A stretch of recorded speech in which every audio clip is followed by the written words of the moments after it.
Chapter 1: Everything That Burns. The last coal went dark at 5:15. Sable knew the time by the angle of the light coming through the eastern tree line, not by any clock. Clocks were among the many things the crash had taken. What remained was the body's older knowledge: how light moved, how temperature shifted in the hour before full dawn, how long a coal could hold heat after the fire that made it had been put out. She had learned all of this in the first 2 weeks, when learning it had been the only difference between people being warm at night and people being cold. Now it was simply what she knew. She tamped the last coal into ash with the heel of her boot. Once, then again, then a third time until she was certain. The cook fire ring was a careful thing, 3 feet across, ringed with stones she had selected for flatness, dug 6 inches into the ground for containment. One of the women in the eastern camp, Maya, had complained in the first week that it was too small. Sable had explained, once, that small fires burned longer and threw fewer sparks. Maya had not complained again. The ring had been the same dimensions ever since. Sable did not look at the smoke yet. She finished her circuit of the fire ring first, checking the perimeter stones, the ash spread, the gap on the northeast side where wind came in from the ridge and needed managing. The gap was fine. It was always fine. She checked it anyway. Then she looked.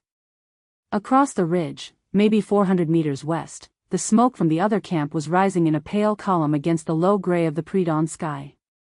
It had been burning all night. She could tell by the quality of it, the steadiness, the way it held its shape in the still air before it unraveled. Someone had fed that fire continuously through the hours of dark. Not managed it, not banked it for efficiency. Fed it. The difference was visible from this distance if you knew what you were looking at. Sable knew what she was looking at. She picked up her torch and walked the perimeter. The eastern camp occupied a natural clearing on the leeward side of the central ridge, protected on 3 sides by the terrain and open on the 4th to a sight line that went all the way to the eastern shoreline. She had chosen it in the first 4 hours after the crash, before anyone had finished counting who was still standing. The site had good drainage, access to the freshwater spring that ran along the base of the ridge, and enough distance from the tree line on the vulnerable south side to give them warning. Her camp members sometimes pointed out the view from the water barrels as one of the island's few reliable pleasures. They were right. She had also chosen it because the view was tactical, not because the light hit the water at a particular angle in the late afternoon that made everything look briefly like something that would still exist tomorrow. That was not a factor she had recorded anywhere. She walked the northern edge first, where the 3 supply tarps were anchored to a ridgeline of low rock. She checked the anchor knots, figure 8 with a double half hitch on each, same as she had taught 2 of the women who shared this rotation. The knots were good. She checked them again. In the 3rd week, before the rotation system existed, the northeastern tarp had slipped a guy line in a night wind and 4 cans of preserved food and a water filtration kit had rolled into the undergrowth. It had taken half a morning to retrieve everything. Sable had spent that half morning in the specific sustained calm of a person who has decided that the feelings she is having will not be visible to anyone watching her. She checked all 3 tarps. Then she moved south. 23 women in the eastern camp. She had not planned for 23. In the first hours after the crash, there had been no plan at all, only the immediate arithmetic of who was injured and who was not, what had come down from the plane intact and what had burned, where the water was and how far it was from where the survivors were gathered. The split had not been deliberate. It had emerged from the physics of 43 frightened people trying to organize themselves in a space that could not hold 43 frightened people all at once. Sable had started making decisions because someone had to, and she was standing close to the materials when the question arose. By nightfall of the first day, 14 women had organized themselves into a functioning unit around her. By the end of the first week, it was 23, and the remaining 20 women had coalesced to the west under someone who apparently had equally strong opinions about where the fire should go and who should sleep nearest it. Sable had not met her yet. She had observed her across a campfire that neither of them owned on the second night, a compact woman with dark hair and a mouth that moved fast even when she wasn't speaking, who seemed to be simultaneously arguing with someone and building something out of salvage wire, and who had looked across the fire at exactly the wrong moment and caught Sable watching and held the look for 3 full seconds before turning back to her argument. That had been 22 days ago. She had not thought about those 3 seconds. The southern edge of camp was quiet, all 4 bedrolls in the sleeping area occupied, someone's arm trailing over the side of the nearest mat in the unconscious sprawl of deep sleep. Sable adjusted the foot of a ground sheet that had worked itself loose, moving quietly enough not to disturb. The woman sleeping there was Ro, who had a tendency to surface at the smallest sound and then lie very still pretending she hadn't. Ro was 21 days into deciding that Sable's judgment was the most reliable thing in her current world, which was a form of trust that Sable understood how to hold but sometimes found heavy at 3 in the morning. She moved past without making a sound. The water barrels were on the eastern side, closest to the spring runoff channel they had dug in the second week. 3 barrels, each filled yesterday afternoon, each with a fitted lid weighted by a flat stone. She checked the lids. She checked the channel itself, following it to the point where it diverted from the natural spring path, inspecting the packed earth walls for erosion or collapse. The walls were sound. She had rebuilt the reinforcement twice and it would hold another week at minimum before it needed attention again. She straightened. Looked east, toward the shore. The light was changing. The gray was going pale gold at the edges, which meant the sun was almost at the horizon, which meant she had been walking the perimeter for longer than she intended. This happened sometimes.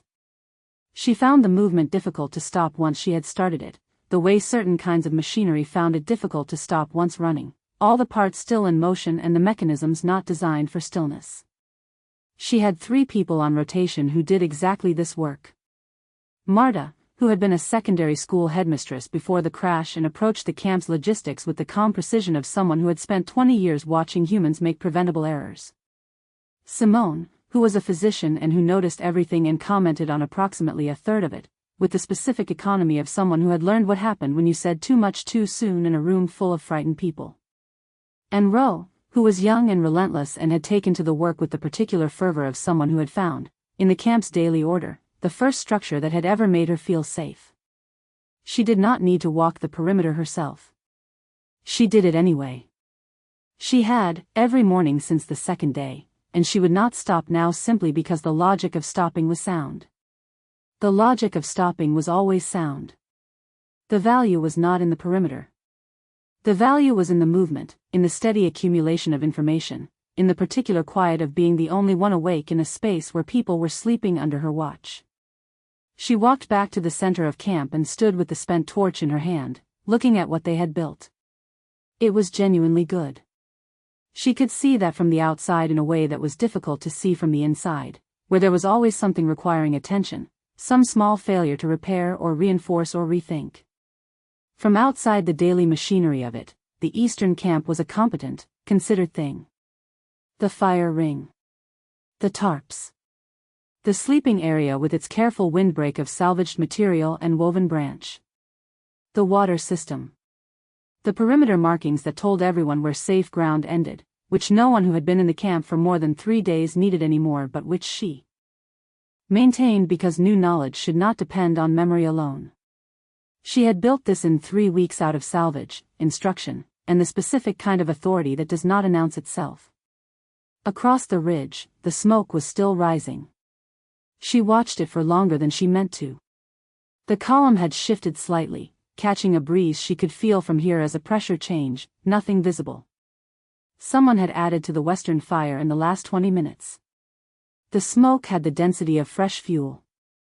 There was something almost wasteful about it, all that heat given freely to the open air, but she had been told that the western camp's fire was well positioned, well contained, that the woman running it had a particular approach to these things that was different from Sable's and not measurably worse.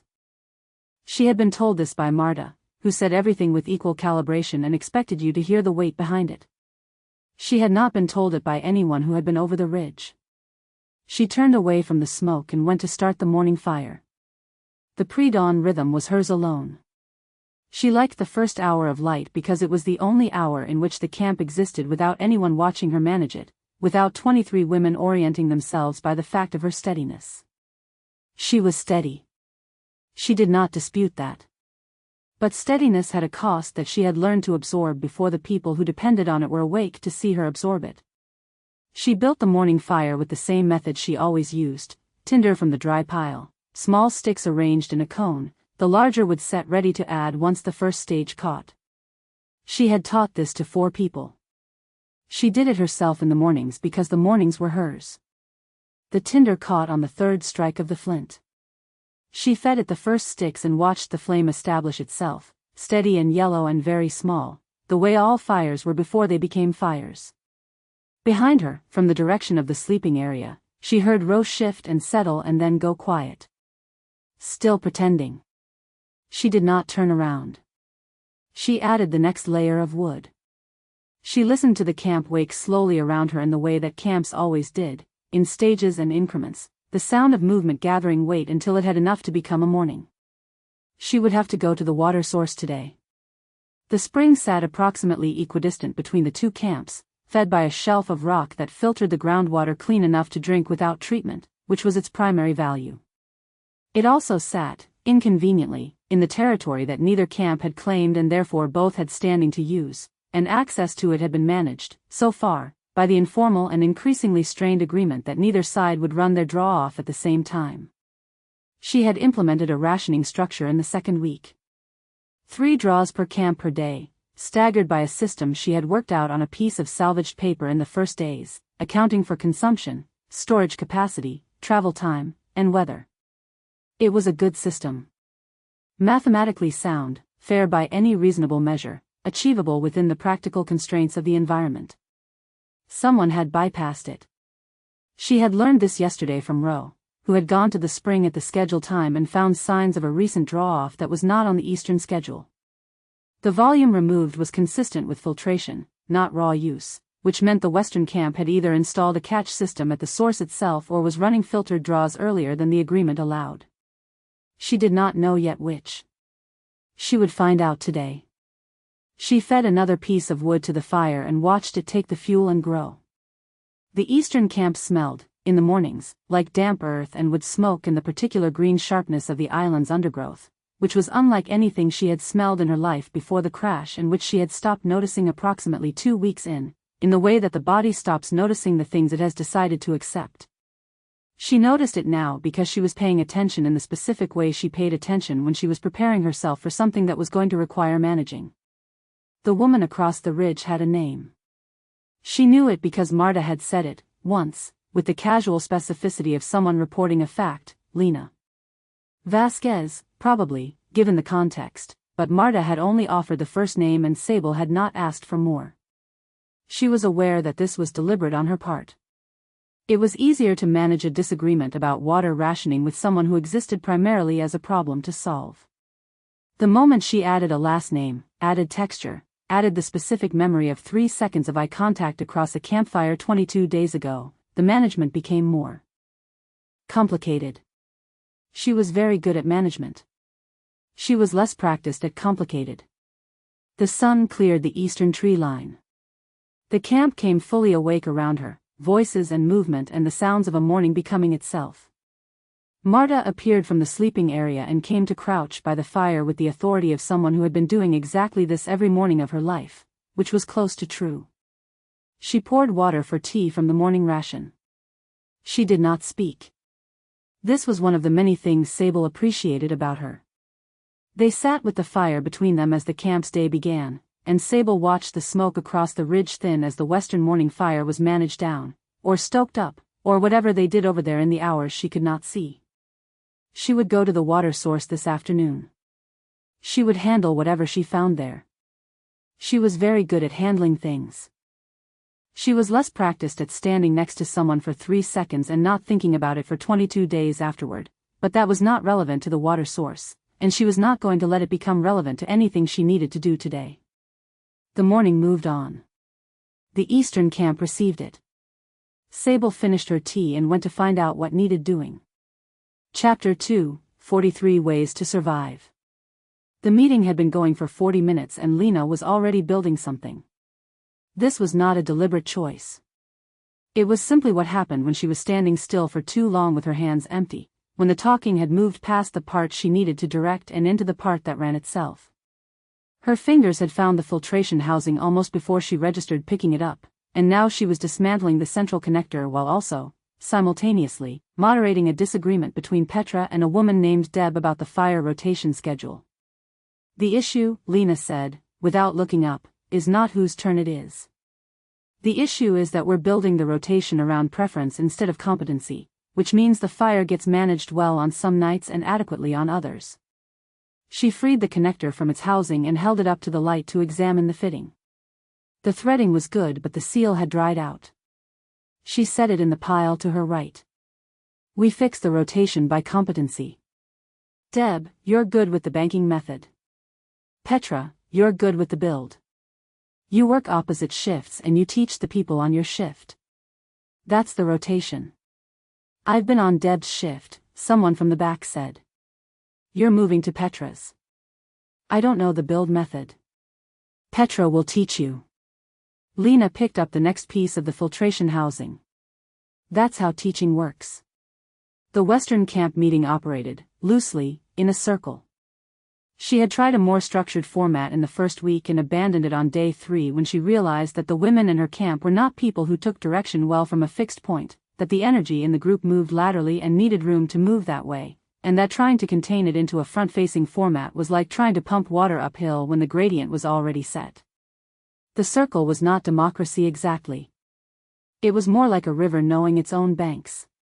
20 women. She had counted them 4 times in the first day, the same way you checked a knot twice after you were certain it was right, because certainty was not the same as knowing. 20 women who had walked out of the same catastrophe and arrived at approximately the same patch of ground and decided, collectively, that this was where they were going to try to survive. She had not chosen them.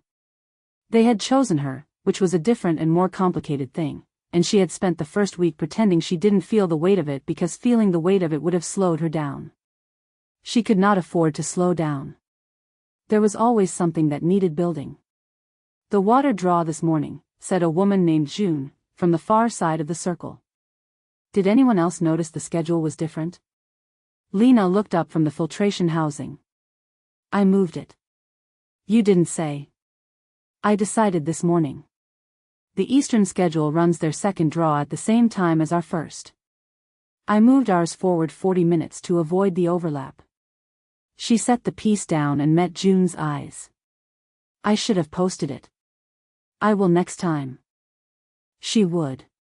She was genuinely good at that part, at identifying the small failures of communication that became large failures of trust if you let them run.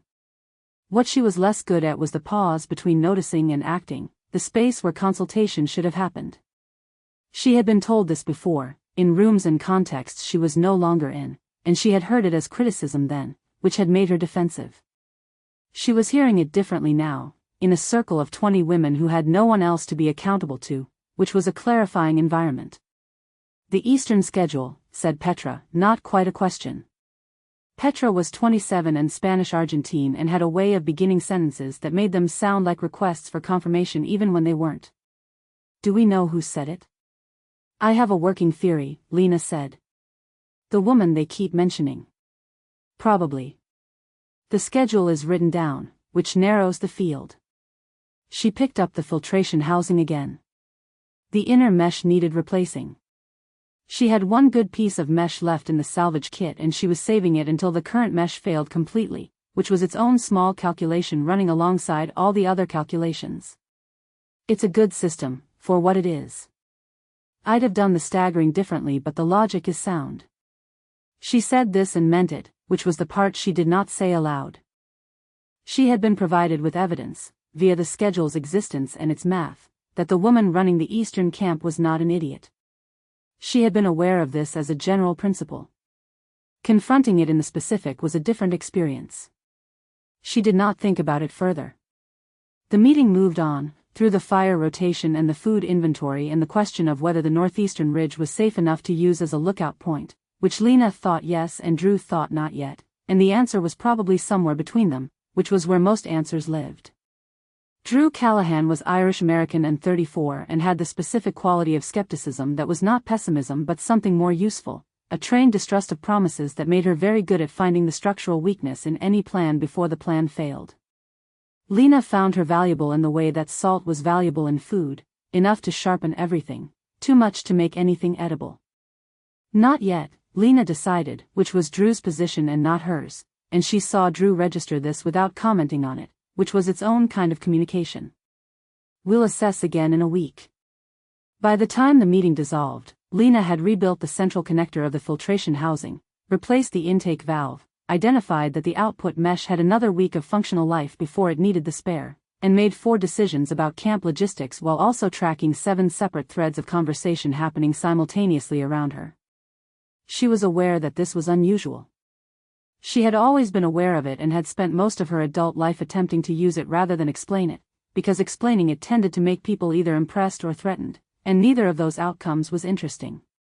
She set the reassembled housing down and looked at it. Then she picked it up and carried it to the filtration station at the edge of the western camp, fitted it back into its housing bracket, and ran a small test draw from the barrel to check the output. Clean. Good flow. The mesh would hold. You know, said a voice behind her, most people finish one thing and then start the other thing. Lena did not turn around immediately. She watched the water coming through the output pipe for another beat, measuring the flow rate by eye, confirming what she already knew. Then she turned. Cass Whitmore was 24 and Australian and had a face that was in the middle of becoming something, the specific look of a person who had arrived at the island as one version of herself and was quietly, steadily becoming another.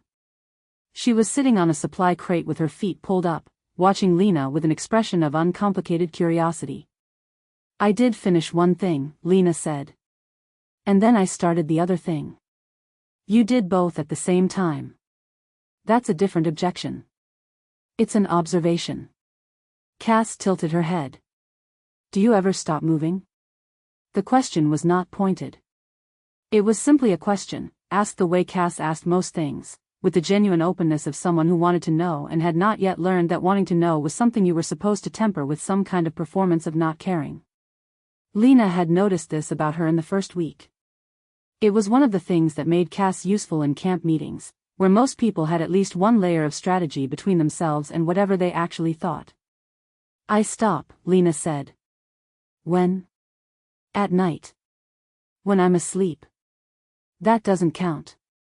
It absolutely counts. She carried the housing back to the main filtration bench, running through the morning inventory in her head, noting that the second barrel was at roughly 70% capacity and would need a draw before midday. Movement is how I think. If I'm not moving, I'm not thinking, and if I'm not thinking, something goes wrong. Cass considered this with the seriousness she brought to most things. Or nothing goes wrong because you're not interfering with it. That's a philosophy for people who are not responsible for 20 women's water supply. Fair. Cass unwound herself from the supply crate and came to stand beside the filtration bench, looking at the reassembled housing with the focused attention she brought to anything mechanical. She had been an engineering student before the crash. Not finished, she had said once, with the specific quality of someone who was still deciding whether that mattered. She had never said what had interrupted it. Lena had not asked.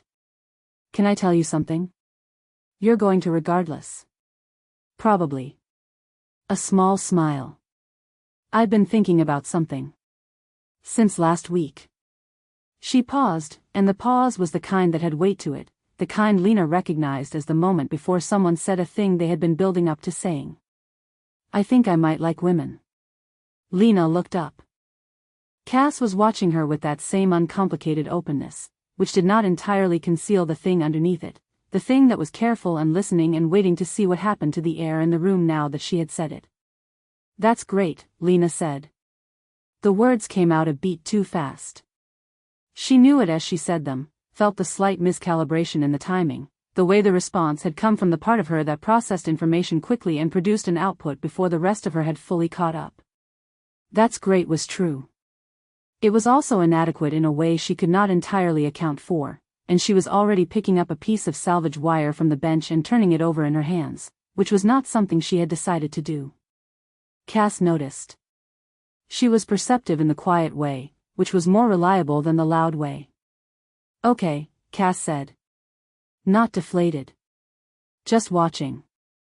No, I mean it. That's genuinely great. Lena set the wire down and made herself look at Cass directly. I'm glad you told me. Are you okay? Why wouldn't I be okay? You just picked up a piece of wire and then put it down very deliberately.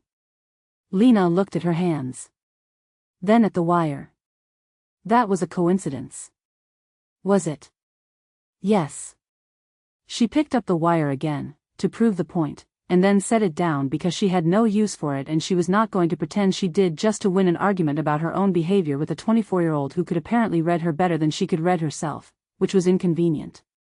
You can want things, Cass said, gently, in the voice of someone who was still figuring out how to say this and had decided to say it anyway, without it being a strategy.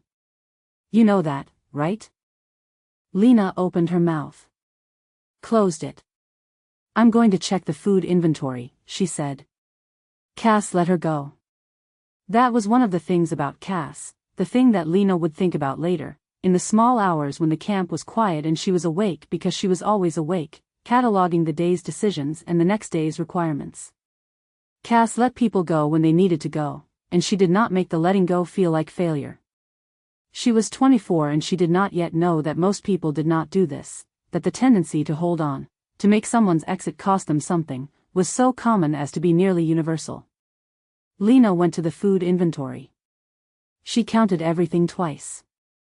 She built a new shelf out of salvage board and salvage rope, hanging it at the correct height from the supply tarp's interior struts, and she did not think about Cass's question or about the wire she had picked up or about the particular quality of that too-fast response that had come out of her before she was ready. The shelf was functional and correctly positioned. She stepped back and looked at it. Then she thought about what Cass had said. Not the first part, the part about liking women, which was Cass's thing and Lena had no stake in it beyond being glad that Cass had said it to someone rather than carrying it alone, which was genuinely good. Lena believed that. The second part. You can want things without it being a strategy. She had been told variations of this before, in rooms she was no longer in. She had heard it as a criticism, as a suggestion that her ambition was somehow illegitimate, that wanting things was the wrong kind of wanting if it also happened to be useful. She had gotten very good at explaining why that reading was wrong, at laying out the argument for why wanting things strategically was not a deficit but a skill, at demonstrating that the women who were told not to want things too purposefully were always the same women who were told later that they hadn't wanted enough. Standing here, looking at a shelf she had built in approximately 15 minutes while not thinking about something she was not going to think about, she allowed the possibility, briefly and without committing to it, that Cass might have meant something different. She picked up the next item on the inventory list. The Western camp ran, in the afternoon, on the slightly different rhythm that emerged after the morning's decisions had settled and before the evening's preparations began. People moved through their tasks with the comfortable efficiency of a group that had found its operational pattern, which had taken 11 days of trial and friction and one memorable argument about fire placement that had lasted until nearly midnight and had ended with Lena building a second fire ring in a better location to settle the question empirically. She liked this hour. She was aware that this was unusual, that most people found the mid-afternoon the drag of the day, the hour when the morning's energy had worn off and the evening's purpose hadn't begun yet. She liked it because it was the hour when the camp ran without her needing to direct it, when she could see the thing she had built operating on its own, each piece doing what it was designed to do. This was the hour, most days, when she allowed herself to notice that she had built something real. It did not last long. Something always needed attention. But in the space of it, she could stand at the edge of the Western camp and watch 20 women managing their survival with competence and something that was starting, slowly and imperfectly, to resemble ease, and she could feel the thing she felt in those moments without having to immediately direct it into the next task. She was not sure what to call the thing she felt. She had been calling it satisfaction, which was accurate in the way that calling the ocean large was accurate. Across the ridge, she could see nothing of the eastern camp. The terrain blocked the line of sight completely from this angle. She knew it was there by the smoke in the mornings and by the occasional sound that carried on the right wind and by the schedule, which was documented in handwriting she had not seen but which was precise in a way that she recognized as the work of someone who did not do imprecise things. She thought about the water draw schedule. She thought about the 40-minute adjustment she had made this morning and the reason for it, the careful deliberate stagger that someone had built into the Eastern schedule to keep the two camps from overlapping at the spring. It was a small thing. It was also evidence of someone thinking about the interaction between the two camps, accounting for the Western camp's needs in the structure of the Eastern camp's routine, which was a form of consideration she had not expected and had not known how to receive when she encountered it in the numbers. She had moved their schedule forward, not back, so the Eastern draw could run as originally planned. This was not something she had decided consciously. She had noticed it after. Lena. She turned. Petra was coming toward her from the main camp area, carrying a length of rope that needed recoiling. Her face had the particular look it got when she was about to ask something that she was worried about the answer to. What is it? Someone from the Eastern camp was at the spring this afternoon. Lena felt her attention sharpen. Which someone? I don't know her. Tall. Dark skin. Petra hesitated. She checked the source output. Spent about 10 minutes with it. Then she left. She didn't take anything? Not that I saw. She just looked at it. Lena nodded. She took the rope from Petra and began recoiling it, the movement automatic, her hands knowing the task without her directing them. That's fine. Is it? She's assessing. Same thing I would do if I thought someone had been using something ahead of schedule. She got the first loop seated correctly. She's going to want to talk. About the schedule change. Probably. Lena got the second loop. I'll handle it. Petra's expression did the thing it did when she had more to say and was deciding whether to say it. Lena waited.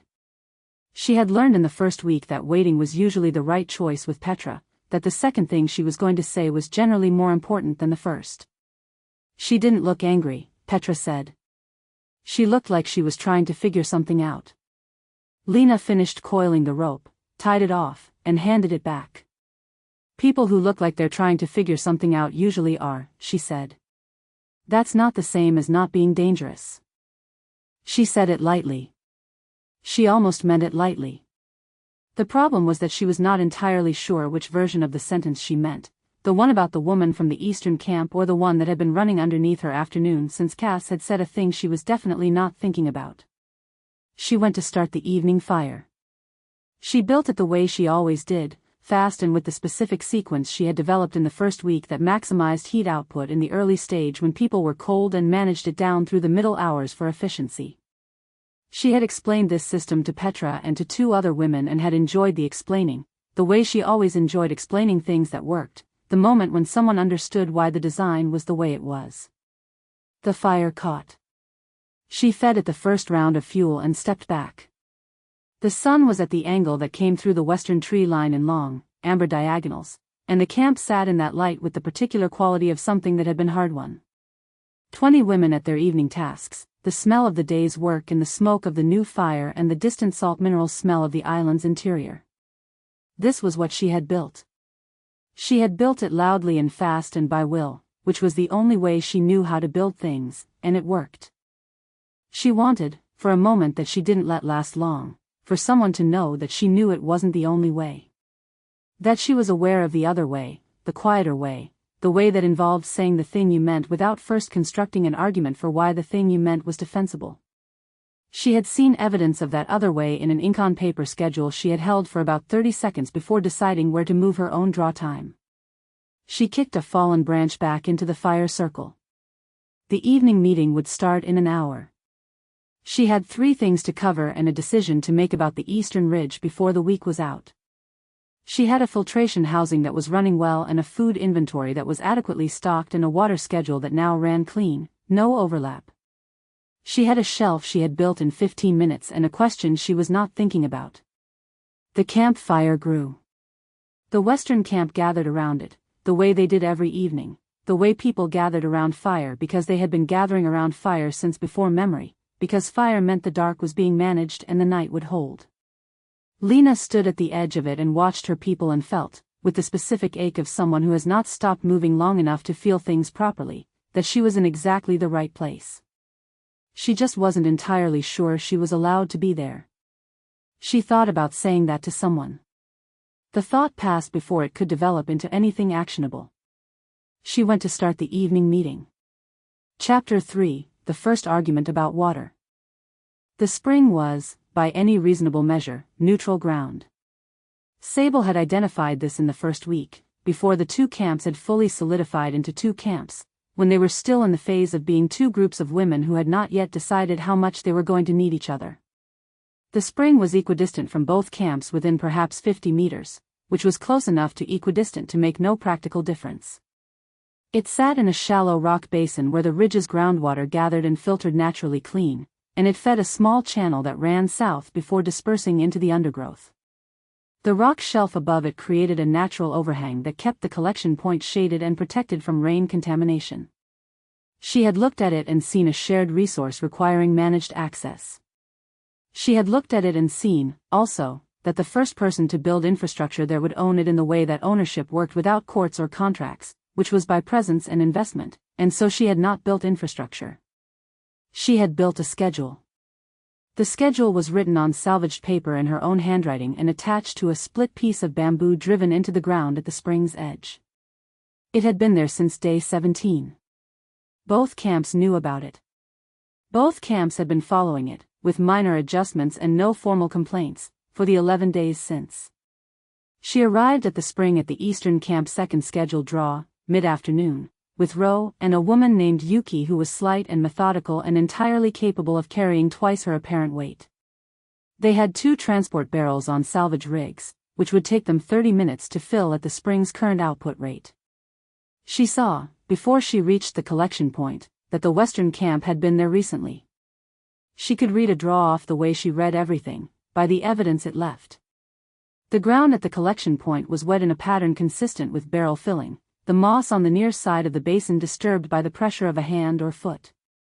The output channel had been partially cleared of a small debris accumulation, which was considerate and also told her someone had been here within the last 2 hours. She stood at the collection point and looked at it. The Western schedule had their first draw in the morning and their second in the early evening. They did not have a mid-afternoon draw at all, because their camp had a functional filtration system and could run extended storage, which she had accounted for in the original schedule construction. Someone had been here mid-afternoon with a full draw capacity. The schedule attached to the bamboo stake had not been updated. She looked at the evidence for long enough to be certain she had read it correctly. Then she sent Ro and Yuki to begin filling the first barrel and walked the basin perimeter, confirming what she already knew, which took approximately 4 minutes. She was on her 3rd circuit when she heard footsteps on the path from the west. She stopped walking. She waited. Lena Vasquez came around the last bend in the path with a water vessel in each hand, moving at the quick purposeful pace that Sable had begun to associate with her, the pace of someone for whom stillness was not a resting state. She was wearing the gray jacket she'd apparently had since the crash, salt-stained at the cuffs, and her dark hair was pulled back in a way that had not been planned this morning and was doing its job anyway. She saw Sable at almost the same moment Sable processed the fact that she was looking. She did not slow down. Vasquez, Sable said. Crane.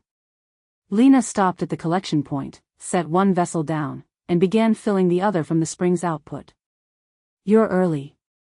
I'm on schedule. You're the one who's early. Lena looked up from the vessel. I'm here to fill 2 liters.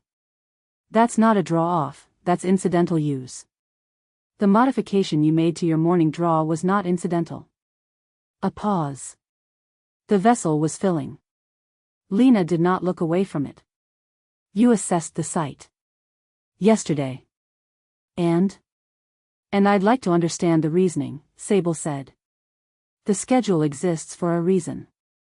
If your camp's needs have changed, the schedule can be updated. What it can't do is operate around modifications that haven't been agreed to by both camps. Lena's second vessel came up. She set it aside and looked at Sable with the direct attention of someone deciding how much of what she was thinking to say out loud. It was the look of a person who was not calculating her answer, exactly. More like someone who was deciding which accurate answer to lead with. The filtration output we're running, she said, is better than the spring's raw water. You know this. I know the Western camp has a functional filtration system. I accounted for it. You accounted for our storage capacity. You didn't account for the heat this week. She gestured toward the sun, which was working hard in a cloudless sky and had been for 3 days. Our storage temperature is up. We're getting minor bacterial activity in the second barrel by hour 48. We need more frequent draws to stay ahead of it. Sable looked at her. The logic was sound. She had, in fact, noticed the temperature shift and had run a check on the eastern barrels the day before. She had not extrapolated from that to the western camp storage situation because she had not had sufficient information about their storage method to run the calculation. What's your container material? She said. Repurposed emergency kit. Plastic, not metal. Lena picked up her filled vessels. Metal handles the heat better. Yours are metal. They were salvaged from the cargo hold in the first days. She had prioritized them specifically because she had been thinking about storage temperature and durability, and she had not known, at the time, that the Western camp was working with plastic. I could have gotten that information from you, Sable said, if you'd updated the schedule.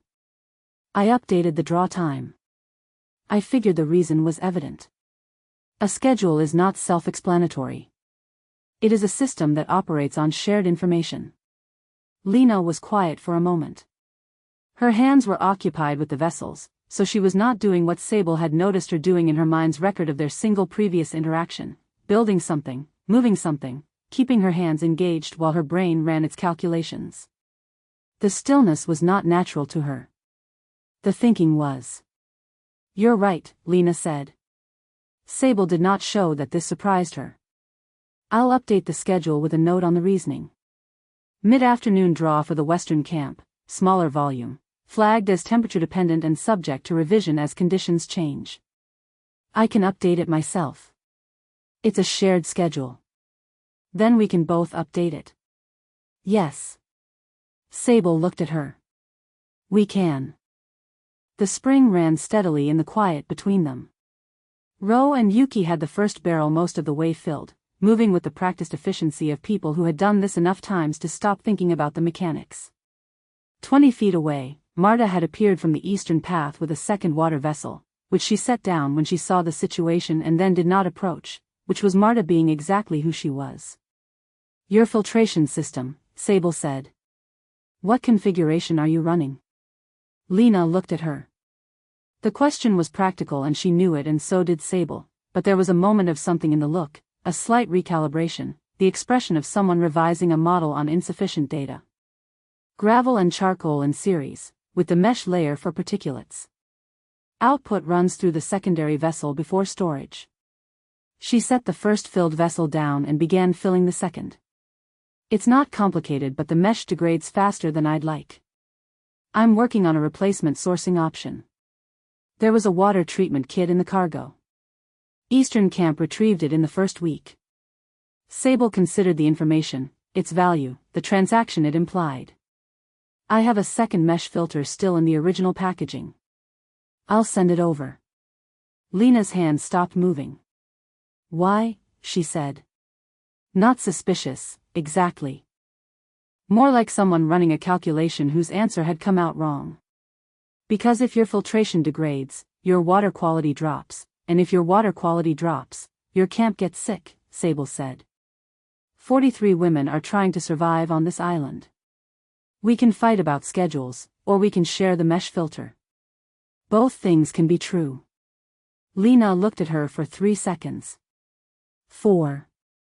Something in her expression was working through something that was not calculation. Thank you, she said. It was not the response Sable had expected. She had expected a negotiation, some form of counteroffer or condition. She had prepared for it. Thank you, offered cleanly and without qualification, was not a move in a negotiation. It was something else. I'll send Ro with it tomorrow morning, Sable said. Lena nodded. She finished filling the second vessel and lifted both, adjusting the weight to center it. She was going to leave. Sable was aware of this and was also aware that she had additional things she had intended to say about the schedule, about the need for advanced communication, about the specific systemic risks of ad hoc modifications to shared infrastructure. She had outlined these points on the walk over. She did not say any of them. The ridge assessment, she said instead. Lena paused. I've been told your camp is considering the northeastern ridge as a lookout point. We're assessing it. The eastern approach is unstable. There's a section of the trail, about 60 meters from the summit, where the ground is saturated. It looks solid. Sable held her gaze. It isn't. A beat. How do you know? Lena asked. I tested it. When? The second week. Alone, which was a poor decision and not one I'm recommending. The corner of Lena's mouth moved. It was not quite a smile. It was the expression of someone encountering an unexpected piece of information and deciding what to do with it, and in the doing registering something that the information alone did not contain. The western approach? Lena said. I didn't test it. I'll test it. She shifted the weight of the vessels in her grip. If it holds, there's a view from the top that would be worth the climb. I know, Sable said. I've been there. She had gone on the same solo trip, the second week, when the ground had almost given under her on the eastern trail. She had reached the top anyway, by a different route, and stood at the summit for approximately 10 minutes looking at the island from its highest point, the ocean in every direction, the two camps visible as small organized clearings in the canopy, impossibly small, impossibly human. She had not told anyone about the view because it had not seemed like information that served an immediate operational purpose. She was not sure why she was telling Lena now. It's worth the climb, she said. Lena looked at her. The look ran slightly longer than necessary. Then she said, I'll let you know what I find on the western approach. Do that. She walked back toward the western path. Sable watched her go for the 2 seconds it took to confirm the direction before turning back to the spring, where Ro and Yuki had finished the first barrel and were starting on the second. Ready? Ro said. Almost. Sable moved to help position the second barrel at the output. Give me a hand with the rig. They worked in the comfortable silence of people who had done this enough times to not need to narrate it. The spring ran steady. From 20 feet away, Marta watched everything with the expression of someone who was building a file she had not been asked to build. She did not speak. She did not need to. On the walk back to the western camp, Lena did not think about the conversation. This was a deliberate choice. She was aware of its deliberateness. She thought instead about the schedule update, about the note she would add to the bamboo stake in the morning, about whether there was a case for a third daily draw on the hottest days versus holding to 2 draws with adjusted volumes. She thought about the mesh filter that was coming, about the specific problem of the secondary vessel's bacterial risk and whether there was a way to address the temperature issue that didn't require more frequent draws. She thought about the eastern approach to the northeastern ridge and the 60 meters of saturated ground that looked solid and wasn't. She thought about the fact that the woman who had found that saturated ground had gone alone in the second week, which was 14 days in, which was very early to be testing ridge approaches alone, and which suggested she was either reckless or had been dealing with something she needed to walk off in private. Lena understood that impulse. She had been to the northern shoreline alone twice in the past 3 weeks, at night, after the camp was settled. The first time she had told herself it was a perimeter check. The second time she had stopped bothering to tell herself anything and had simply gone, because sometimes you needed to be somewhere that wasn't a decision. She thought about saying this to someone. She thought about Cass's question from this morning. You can want things without it being a strategy. She thought about a filter mesh in original packaging, offered without condition, because 43 women are trying to survive on this island. She shifted the vessels in her grip and walked faster. The western camp appeared through the treeline in the specific way it always did, which was sudden, a clearing that was not there and then was, warm and loud and alive in the way her camp was always alive in the afternoons. She could hear someone laughing before she cleared the trees. She could hear Petra explaining something to 2 women near the supply tarp, the patient cadence of someone who understood a thing well enough to teach it. She set the vessels down at the filtration station and began the transfer. She had agreed to the schedule. She had received a filter mesh. She had learned that the eastern approach to the ridge was unstable and that the person who discovered this had done it alone in the second week and mentioned it today as matter-of-factly as reporting weather. None of this fit the model she had been running. She had been running a very clean model. The eastern camp was organized around a particular kind of authority, the kind that created dependence rather than capacity, that managed people rather than enabling them. The woman running it was effective in the way that any competent authoritarian was effective, which was to say in the short term and at the cost of people's ability to act without her. She had assembled this model from the evidence available to her, and it was internally consistent, and it explained most of what she had observed. It did not explain a filter mesh offered without condition. It did not explain "I've been there," offered with no utility whatsoever except the offering. Lena finished the vessel transfer and recorded the volume in the camp log.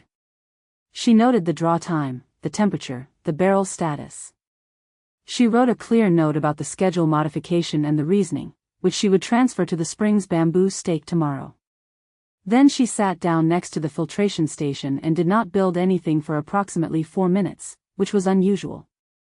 She was thinking about how, when she had said thank you, Sable Crane had not said you're welcome. Had not said of course, or that's fine, or any of the social forms that filled the space where genuine response was supposed to go. Had instead said I'll send Ro with it tomorrow morning, which was information, not performance. Lena was not sure what to do with a person who responded to thank you with information. She stood up. She picked up the vessel. She found the next task and began it. She was very good at finding the next task. At the spring, after the western camp's path was clear and the eastern barrels were filled and Ro and Yuki were ahead on the trail back, Marta fell into step beside Sable without having been invited and without requiring an invitation. She moved the schedule forward, Marta said. Not back. I noticed. Interesting choice. The temperature reasoning is sound. I'm not talking about the temperature reasoning. Marta was quiet for a moment. They walked. You gave her the filter mesh. The mesh is more useful to them than to us. We have 3 people who know how to maintain the current filtration. They have 1. Marta. I'm not objecting. I'm noting. Sable walked. The trail back to the eastern camp was well worn now, a clear path through undergrowth that had been pressed flat by 3 weeks of daily use.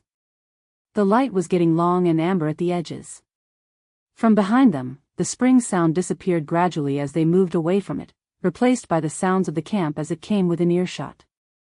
She told me about the ridge approach, Marta said. I told her. I know. I heard. A pause. I didn't know you'd gone up in the second week. It wasn't information that affected operations. Marta did not say anything to this. She was very good at the particular silence that was not agreement. She had the skill, which Sable had noticed in the second week and appreciated and occasionally found profoundly inconvenient, of letting a space exist long enough that the person standing in it said more than they had planned to. Sable did not say more than she had planned to. They walked back to the eastern camp in the fading afternoon light, and Sable thought about a schedule and a filter mesh and the specific quality of a look that had lasted approximately 3 seconds longer than was necessary, and she filed all of it in the part of her mind that she had designated for things she was not going to do anything about. The file was getting larger. This was noted. It did not change anything. She had a camp to run. She went to run it. Chapter 4, What Ruthlessness Actually Costs. She found her at the base of the eastern ridge, 40 minutes after dark. Sable had been on her second perimeter check of the evening, the one she ran at the end of the camp's day when everything was settled and the fire was being managed down, when she heard the sound. Not loud. Not the sound of distress, but the sound of someone who had been in pain long enough to stop reacting to it and was now simply in it, which was a different and more serious register. She had heard it twice before on this island, both times in the first days after the crash, and her body had moved toward it before her mind had finished identifying it. The woman was sitting at the base of the ridge where the path came down, her back against a mossy outcrop, her right leg extended in the careful way of someone who had learned not to move it. She was young, 27 at most, with dark hair and a face that was trying not to show what it was showing. Sable crouched down. She brought the torch close, not close enough to dazzle, and looked at the leg. "Tell me what happened," she said. "I slipped." The woman's voice was steady in the way that indicated effort. "On the path. Coming down from the ridge." "Which path?" A pause. "Eastern." Sable kept her face neutral. The eastern path had the saturated section she had tested in the second week and had described to Lena Vasquez 4 days ago. It was not a path either camp had approved for use, and the eastern camp's members knew this. She did not say any of this. "The slope on the way down, or the section with the rock shelf," she said. "The slope. Where does it hurt?" "My ankle. And my knee a bit, but the ankle is worse." Sable checked the ankle first, her fingers finding the joint with the careful economy she developed from 3 weeks of treating injuries with no equipment designed for the purpose. The swelling was already beginning, which meant the injury was recent and the joint was responding, which was actually a good sign, the body doing what it was supposed to do. The range of motion was limited but not absent. She tested it in slow increments, watching the woman's face for the information it was giving her, whether she intended to give it or not. "Not broken," Sable said. "Probable sprain. Moderate." She checked the knee, which was scraped rather than damaged. "The knee is superficial." The woman exhaled. "Okay. Can you stand with support?" "I think so." She was wrong, which Sable had already anticipated, because people almost always thought they could stand with support when they were wrong about the ankle and right about wanting it to be a lesser injury than it was. Sable got her to standing and took most of her weight without making a point of doing so, which was the right way to manage that particular situation, and they established that walking was possible and slow and would need assistance. "The western camp is further," Sable said. "I'm going to take you to ours." The woman looked at her. There was something in the look that was complicated, the expression of someone who had been told a specific story about a specific person and was encountering information that was trying to update it. "I'm Petra," she said. "I know," Sable said, which was true. She had a working knowledge of most of the Western camp's members by sight, assembled from observation rather than introduction. She had not told Lena this, partly because it was information that served no immediate purpose and partly because it would have prompted questions she was not going to answer. They moved slowly toward the eastern camp. Petra took her weight on the good leg and accepted the support on the other side without making it into a declaration. She was well-mannered, Sable noted, in the specific way of someone who had learned to receive help without either performing gratitude or performing independence. It was a skill most people took longer to develop. "I wasn't supposed to be on the eastern path," Petra said, about halfway to the camp. "No. I was curious." "About what?" A pause. "The view from the ridge. I'd heard it was good." Sable said nothing. They walked. The night was clear enough to navigate by the moon and by her own memory of the terrain, which she had mapped with sufficient precision to move through it in the dark without difficulty. "It is good," Sable said eventually. "The view." Petra looked at her sideways. "You've been up?" "Yes." "Which path?" "Western. The eastern slope is saturated." "I should have made both camps aware of that more clearly." "You told Lena." "I should have put it in writing." She adjusted her grip as the path narrowed. "Hold here." They navigated a section of root-crossed ground, moving carefully, and then the eastern camp appeared ahead of them, fire burning in its ring, the shapes of women moving in its light.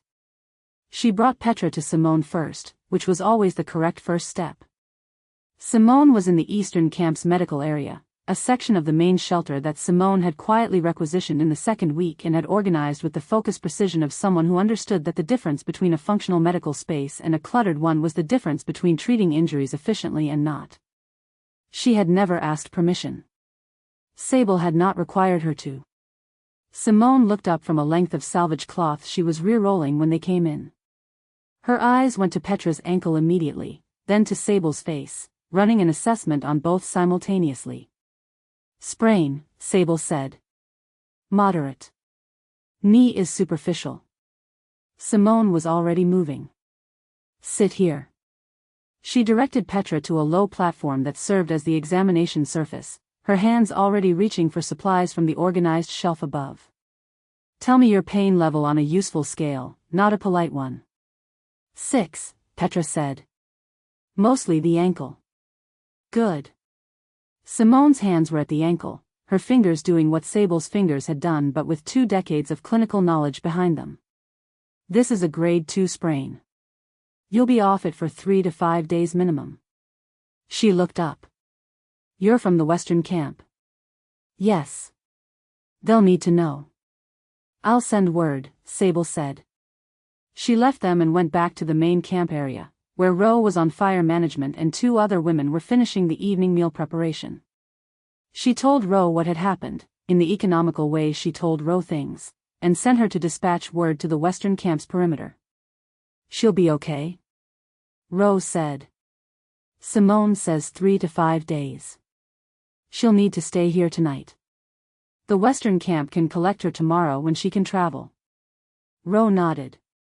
She was looking at Sable with the particular expression she sometimes had, the one that was reading something in what Sable had said or done or chosen, and was either satisfied with what it read or was still assembling the data.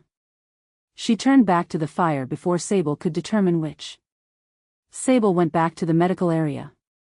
Simone had Petra's ankle wrapped, not with anything ideal but with the closest approximation available, and Petra was sitting with the careful stillness of someone in managed pain who had accepted that the management was in competent hands. You should eat something, Simone said to Petra. I'll have someone bring you the evening ration. I don't want to take from your camp supply. You're not, Simone said. I have a surplus from yesterday. Which was probably true and might also have been a polite construction. Simone operated in that register often enough that Sable had stopped trying to determine which. Sable. Sable looked at her. I need to look at that, Simone said, and indicated, with a small precise gesture, the heel of Sable's left hand, where the root-crossed section of the path had done something she had not fully processed at the time. She looked at her hand. There was a cut along the heel, not deep but longer than she had registered, which must have happened when she had caught herself on something in the dark. It's fine, she said. Yes, Simone agreed, which meant yes and also sit down and let me look at it.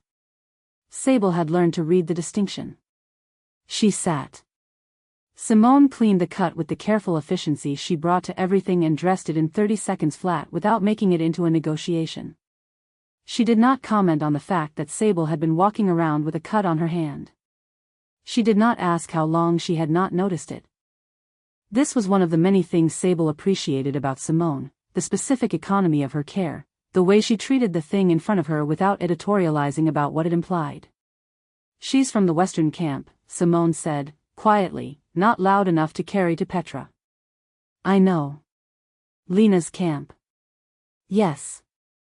Simone tied off the dressing. She held Sable's hand for a moment in both of hers, not examining it, just holding it, the way she sometimes did when she had something to say and was deciding whether to say it. Then she let go. She was going to be there for a while, she said. Before you found her. Yes. Fortunate, then. Sable looked at her. Simone had already moved back to her supply shelf, her hands returning to the cloth she had been rolling. Her voice had been completely level, which was always the register she used when she meant more than she was saying. The ankle would have been a longer problem than 3 to 5 days if she'd tried to get herself back, Simone said. In the dark.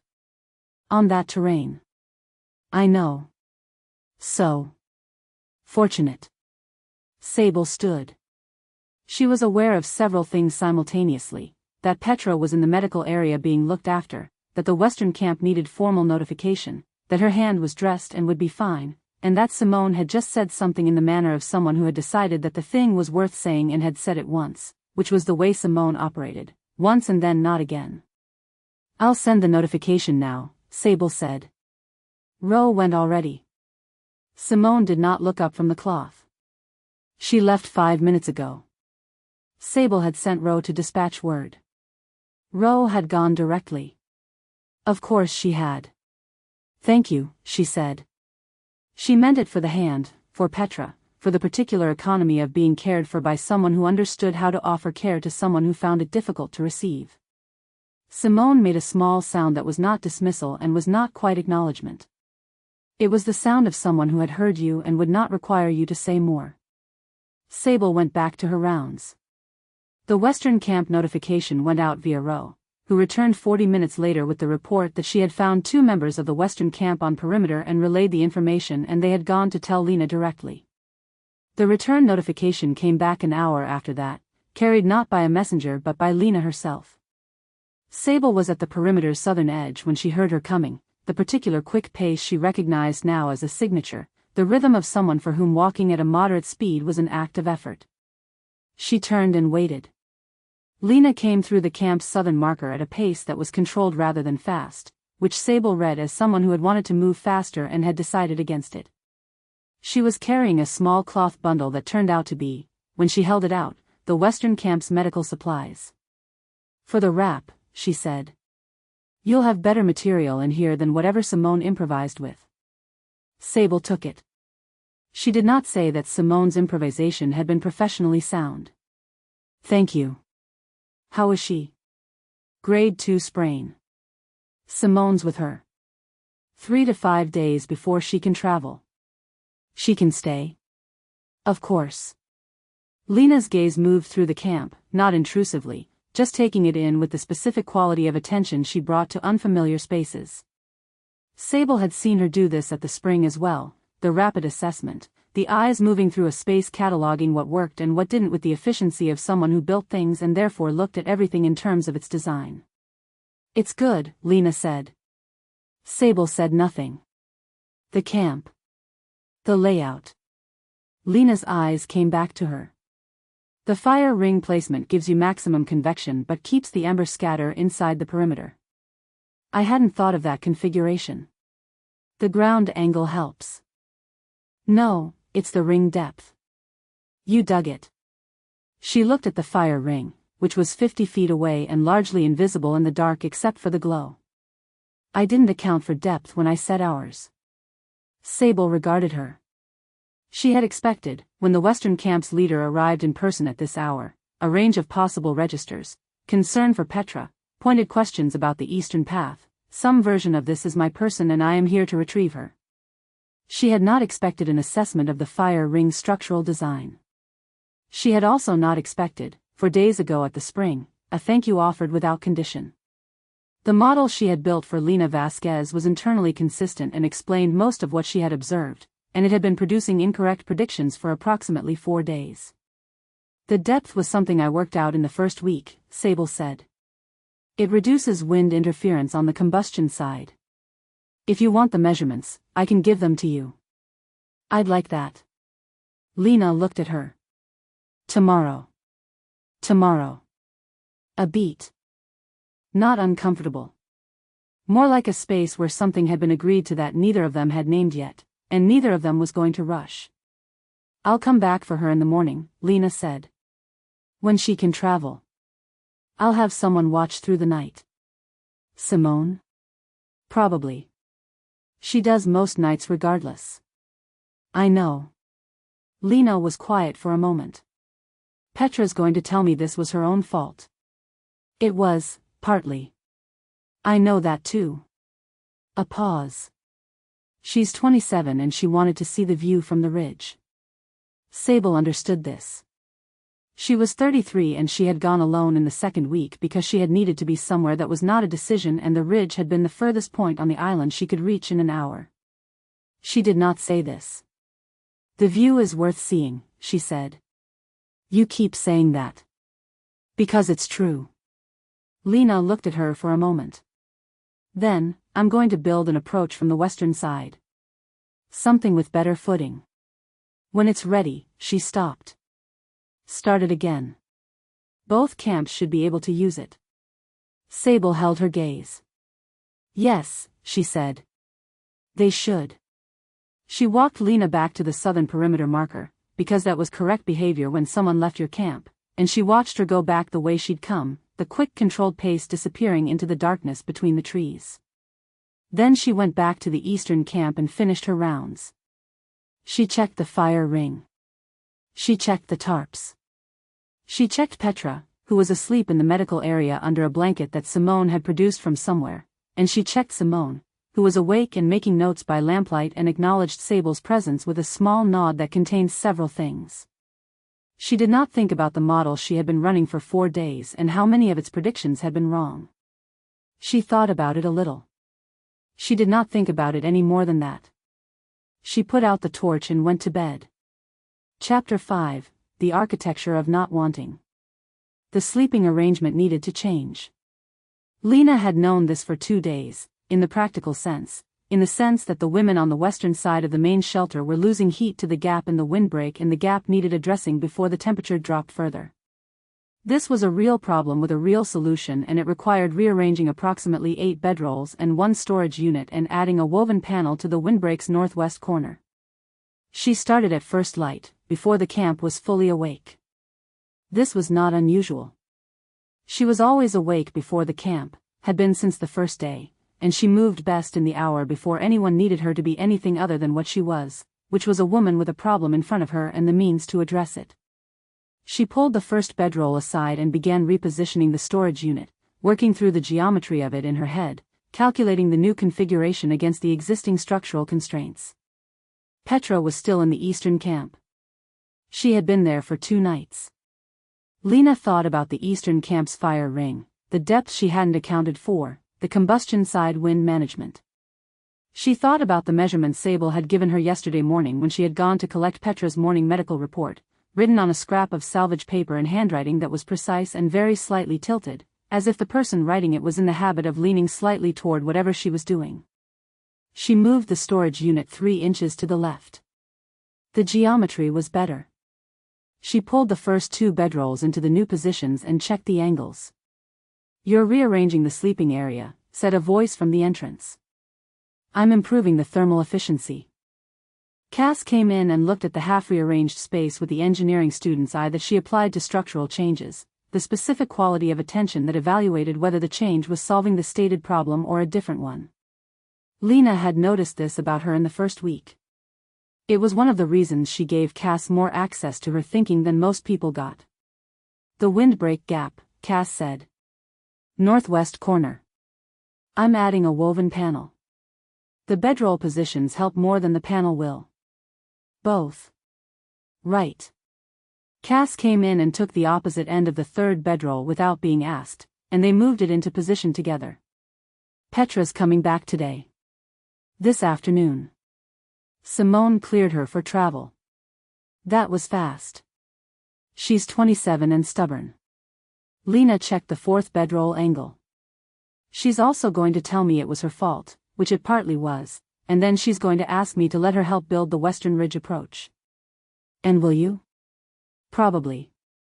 She moved to the 5th bedroll. "She has good hands." Cass helped with the 6th. They worked in the comfortable parallel of people who had been building things together long enough to develop a shared spatial vocabulary, a sense of where the other person's hands would be without having to look. "I heard you went to the Eastern camp twice," Cass said. 3 times. She felt Cass register this without comment. "Petra's my person. I was going to check on her."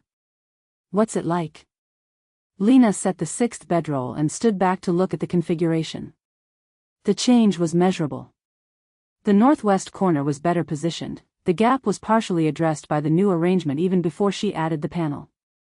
"Different from what I expected." "Good different or bad different?" She thought about this with more honesty than she intended to. She thought about the layout, which was more structured than the Western camp but not rigid, organized in a way that made sense once you understood the logic, the way a well-designed system made sense once you found the underlying principle. She thought about the fire ring. About Ro appearing at the Western camp's edge before she had finished processing Petra's situation, the message delivered clearly and without embellishment and with the quiet efficiency of someone who had been sent to do a task and was doing it. She thought about measurements on a scrap of salvage paper. "Useful," she said, which was true and was also not the word she had been reaching for. Cass let this sit for a moment.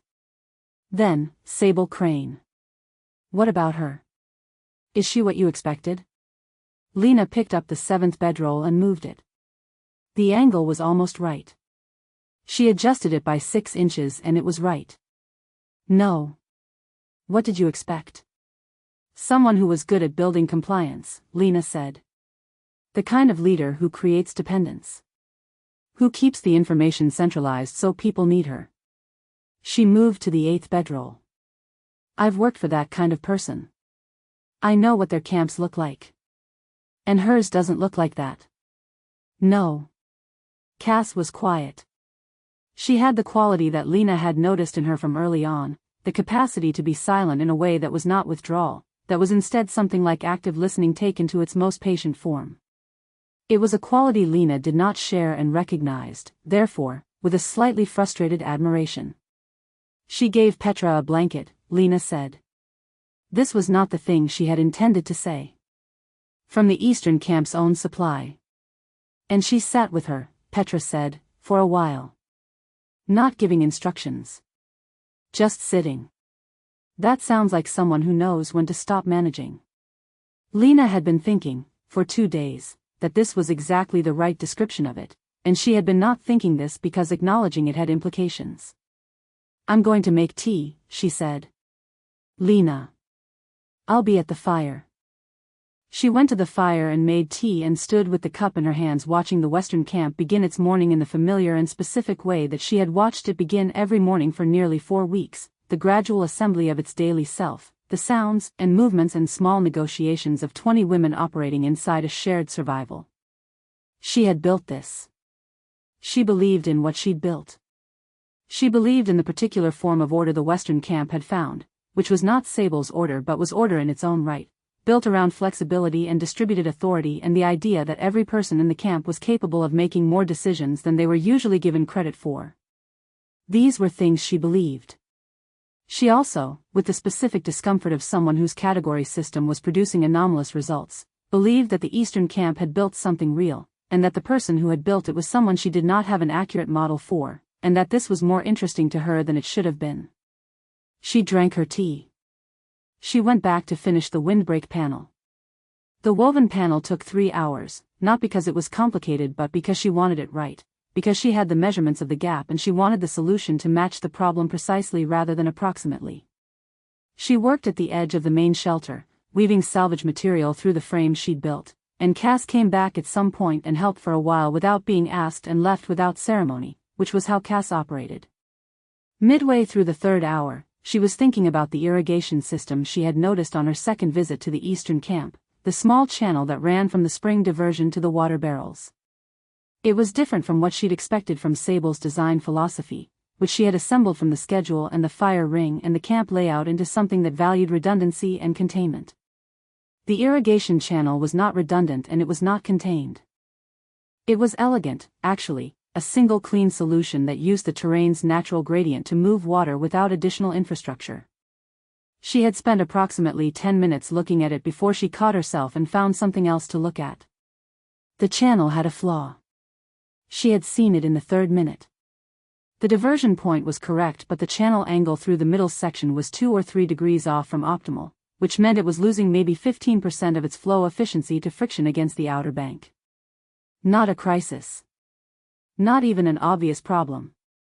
But fixable, and fixable in a way that wouldn't require starting over, just a single repositioning of 2 anchor stones. She had not said anything about this. It was not her camp or her channel. She had filed it in the part of her mind where she kept things that were not her business, a category that was more crowded than she liked to admit. You're building something, said Drew, who had appeared to her left without announcement in the way Drew sometimes did, moving very quietly for someone with strong opinions. Windbreak panel. You've been working on that for 3 hours. It has to be right. Drew looked at the panel, which was, in fact, nearly right already. She had the expression she used when she was deciding whether to say the actual thing or to say the adjacent thing that was easier to receive. Lena had learned to wait for the actual thing because the adjacent thing never settled anything. Petra coming back today? Drew asked. This afternoon. And you've been over to the Eastern camp 3 times. She's my person, Drew. I'm not saying she isn't. Drew sat on a supply crate and stretched her legs out.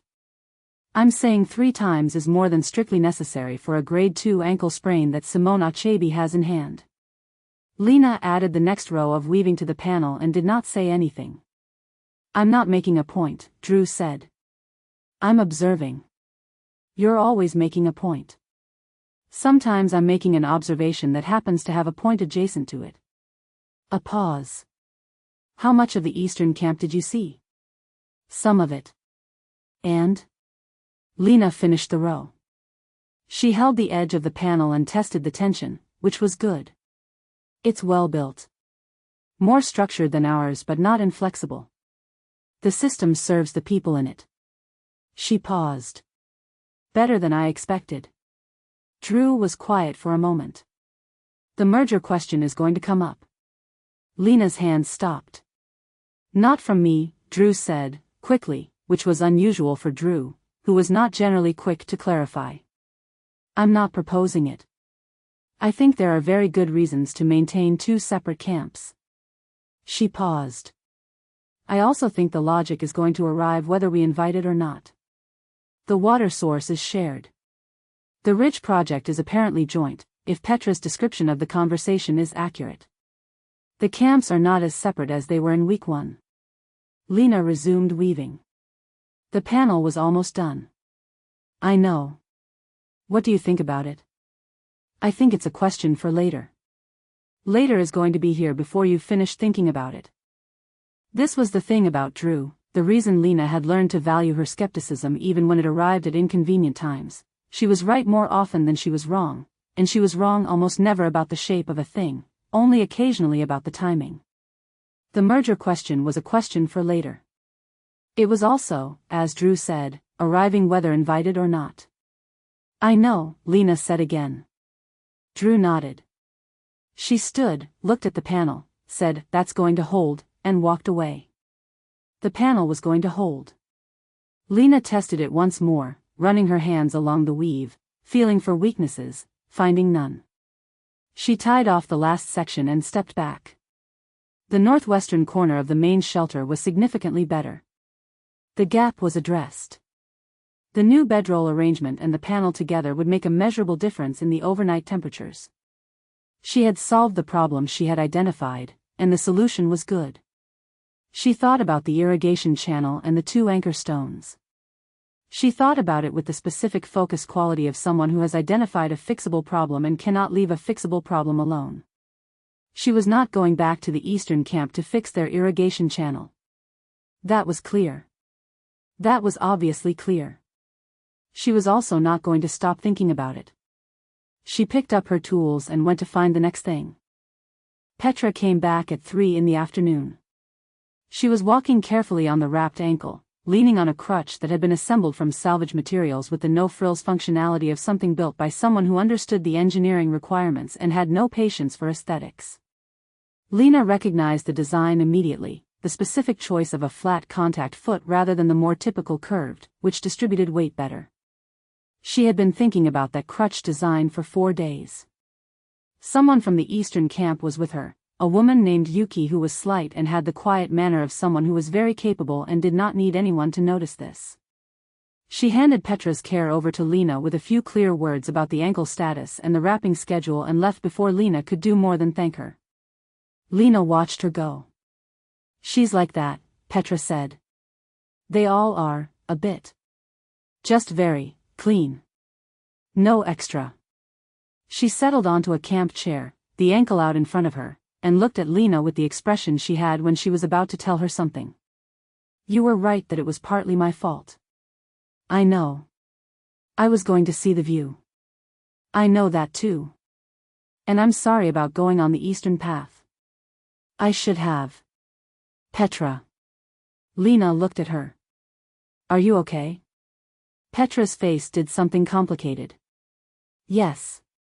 I was treated very well. I heard. Did you hear about the blanket? Yes.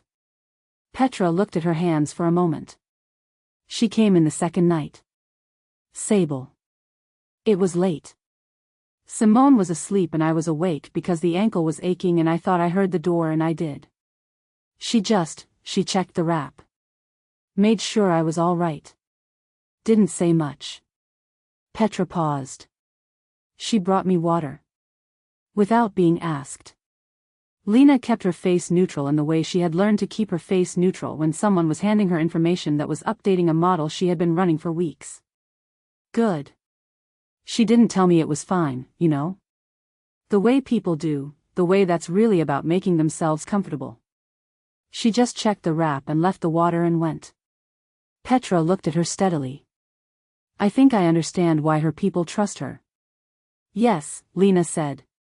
She heard it come out slightly flat, slightly careful. Petra was perceptive and Lena was aware of being perceived. Lena, Petra said, and her voice had the gentle quality it had when she was saying the second thing she was going to say. I'm glad you're back, Lena said. I'm going to get you the evening ration and then I need to check the windbreak. Petra let her go. That was one of the things about Petra, she let people go, and she did not make it cost them.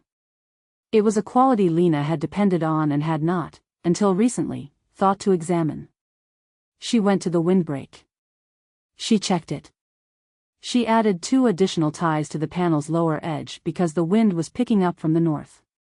She thought about an ankle wrap check at 2 in the morning, and water brought without being asked, and a camp she had visited 3 times in 2 days to check on a woman who was being very well looked after. She thought about Drew saying the merger question is going to come up. She thought about Cass saying you can want things without it being a strategy. She went to start the evening fire, and she did not think about any of these things in a way that led anywhere, because she was very practiced at thinking about things in ways that did not lead anywhere, and because the fire needed starting, and because she was the person who started it. The Western camp gathered around it in the evening dark, the way they always did, and Lena stood at the edge of it and listened to 20 women being alive together. It was what she had built. She believed in it.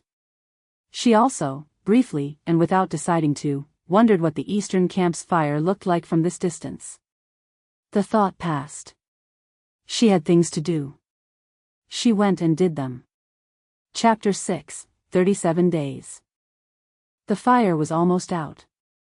Sable had let it run down deliberately, the way she did in the evenings when the cook fire had finished its work and the camp had gone to sleep and there was no reason to maintain a full burn.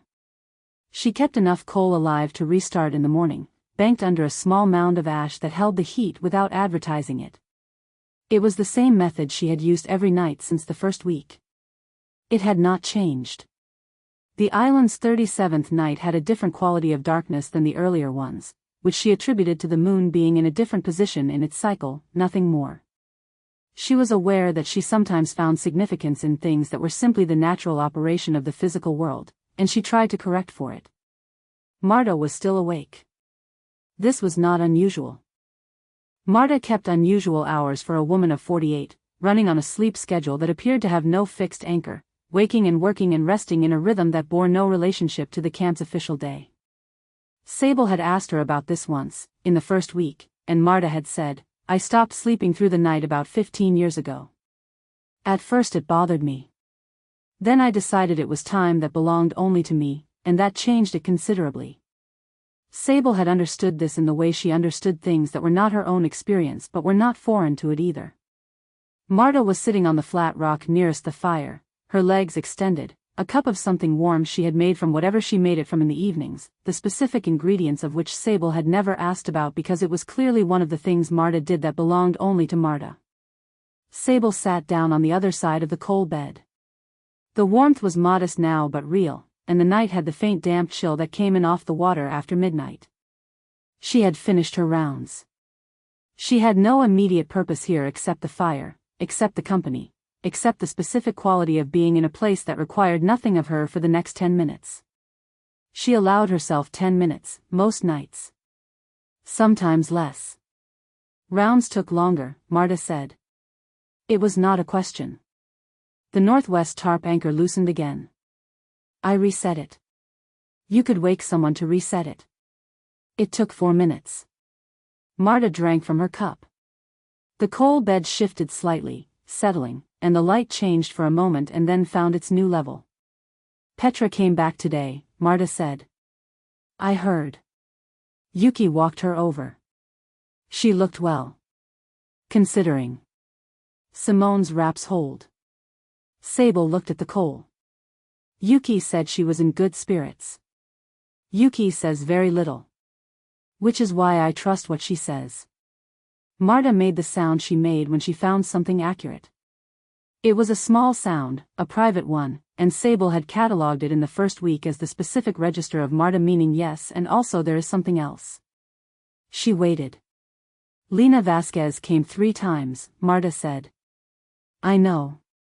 To check on Petra. I know, Marta. Ro noticed. Sable was quiet. The coal bed breathed its slow heat. Somewhere in the undergrowth beyond the camp's perimeter, something small moved in the dark, a rustle and then silence. She had catalogued the island's nocturnal sounds in the first 3 weeks as part of perimeter management and could now identify most of them without conscious thought. This one was a bird. Possibly the same bird every night. She had never confirmed this. Ro has eyes, Sable said. She does. Very loyal eyes. Marta turned her cup in her hands. She mentioned it to me rather than to you, which tells you something. It told Sable several things, each of which she was already aware of. Ro had noticed something that concerned her and had taken it to Marta instead of directly to Sable, which meant the concern was about Sable herself rather than about camp operations, and Ro understood the difference well enough to route it correctly. This was a form of political intelligence Sable had not expected when Ro had attached herself to the Eastern camp in the first week, and which she had come to appreciate. What did she say? Sable asked. She asked me if there was something she should know. Marta paused. I told her that the Western camp's leader had come to check on her injured person, which is the reasonable thing a leader does. She said, yes. She said it in a way that meant she knew that was the answer and she was deciding whether it was the whole answer. Sable said nothing. Ro is not suspicious, Marta said. She is attentive. Those are different things. She trusts you completely, which means she is trying to understand what she is seeing rather than building a case against it. A pause. That is both a comfort and a responsibility. I know. Do you? It was not Marta's usual register. She had put something different into the question, something that was not quite sharpness but was its more precise cousin. Sable looked at her. Marta was looking at the coal bed with the expression she wore when she had said the thing she was going to say and was now allowing it to exist in the air between them without either of them flinching from it. I'm not doing anything, Sable said. No, Marta agreed. That's what I mean. The fire breathed. Somewhere on the far side of the camp, a woman turned in her sleep, the brief sound of movement and then quiet. 37 days. Sable had built the Eastern camp from 4 hours of controlled emergency response into something that 23 women depended on for their survival, their safety, their daily sense that the world they were living in was navigable. She had made decisions in those 37 days that she had thought through alone, at night, at perimeters, in the specific machinery of her mind that ran best when it was running at a problem rather than at a feeling. She had resolved every challenge that had presented itself. She had kept her people safe. She had maintained, with considerable and continuous effort, the clarity of who she was and what she was responsible for. She had also, over those 37 days, built without entirely meaning to a working catalog of the specific way Lena Vasquez moved through a space and what she looked at first in any new environment, and what her voice did when she was performing confidence versus when she was simply confident, and the exact quality of attention she gave a thing she had decided was worth understanding. This was not something she had done on purpose. It was something she had noticed doing. How long are you going to keep fighting with the woman from the West? Marta asked. Sable turned and looked at her. The question had arrived so cleanly, so exactly like the thing she had been sitting beside without touching, that for a moment she simply looked at it. As long as it's necessary, she said. Marta turned to look at her with the expression she wore when the answer was not the answer and everyone present was aware of this. That's not what I asked, she said. Sable held her gaze. The coal bed settled again, a small sound, and the light went amber for a moment in the shift. Marta waited with the patience of someone who had spent 20 years waiting for people to say the true thing, who had learned that patience was not passivity but a form of precision, applied to exactly this moment, this particular silence, this woman on the other side of a fire that was almost out. Sable did not say the true thing. She sat with it, the way she sat with most things that she was not ready to do anything about. She sat with the specific weight of it, which was not the weight of uncertainty. She was not uncertain, which was in many ways the more difficult condition, but the weight of knowing and choosing not to act on the knowing, which she had learned in the marrow of herself at 19 years old and had been practicing ever since. Her mother had dissolved. Completely. Not grieved, not adjusted, not rebuilt. Dissolved, over 2 years, night by night, in the calls that Sable had taken and continued to take because there was no one else and because the cost of not taking them was visible and the cost of taking them was only visible to Sable. She had been the architecture of another person's survival. She had been indispensable and she had been loved for being indispensable and she had learned, in the marrow, that this was the only safe way, to be so necessary that the question of whether you were wanted for yourself never needed to arise. The question arose if you let yourself want. If you wanted, you could lose the wanting, which was a loss with a known shape. Or you could get the wanting, which meant you could then lose the thing you had gotten, which was a different and less survivable shape entirely. She had not let herself want anything she could not afford to lose in 14 years. The fire was almost out. "I know what you're doing," Marta said. Not unkindly. In the voice of someone who had seen this before, in other people, in other circumstances, and who understood its logic without endorsing its conclusions. "I've watched you do it for 37 days. Sable said nothing. "She moved the schedule forward," Marta said. "Not back." "Marta. I know. You know." She stood, retrieving her cup, brushing off the back of her trousers with the practical unhurriedness of someone ending a conversation in their own time. "I'm going to sleep. The point is made." "What's the point?" Marta looked at her. "That there is a perimeter," she said, "and then there is a life. They are not the same thing. One of them requires you to stand at the edge of it indefinitely and one of them requires you to occasionally step inside." She picked up her cup. "Good night, Sable." She walked back to the sleeping area, unhurried, in the manner of someone who has delivered a verdict and sees no reason to wait around for the appeal. Sable stayed at the fire. She stayed longer than 10 minutes. She was aware of this and did not correct it. She watched the coal bed breathe down to its final heat, ash widening at the edges, the core still amber beneath, and she thought about the perimeter and the camp and the 37 days and the specific catalog she had been building without meaning to build it. She thought about Lena arriving at the eastern camp in the dark, moving at the controlled pace of someone who had wanted to run and decided not to, and the fire ring assessment that had arrived instead of accusation, and the 2 words delivered without armor, "It's good." She thought about "I'll let you know what I find on the Western approach," which had not been said in the manner of a report but in the manner of a promise. She had not let herself think about it then. She was thinking about it now, with the fire almost out and Marta gone and no one watching, which was the only condition under which she allowed herself to think about the things she had decided not to act on. The coal went dark.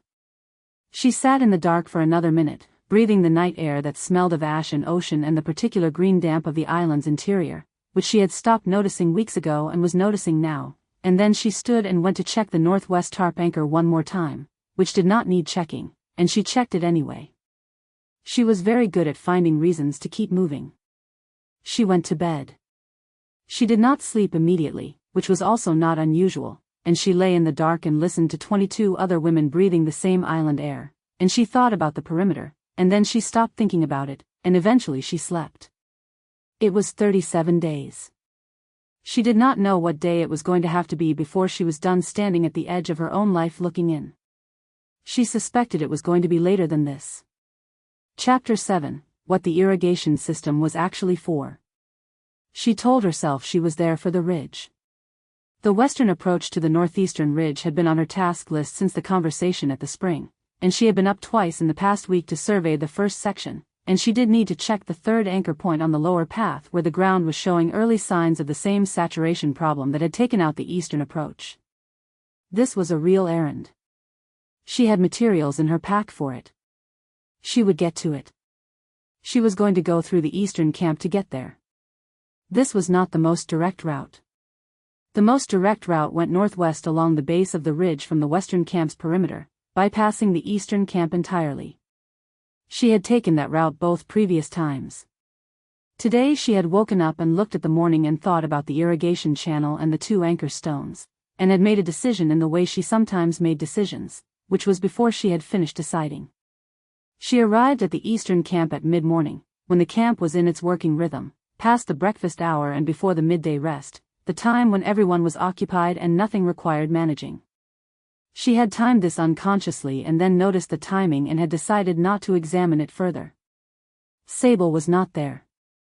This information arrived through Ro, who had appeared at the eastern camp's southern marker with the practiced alertness of someone who ran perimeter out of genuine vigilance rather than assigned duty, and who had told Lena, without particular inflection, that Sable had gone on a supply run to the wreck site on the eastern beach and would be back by early afternoon.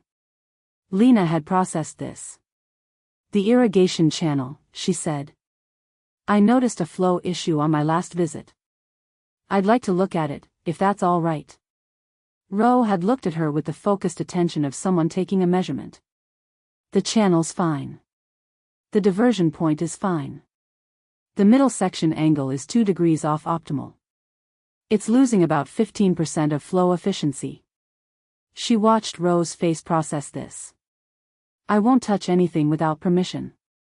I just want to look. A pause. I'll take you. She had not expected to be supervised and she found, examining her own response, that she did not mind it. Ro was not hostile. She was careful in the way of someone who took the responsibility of care seriously and applied it without apology, and there was a precision to her attention that reminded Lena of the camp she had assessed on the nights she had come for Petra, the quality of people who did things because they understood why the thing mattered. The irrigation channel ran from the spring diversion on the western side of the eastern camp to the water barrel station, a distance of perhaps 30 feet, following the natural gradient of the ground with a shallow cut that moved water through gravity alone. She had looked at it twice. Each time the flaw had been immediately apparent, the middle section angled 2 degrees too far south, pressing water against the outer bank wall instead of carrying it through the center of the channel, which increased friction and reduced yield. She crouched beside it. Ro stood a few feet back. The anchor stones on the middle section were 2 flat pieces of salvage rock, embedded at the channel edges to maintain the cut's alignment. Moving them would take 10 minutes. The new position was obvious once you saw the problem, a small correction that would change the channel's behavior along the entire back half of its run. She looked at it for a long time. She had been thinking about these 2 stones for a week. She had filed the problem in the Not My Business category and had kept finding it again every time the category disgorged its contents into the part of her brain that processed fixable things. She had been to the eastern camp 3 times for Petra and had not touched it. She had been managing it as a category problem rather than an engineering problem, which meant she had been managing it incorrectly. 2 stones, she said. Repositioned about 4 inches east. That's the whole fix. Ro crouched down beside her and looked at where she was indicating. She had the spatial intelligence of someone who worked with physical things and understood what she was seeing. The angle. Right.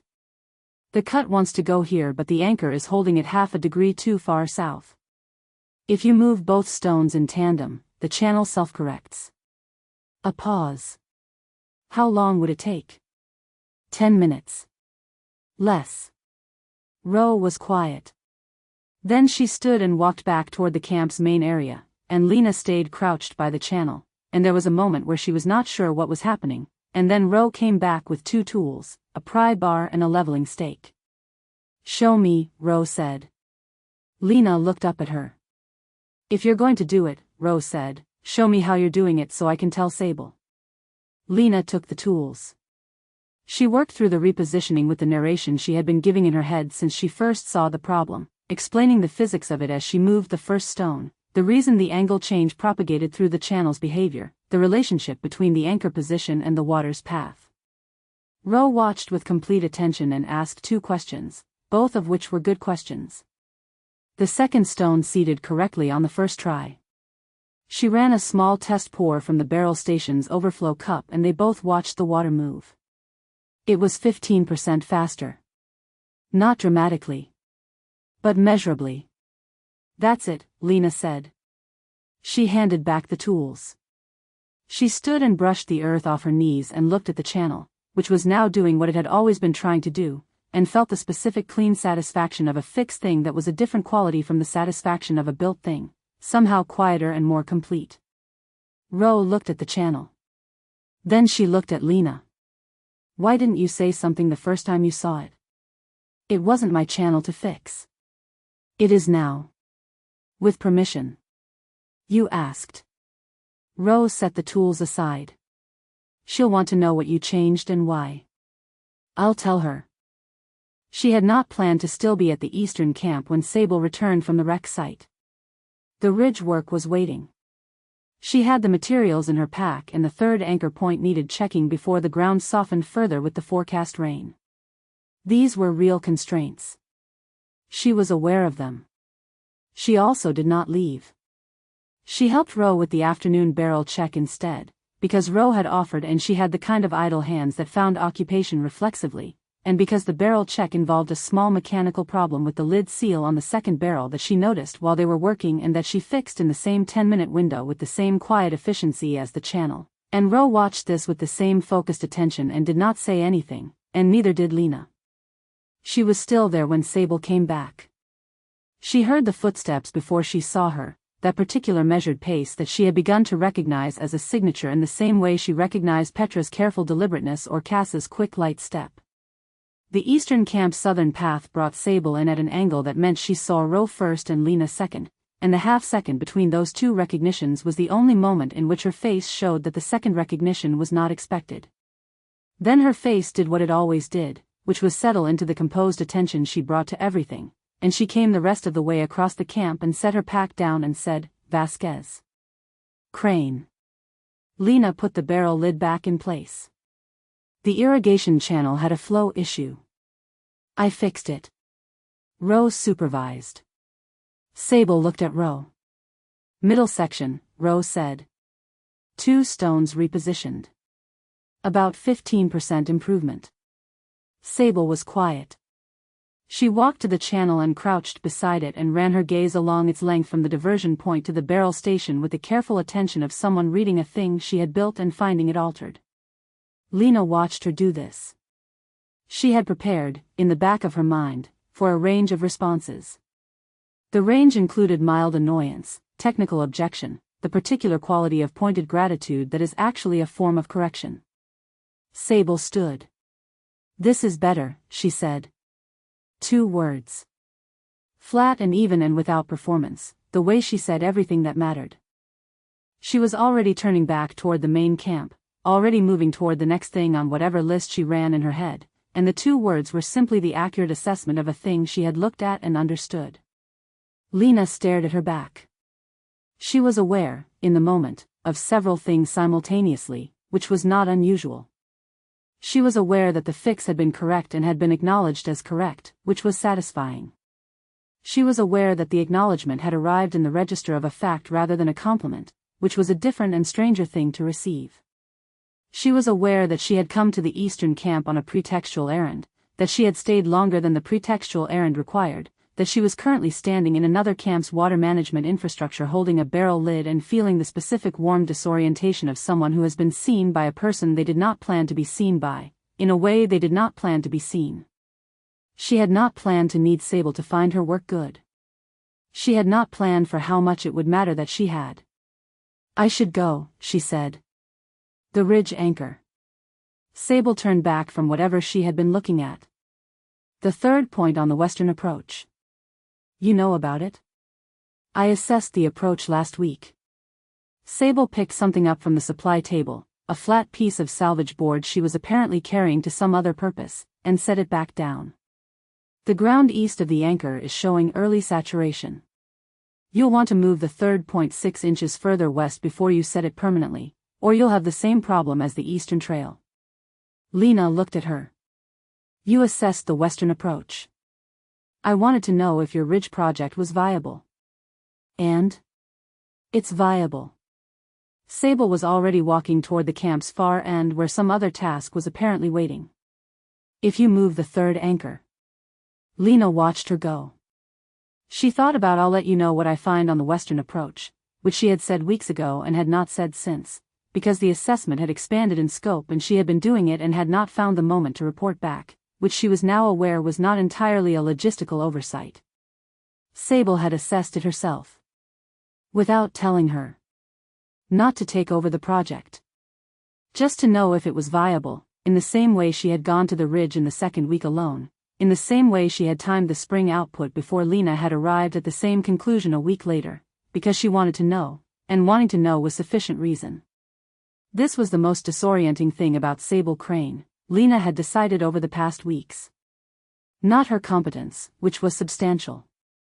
Not her composure, which was genuine and not performed and therefore impossible to dismiss as a technique. The most disorienting thing was the way she gathered information about the world around her without any apparent agenda beyond understanding it, and how that quality of attention, extended without calculation toward the things and people in her orbit, was the most unexpectedly intimate thing Lena had encountered on this island. Being known, even partially, by someone who was simply paying attention because attention was what they did. She picked up her pack. "Crane," she said. Sable paused without turning, in the manner of someone who had heard their name and was waiting.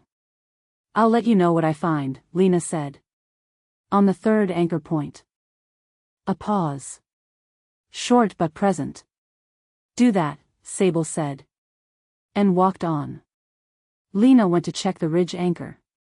She moved the third point 6 inches west before she set it, and it seated correctly, and the ground on the eastern side held without giving, and the approach was viable, which she had known it would be and which was still satisfying to confirm. She would send a report in the morning. Through Row, probably. That was the appropriate channel. She thought about this as better, still warm from 2 hours ago, and she thought about what it was to have your work recognized by someone who did not give recognition as a performance. She walked back to the western camp through the late afternoon light, and she did not cover the distance faster than necessary, and she did not think about anything with enough focus to constitute thinking. She just walked, in the fading afternoon, on an island that was starting to feel, in certain lights and at certain hours, like a place she could be. Not just survive. Be. She was not sure what to do with that yet. She kept walking. Chapter 8, The Bee Story has terrible timing. The water barrels needed checking at midday. This was not strictly necessary.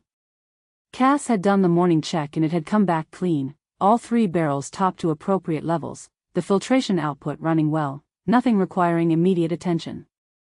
The midday check was a habit Lena had established in the first week when the filtration mesh was still unreliable, and she had kept it past the point of necessity because the 15-minute walk to the water station and back gave her a segment of the day that belonged to no meeting and no decision and no one who needed her to be anything.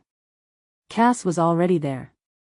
She was sitting on the flat stone beside the second barrel with her feet tucked up and her arms loosely around her knees, in the posture of someone who had arrived at a place with no particular purpose and had decided to stay a while.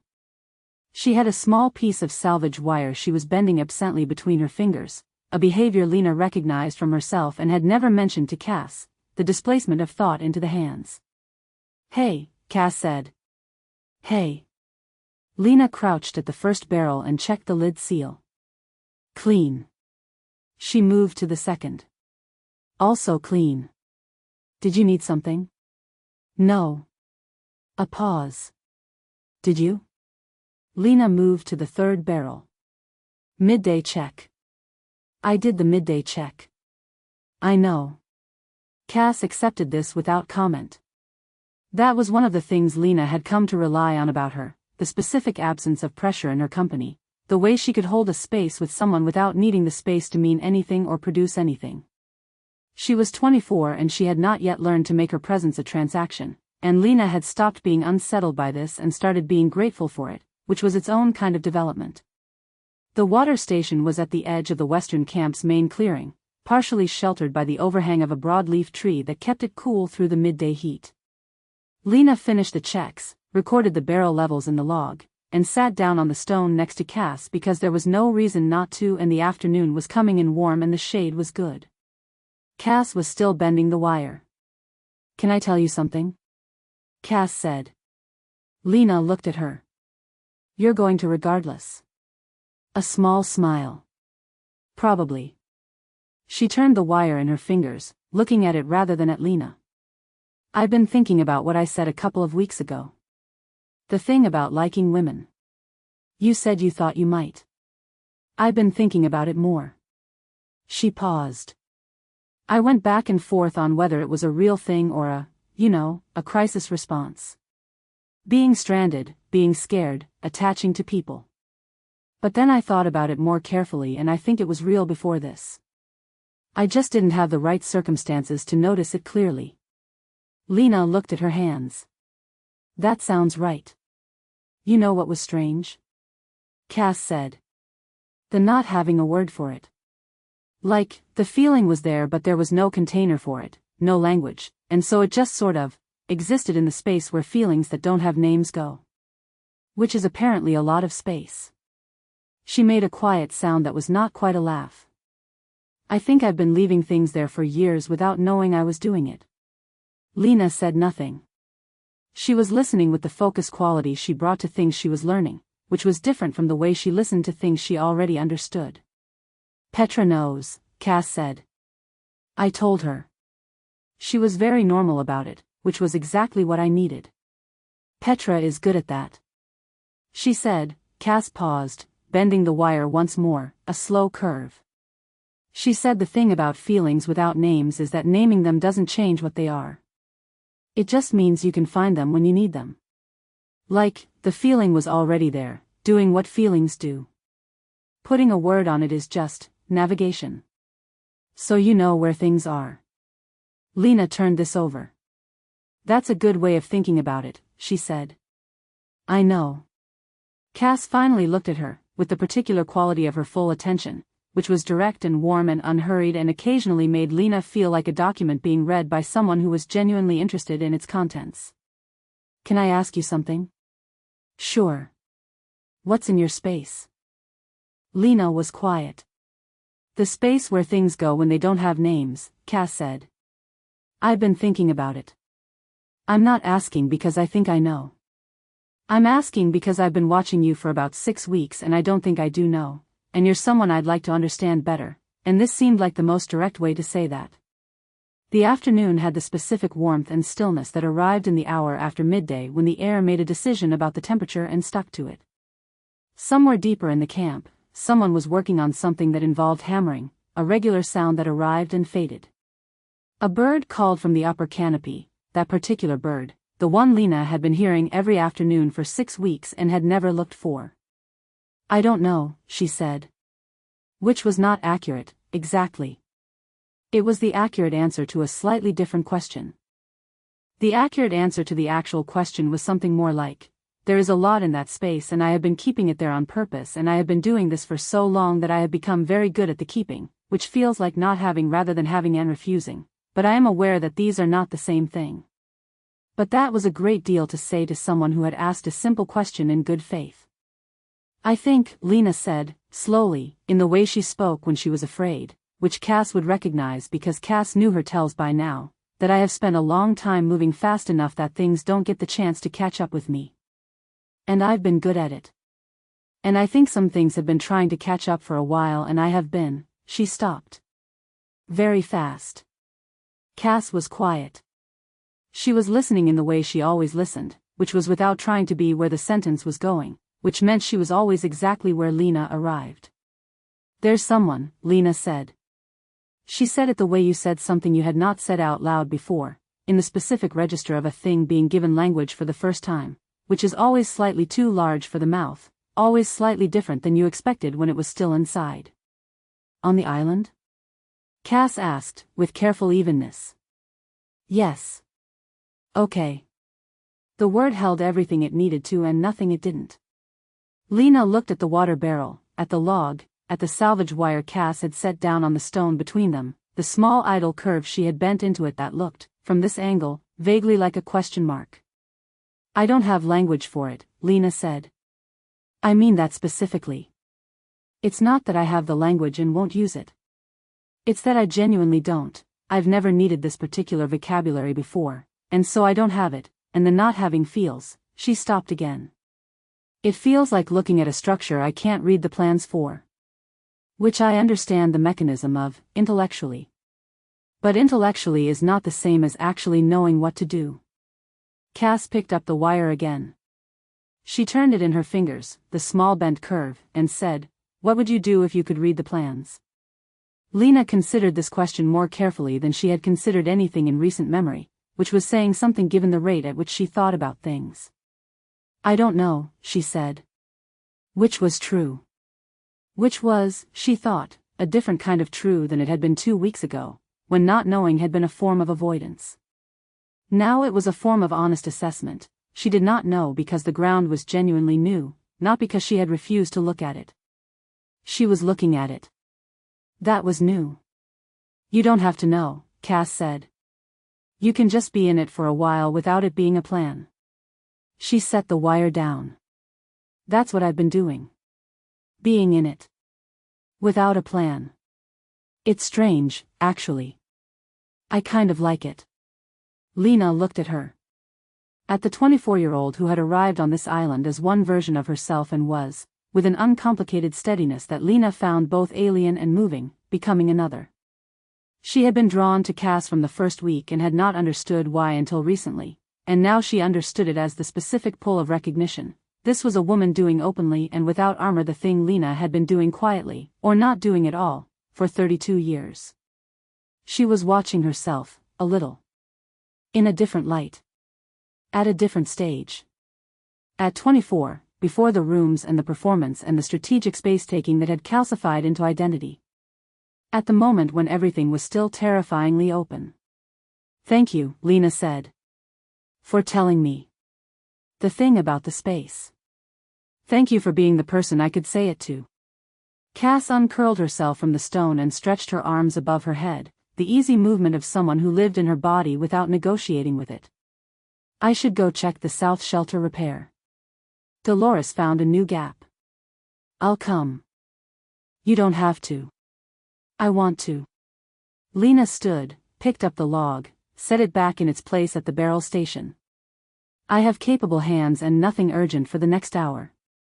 Cass smiled, the real one, without performance. "Okay." They walked back through the camp together in the afternoon warmth, and Lena thought about a structure she could not read the plans for in a space where things went without names, and she thought about being in it without a plan and what that would mean for someone like her, who had always had a plan, who had built plans the way she built everything else, fast and functional and load-bearing. She thought about a woman who moved through spaces cataloging what worked and what didn't, who said things like "this is better" in a register that was information rather than performance, who had assessed a ridge approach without being asked because she wanted to know if it was viable, because wanting to know was sufficient reason. Lena did not cover her mouth when she laughed at something Cass said about the shelter gap, the laugh arriving fast and involuntary the way it sometimes did, and for a half-second she registered the absence of the gesture. She had not noticed she'd done it until it was already past. She did not know what to do with that. She kept walking, in the warm afternoon, and the island held them both. Chapter 9, All the Small Wars We Were Winning. The fire materials dispute began, as most disputes between the two camps began, with something that was not the actual problem. The actual problem was that both camps needed the dry wood cache on the southwestern slope before the forecast rain, and the cache was on ground that sat equally inconveniently between the two camps, and neither camp had established formal claim to it because neither had reached it first and neither had improved it, which meant it was neutral ground in the same category as the spring, subject to the same unstated rules of managed access that had been working with increasing strain for 6 weeks. The stated problem, as raised by Roe at the morning assessment and relayed to Sable with the careful precision Roe used when she was delivering information she considered potentially volatile, was that the Western camp had sent 3 women to the cache at first light and had collected the top layer of the dry pile, which was the best material, the most seasoned wood, the stack that had been accumulating since the first month. Sable had listened to this and said, "How much?" "Enough for 2 days. Maybe 3, if they're conserving." "Did they take all of the top layer?" "Most of it." She had thought about this. "Send word that I'd like to speak with Vasquez this morning." The meeting happened at the cache site, which was a practical choice. Both of them could assess the remaining material while they talked, which turned the conversation from accusation to logistics, which was a better register for things that needed to be resolved rather than one. Sable had proposed it. Lena had agreed immediately, which either meant she had come to the same conclusion or she had been planning to propose the same thing herself and was letting Sable have it. Sable could not yet tell, with reliable accuracy, which of those was more often true. They arrived from opposite directions, as they always did, Sable from the east along the slope path and Lena from the northwest through the undergrowth, and they met at the cache in the way of two people who had been meeting at places like this for 6 weeks and had developed, without naming it, a shared grammar of how these meetings ran. The cache was a natural hollow in the slope's rock face, sheltered from above by an overhang that kept the rain off, and the remaining wood was stacked in 3 tiers. The bottom tier was green material, new cut, months away from being useful. The middle tier was partially seasoned, another 2 or 3 weeks of drying from optimal, and the top tier, the seasoned wood, was substantially depleted. They both looked at it. "Your camp took the top tier," Sable said. "Most of it. My read on the weather says we have 2 days before significant rain. I needed to build stock before the cache gets wet. I also need to build stock." "I know." Lena crouched down and examined the middle tier, running her fingers along a piece to test the moisture content. "Your people have metal barrels for water storage. Do you have drywood storage?" "A covered section in the main shelter." "How much capacity?" Sable considered how much of this information to offer. Then considered why she was considering it, and decided that consideration was itself the problem. "Enough for 3 days of cook fire at current consumption. We have 2 days of covered capacity." Lena stood. "Which means after 2 days of rain we're burning wet wood, which means everything takes longer and burns hotter and uses more material." She looked at the remaining stack. "If we share the middle tier equally and we both build covered capacity before the rain comes, we come out of the weather at approximately the same position." Sable looked at her. "You had this worked out before you came." "I had it roughly worked out. I wanted to check your covered capacity before I committed to the math. You could have asked me that through a messenger. I also wanted to assess the remaining material myself." Lena looked at the stack again. "And I thought you'd want to as well." She was right. Sable had wanted to see the cache in person, and she had sent the meeting request partly for the logistics and partly because a meeting at a physical site produced better information than a meeting anywhere else.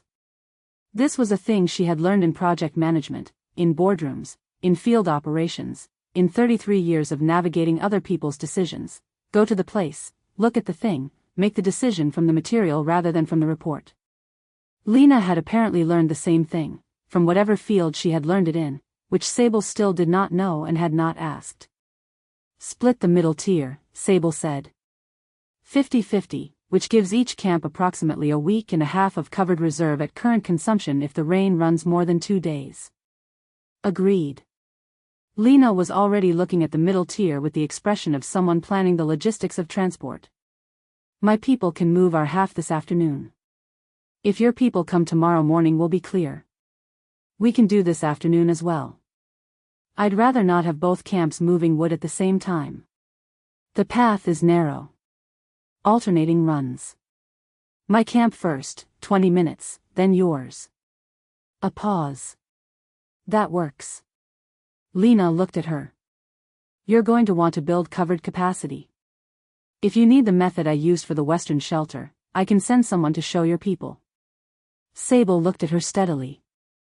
"I have a method." "I know you have a method. I'm asking if mine is better." The specific quality of this challenge, direct, without aggression, an honest comparative question rather than a maneuver, was something Sable had been cataloging for 6 weeks and had still not fully mapped. It was the way Lena approached most things that mattered to her, by asking the question she actually wanted answered rather than the question that served a position. "Send the method," Sable said. "I'll assess it." Lena nodded, and they were both looking at the wood cache, and then they were both looking at the same piece of the middle tier that had a split running along one edge, and both of them said, at almost the same moment, "That one's no good." A pause. Both of them had said it. The exact same assessment, in almost the exact same timing. Lena laughed. It was the involuntary one, the real one, the one that arrived before she had decided to laugh, a short bright sound that escaped before she could do anything about it. Her hand came up a half-second late, the automatic gesture, fingers almost at her mouth before she registered what she was doing, and her hands stopped in the air between them in a small arrested movement that was funnier than the laugh had been. Sable watched this. She watched the laugh arrive and the hand follow and the specific half-beat of the gesture stopping, and she felt something happen in her chest that she had no reliable name for, which was unusual for her. She generally had names for things. "I do that," Lena said, her hand still stopped in mid-air, looking at it as if it belonged to someone else. "With the hand." "I know," Sable said. Lena lowered her hand. She was looking at Sable with the expression she had when she was deciding whether to say the second thing she was going to say. "How do you know?" she said. Sable had been watching Lena across disputed territory, at the spring, at the cache, across fire rings and perimeter meetings, for 6 weeks. She had been cataloging the laugh for the better part of those 6 weeks, from the first time she had heard the real one as distinct from the performed one, the laugh that arrived before Lena was ready for it. She had the full record of it, including how the hand was never quite fast enough, how the attempt to contain it arrived after the fact, how the involuntariness of it was the most accurate thing about her. "You've done it before," Sable said. "That I've seen." Lena stared at her. "At the spring. When I told you I'd gone up the Eastern Trail alone in the second week." Sable looked at the wood cache, which was easier than looking at Lena while saying this. "You didn't laugh fully." "But the hand moved." Lena stopped. "That's very specific. I pay attention." "To me." It was not a question. Sable looked back at her. "To most things," she said, which was true and was also not the complete account of the situation. Lena held her gaze for a long moment, and in that moment Sable was aware of several things at once, the way she was aware of several things at once when the situation required full presence. The cache behind them, the remaining wood, the afternoon schedule, Roe who was 20 feet up the slope and could not have heard them but was certainly watching. The weight of a conversation that had, in the last 30 seconds, changed registers entirely, not dramatically, not irrevocably, but in the way that things sometimes changed when two people who had been standing at the edge of something looked at the same place at the same time and one of them said something out loud. 43 women, Sable said. Both camps. Split the middle tier. Alternating runs this afternoon. Lena blinked. Right. Send word on the covered capacity method. I will. They walked back in opposite directions, as they always did, and Sable took the east slope path and did not look back, which required a specific and quiet effort that she allocated without complaint, and she thought about a hand that moved half a second too late and a laugh that arrived before its owner was ready, and she thought about the 2 times she had seen it, which she could recall with complete specificity. She thought about, to me. She filed it. The file was at a size now that filing required some effort. She noted this without acting on it and continued down the slope toward the eastern camp, where there was wood to be moved and a shelter to be reinforced and 23 people who required her attention and her steadiness. She gave it to them, fully and without reservation, for the rest of the afternoon. She was very good at her job. She had also been very good, for 6 weeks, at the separate job of not examining what it was costing her. From the slope above the cache, Roe watched Sable come back down the path. She watched the quality of her walk, which was the same quality it always had, measured and purposeful, nothing visible. She watched her come back to the eastern camp and begin directing the wood transport with the same quiet authority she brought to every logistical task. She watched for another moment. Then she went to help with the wood. Chapter 10, The Things She Builds Instead of Sleeping. The shelter reinforcement design had been wrong since the beginning. Not wrong exactly. Functional. Adequate for the conditions they had encountered so far. But Lena had been watching the northeast corner for 3 weeks and there was a structural relationship between the main beam support and the secondary bracing that was going to fail in any weather system worse than what they had seen, which was not a question of if but a question of when, and she had been running the geometry in the back of her mind the way she ran all the unresolved problems, continuously and in the background, until the solution arrived on its own or she sat down to find it. She sat down to find it at 2 in the morning. The camp was quiet. The fire was banked to its low-maintenance state, the one that held heat through the remaining hours of dark without needing attention, and the sound of 20 women sleeping was the specific low-frequency presence that she had come to find, against expectation, one of the most settling sounds she knew. She had not expected to feel anything about the sound of other people sleeping near her. She had not expected a lot of things about this island. She brought the design notes outside to the flat rock near the shelter's northeast corner, where she could look at the beam while she worked the problem on paper. She had a stub of salvage pencil and a piece of the logging paper she rationed carefully because there was a finite supply and she used it for things that mattered. This mattered. The reinforcement mattered. She was going to find the fix tonight because the weather report from the afternoon sky reading suggested another 2 weeks before any serious system, which meant 2 weeks to implement whatever the solution turned out to be. She had been working for 40 minutes when she heard footsteps. She did not react immediately. She had learned the island's nocturnal sounds well enough to know human footsteps from animal ones, and she had learned, more specifically, the signature of the Eastern Camp's perimeter check, which ran on a schedule she had mapped from observation in the weeks since the schedule had become relevant to know. The easternmost point of that check brought the patrol within 50 meters of the Western Camp's northern edge, which was not a coincidence of geography she had ever raised, because raising it would have required acknowledging that she knew the eastern schedule in that level of detail. The footsteps did not belong to a perimeter patrol. She recognized the pace before the person came into sight. Measured. Deliberate. The specific quality of movement that she had been cataloging, against her better judgment, since the second week. Sable came around the edge of the Western Camp's main shelter and stopped.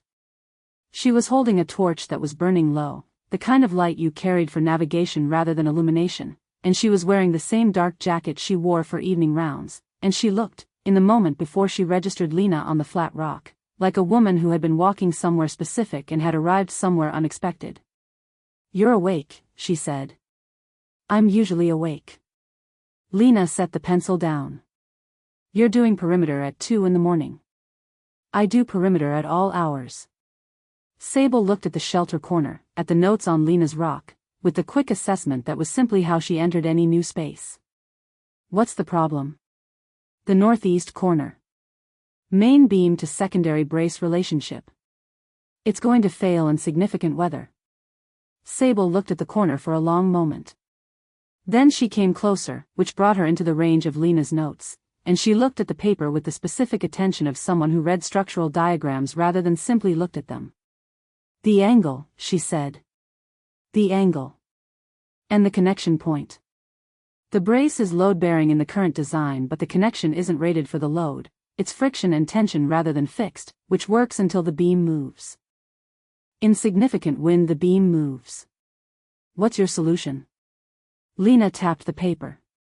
"Adding a third brace point here, which distributes the load across 3 connections instead of 2 and eliminates the single-point failure. The new brace needs to be seated at this angle," she indicated the diagram, "which requires notching the main beam." Sable crouched beside the flat rock and looked at the paper properly, in the manner of someone who was going to look at it until they understood it rather than until they had a response ready. She was very close. Not unusual given the size of the paper and the necessity of seeing the details, but Lena registered the proximity in the specific way she had been registering Sable's proximity for some weeks, which was to say she registered it and then allocated no further thought to it, which required more allocation than she liked to admit. "You'd need a notching tool," Sable said. "I have one.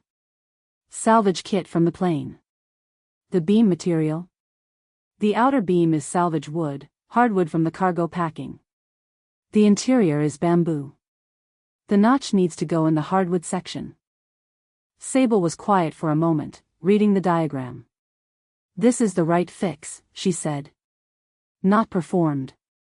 Not generous. Simply accurate. The same register as this is better, as the spring output being cleanest in the first 2 hours, as all the operational information she moved through the world with, which arrived without embellishment because embellishment was not a category she operated in."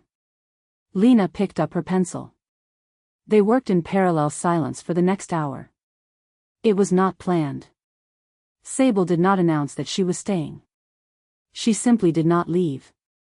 She moved from the flat rock to the corner of the shelter, examining the actual beam in relation to Lena's diagram, and she identified two additional considerations that Lena had not fully accounted for: the seasonal moisture expansion in the hardwood and a secondary load path through the roof structure that the new brace point needed to accommodate, and she offered these not as corrections but as additions, in the same tone she used for everything.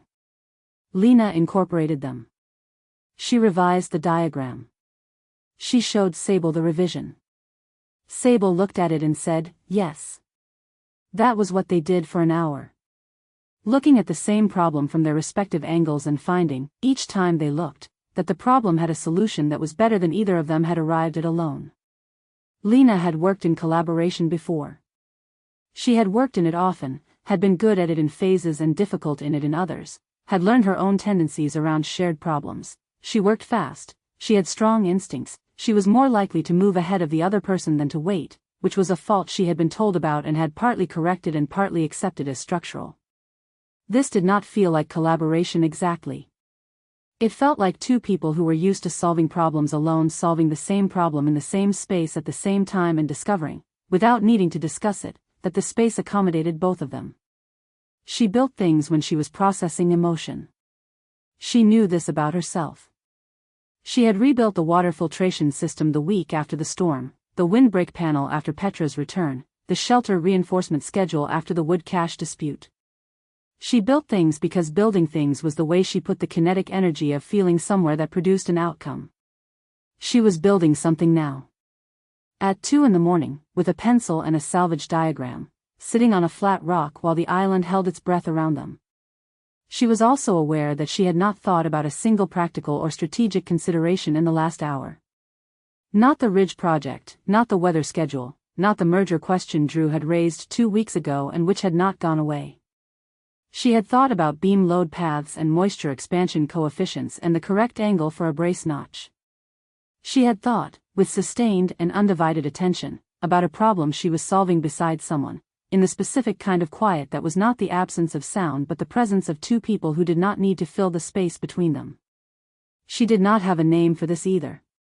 She was getting more comfortable with not having names for things. Sable's torch finished burning sometime in the second hour. She did not light another.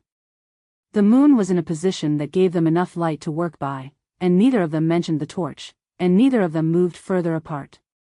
Lena noticed this in the way she had been noticing things for weeks, the specific temperature and weight of what was true in a given moment, without the part of her brain that processed strategy having anything useful to say about it. "The notching will take an hour," Sable said. She was looking at the final diagram, which was cleaner than the first draft, the revisions incorporated, the solution legible. "You'll want 2 people. One to hold the beam steady, one to work the tool. I'll do it tomorrow afternoon. I can send someone." Lena looked at her. "I have people who can hold a beam." "I know you do." A pause. "The offer stands." There was a specific quality to this offer that Lena turned over carefully. It was not the quality of obligation or transaction. It was not the quality of someone demonstrating their usefulness. It was the quality of someone making available a thing they had and thought might be useful, without requiring anything in return for the availability. She was still learning how to receive this. "Thank you," she said. Sable looked at her. "I'll send Yuki. She knows the beam material. She was part of the original shelter build." "How do you know your shelter build methods are compatible with mine?" "I compared the construction after the wood transport last week." Sable stood, retrieving her dead torch. "The underlying method is the same. Different materials, same structural logic." Lena stared at her. "You compared our construction methods." "I compared them, yes." "Why?" Sable looked at her with the expression she had when the answer was obvious and she was deciding whether to say it as if it were obvious or to soften it into something more navigable. "Because your camp is adjacent to a weather system the same as mine and I wanted to know if your shelter was going to hold." "If it wasn't?" A pause, the very brief kind, not hesitation but the space of someone selecting the right word from several available. "Then I was going to tell you." Lena held this for a moment. The island at 2 a.m, the banked fire, the shelter corner they had just solved together, and this woman standing in the low light with a dead torch and the complete matter-of-fact delivery of someone who had been paying attention to her camp's structural integrity and had intended to say something if it wasn't right, because that was what you did when you were paying attention to things that mattered. "It's going to hold," Lena said. "Better after tomorrow," Sable said. She took the eastern path back toward her own camp, the measured pace fading into the dark, and Lena sat on her flat rock with the revised diagram in her hands and listened to the footsteps until she couldn't hear them anymore. She looked at the diagram. She had not planned to spend an hour in the middle of the night working a structural problem with the person she had been managing not to want for 6 weeks. She had also not planned most of the things that had happened on this island, and the things she had not planned had, without exception, turned out to be the things that mattered. She added a note to the diagram. The accommodation for moisture expansion. Sable's addition. She would send her a copy, she decided. Tomorrow. Through row was the normal channel, but she could also just take it herself, which was what she was going to do, and she knew it, and she looked at the diagram and knew it, and neither part of her had any productive objection to raise. She folded the paper carefully and put it in her jacket pocket. The fire breathed. The camp slept. Lena sat in the dark for a while, not building anything, not thinking anything through, just sitting in the place where she was with the specific stillness of someone who had, without entirely deciding to, stopped running for the night. It was the longest she had been still in 6 weeks. She did not find it as terrible as she had expected.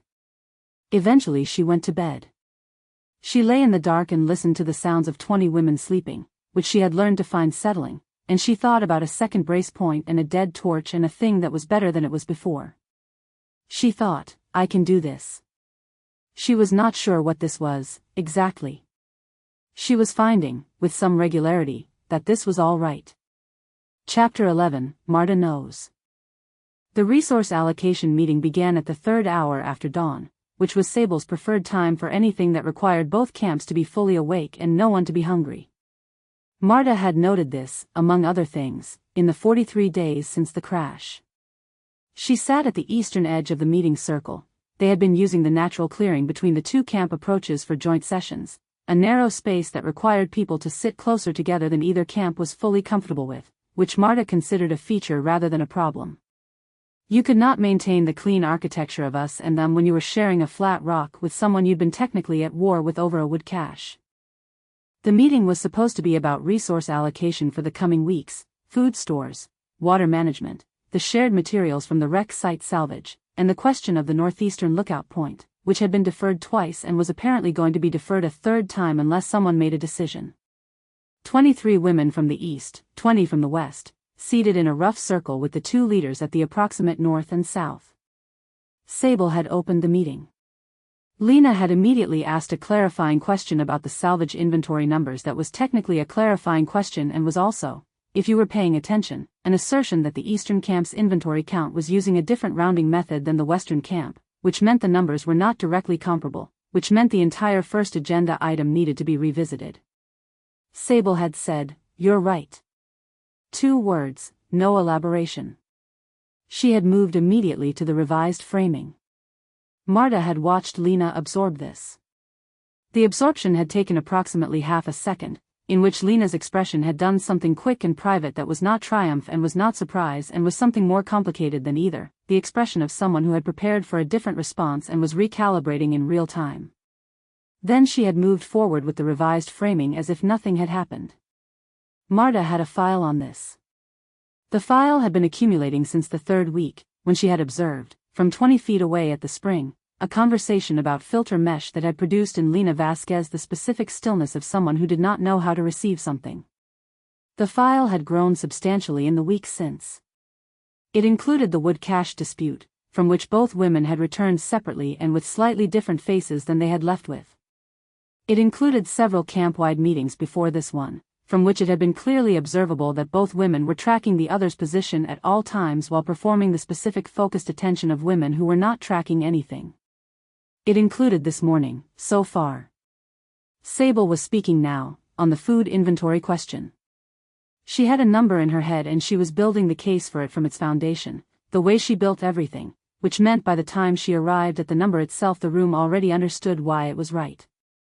Marta watched the Eastern camp members receive this with the comfortable trust of people who had learned that Sable's arithmetic was reliable and her reasoning was transparent, and these two qualities together meant you could follow her to the answer without having to verify the route yourself.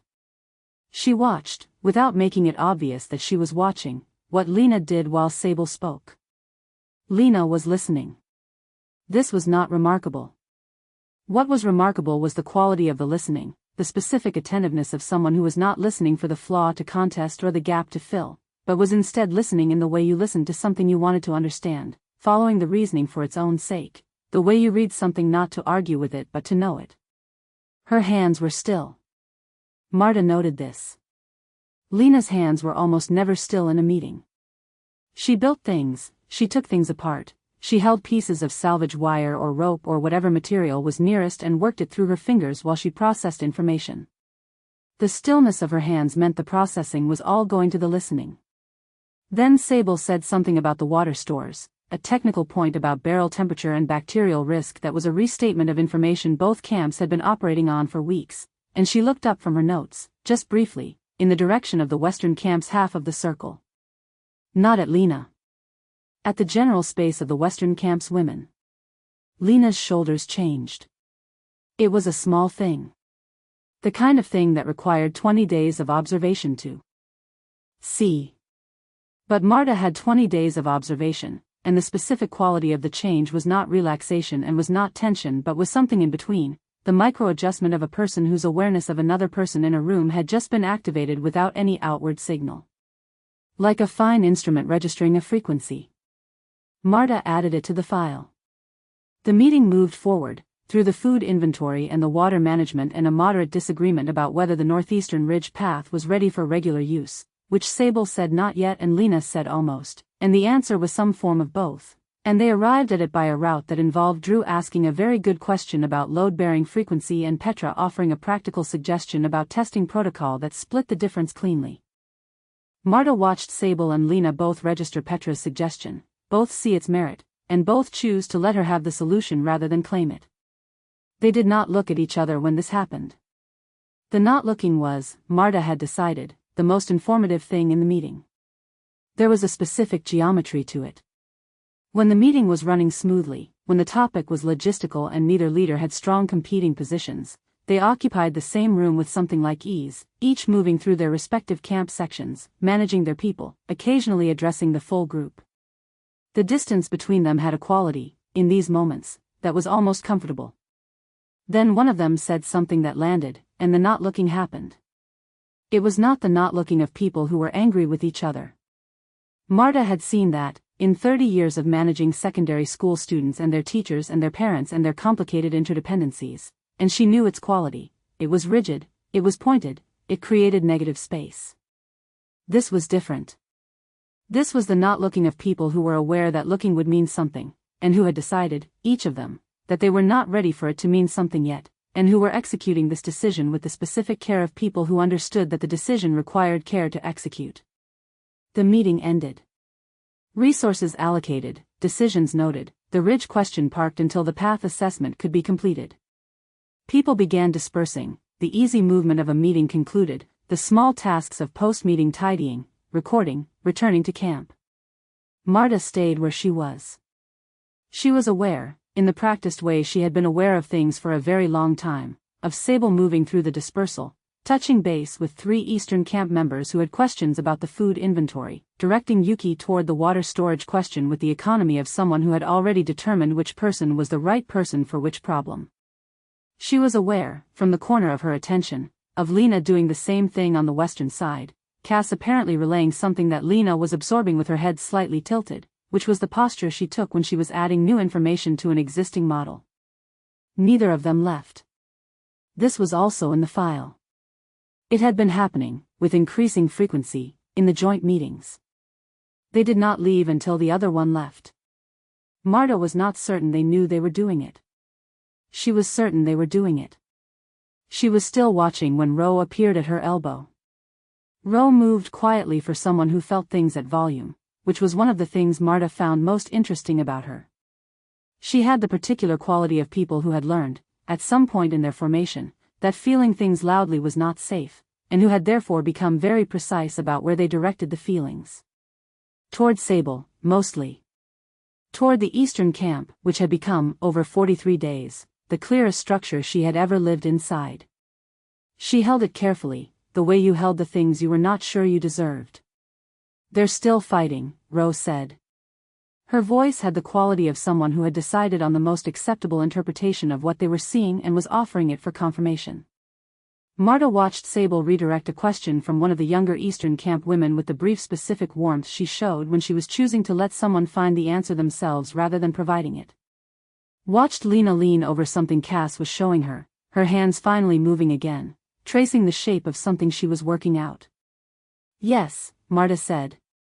She said it with the particular calibration of someone who meant it and also meant something else by it, both things simultaneously true, and she did not explain the quality of the yes because it was not her job to explain it, and because she had found, in 20 years of watching people find their way through things they were not ready for, that the most useful thing she could do was be accurate and patient and let the relevant parties arrive at their own understanding in their own time. Ro was quiet. She was looking at Sable, who had finished with the younger woman and was now looking at the meeting notes, head slightly bent, the posture of someone reviewing rather than doing. Across the clearing, Lena had straightened and said something to Cass that made Cass laugh. "Okay," Rose said, after a moment. She walked back toward the eastern camp with the comfortable purposefulness of someone who had received a piece of information and filed it correctly and had work to return to. Marta watched her go. Then she looked back at the clearing, where both leaders were still present, still separately occupied, still performing the mutual invisibility of two people who had made the same decision about the same wall and were still, as far as Marta could tell, standing on their respective sides of it. She finished her tea. It was cold. She had been holding it for the entire meeting. She poured the remainder on the ground and stood and took the cup back to the eastern camp, where there were tasks waiting and a day still to be gotten through and, somewhere in the middle of it all, two women managing something that was only going to get harder to manage the longer they tried. She was not worried. She had seen people find their way through worse than this. She was aware, with the specific precision of someone who had seen enough to know better, that being not worried was not the same as being certain. But she was not worried. She went to find Simone, who would have an opinion, and who would express it in approximately 12 words, and who would be right. Chapter 12, Something That Sounds Like a Truce. The Northeastern Ridge Lookout had been theoretically agreed upon for 3 weeks before it became an actual project. The delay was not logistical. Lena had the western approach mapped, the third anchor point corrected, the path tested to a point 60 meters below the summit where the rock widened into a natural ledge and the terrain became manageable for anyone without specific climbing experience. The delay was not material shortage. Both camps had sufficient salvage timber for a basic platform, and she had a design in her head that required 4 load-bearing posts and a braced floor, which was well within their combined capability. The delay was that building it meant working with Sable for 3 days. She had been aware of this for the full 3 weeks, had been categorizing it as a practical consideration rather than the thing it actually was, which required a specific and continuous effort that she was running lower on every day. She proposed it at the end of the resource allocation meeting, because there was something clean about proposing it in a context that was already logistical, already public, already framed around what the camps needed rather than what either of them was choosing. Sable had agreed in the same register, practical, direct, the questions settled in 30 seconds, and they had arranged start date, materials list, and party composition in another 2 minutes, and neither of them had been alone in the conversation for any of it. They began on a Tuesday, which was what Lena had started calling the days that fell in the camp's unofficial work pattern, though no one knew anymore with certainty whether the names of days still corresponded to anything real. Sable arrived at the western camp's northern edge at the agreed time with Yuki and a woman named Bex who was strong and precise and spoke very little, and Lena met her there with Cass and Petra, whose ankle was cleared for moderate terrain as long as the slope was not steep and she did not carry load. It was an odd assembly for a construction project, 6 women with 2 leaders, but the ridge required that kind of number, 2 to anchor the posts, 2 to work the bracing, 1 to run materials up the approach, 1 to spot. Platform first, Sable said. Posts anchored before the bracing. Agreed, Lena said. The ledge is stable but the northwest corner has softer ground. We anchor there last, after we know the load distribution. I'll check the corner. I already checked it. The soft section is about 18 inches. You need to go deeper on that post, minimum 12 inches rather than 8. Sable looked at her. Good to know. They went up the western approach single file, Lena leading because it was her path, Sable immediately behind. And Lena was aware of this in the specific way she had been aware of Sable's proximity for weeks, which was to say fully and continuously, which was becoming difficult to manage with any pretense of not managing it. The summit took 40 minutes at the measured pace required for the material load. When the ridge opened up into the upper clearing, both of them stopped. Lena had been here twice before. She stopped the same way both times. The island below the ridge extended in every direction in the full complexity of what it was, the two camp clearings, visible from this height as organized shapes against the canopy, pale against green. The spring, invisible but traceable by the line of darker vegetation along its channel. The eastern beach where the wreck site still bore the weather-smoothed remnants of the crash. And the ocean everywhere at the edges, moving in the particular slow rhythm of deep water, the horizon a clean line that made the sky feel wider than it did from the ground. She did not look at Sable. She was aware that Sable had stopped beside her and was looking at the same thing, and she was aware of the specific quality of two people standing at the same height looking at the same view and whatever was or was not happening between them in that moment. She looked at the ledge platform location instead. Northwest corner is there. You can see the discoloration where the moisture comes through. Yes. Sable was already looking at it with the assessment eye, moving forward. The post placement matters more than the depth on the southwest. We should go 4 points rather than 4 corners. The weight distribution. It spreads the load better across the irregular surface. I was going to suggest 5, Lena said. The additional center point. Sable considered this. Yes. That's better. They worked. The first day was mostly physical, clearing the ledge surface, setting the post holes, moving material up the path in the relay system Lena had designed that required Petra at the mid-station and Cass at the base, and which kept the path clear and the material moving at a rate that meant no one was waiting. Sable watched the relay system for about 10 minutes when she arrived at the summit, understood it, and directed Yuki and Bex into it without discussion. Lena watched this from the corner of her attention and filed it. The conversation was primarily practical for most of the first day. Materials, measurements, structural decisions, the specific technical language of people building something that needed to hold weight in uncertain weather. Lena found this easier than she had expected, which told her something she was trying not to look at directly. She was good in practical registers. She liked practical problems. And there was something in the quality of working a shared problem with someone who processed structural information the same way she did, who reached the right answer by a route she could follow and sometimes arrived at it half a step ahead, which was disorienting in a way that she had decided to categorize as useful rather than alarming. The first post went in at mid-afternoon. Sable anchored the northwest corner, going to 14 inches because Lena had said 12 and the soft section was softer than described, and she announced the revised depth without making it a correction. Lena added 3 inches of rubble fill to the hole before Sable lowered the post, which was not in the plan and which Sable registered with a nod, incorporated, did not ask about, because the reasoning was evident. They worked until the light made detail work impossible. The platform base was set. 3 of the 5 posts were anchored. The 4th was positioned and ready for tomorrow.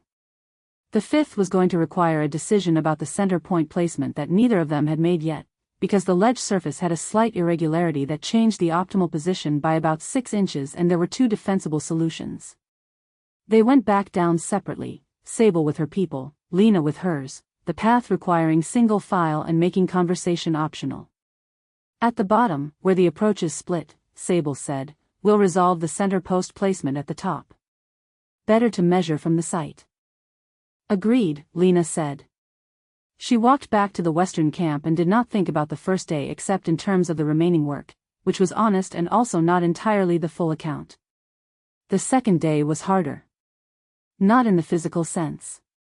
The bracing work went well, the structural decisions were mostly made, and the platform was taking on the shape of a real thing by mid-morning, which was the specific satisfaction of watching something emerge from materials and plan, the satisfaction that never got smaller no matter how many times she felt it. The second day was harder because the work left more room for the other thing. When the task was active and demanding, it occupied enough of her attention to manage the rest. When the task reached the stage of waiting, of watching a settled joint cure or a tied-off brace hold its first night of tension, the attention had nowhere necessary to go. They were sitting on the unfinished platform at midday, eating from the rations they had carried up, and Sable said, "The view is different from up here than from the ground." Lena looked at her. "I mean that specifically," Sable said. "The island. From the ground it's a problem to be managed. From here it's a system. What's the difference?"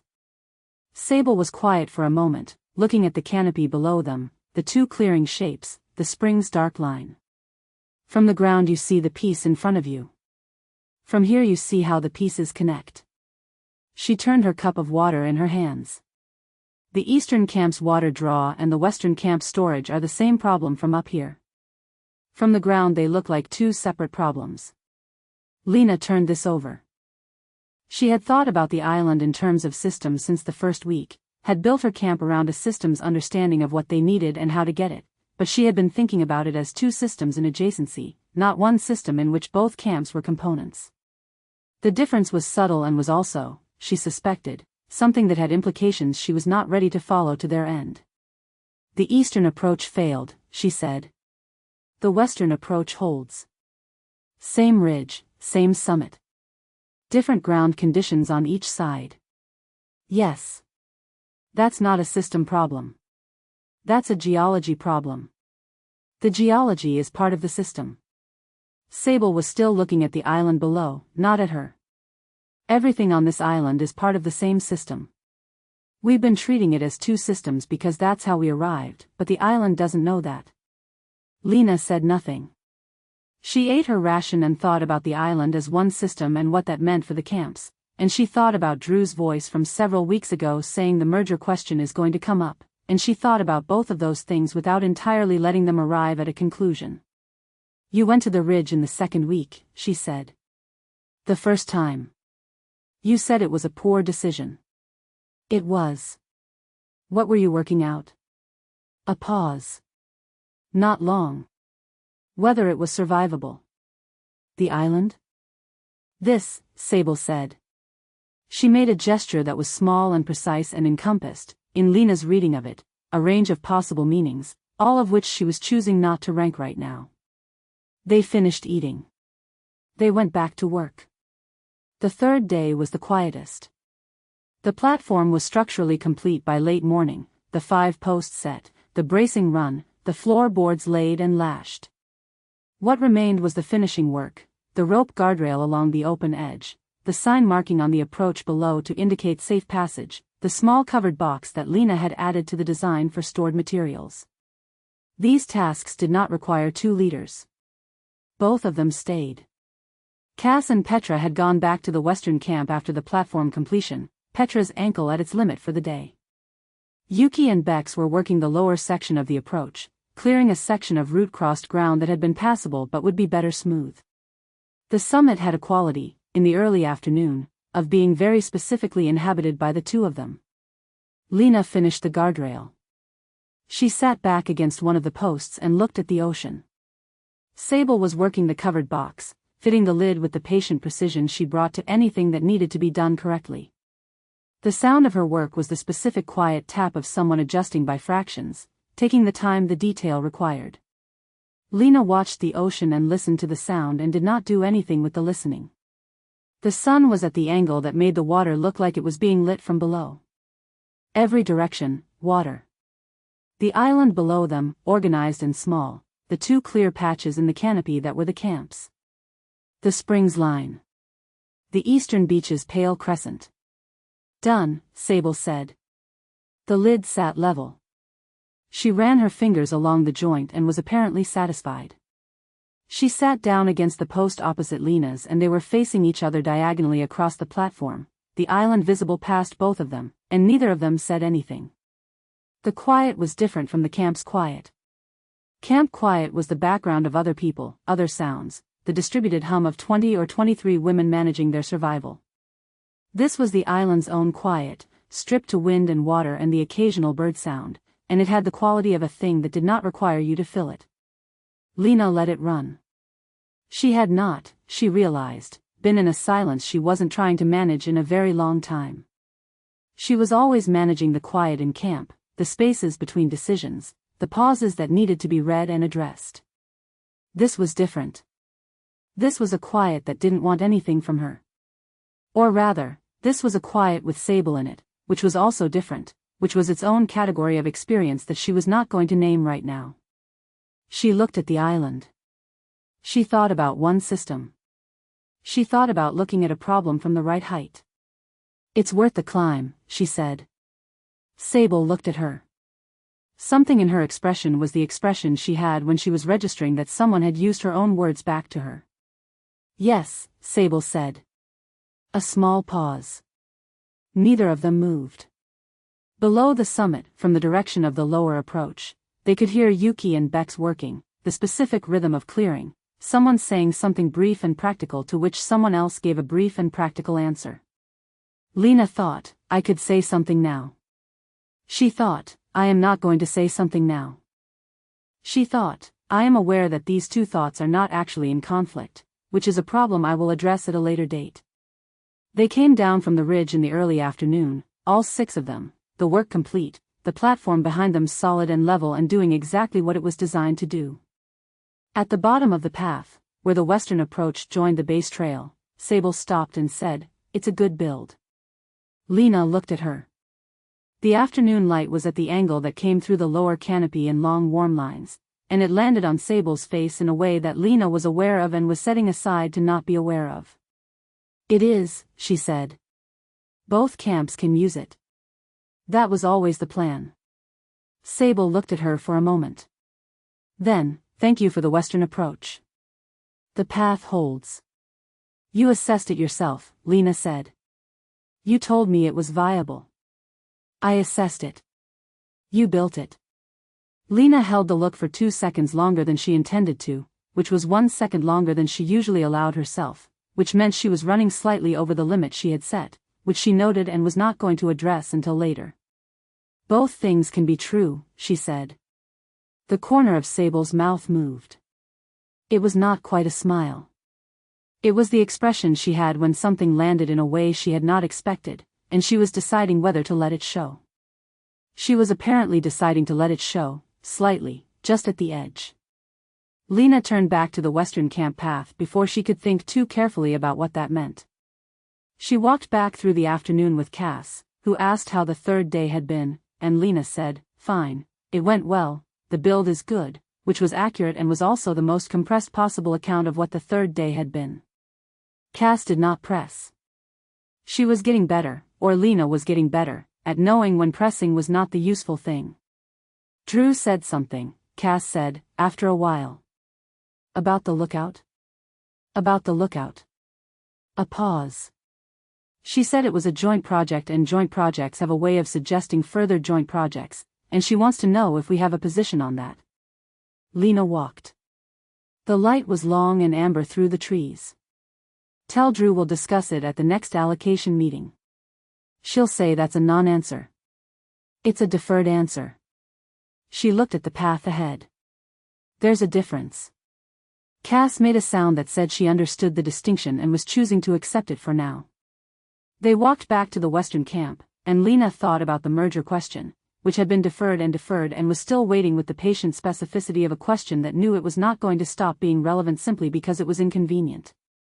She thought about the island from the ridge, the 2 clearings, 1 system. She thought about a conversation she had not had at the summit because she had decided not to have it, which had been the right decision, and which she was aware would not remain the right decision indefinitely. She was very good at knowing when decisions were going to expire. She had not yet decided what she was going to do when this one did. At the edge of the camp, before the trees ended and the clearing began, she looked back the way they had come, the direction of the ridge, the direction of the eastern camp below it. Then she went in. She had work to do. She always had work to do, which was, she was beginning to understand, both her greatest strength and the most elaborate architecture of avoidance she had ever built. She went in anyway. Chapter 13, What Drew Callahan Knows About Systems. Drew had a list. This was not unusual. Drew kept lists the way other people kept feelings, organized and retrievable and reviewed at regular intervals to confirm they still said what she thought they said. The list she had built about the merger question had been running since week 3, when the water source had first made itself apparent as a shared resource requiring shared governance, and it had grown since then with the specific methodical accumulation of someone who understood that the most dangerous moment in any system change was the moment when it felt inevitable. When things felt inevitable, people stopped asking whether they should happen. She had watched the Lookout project for 3 days with the attention she brought to things that were instructive. The Lookout itself was not the concern.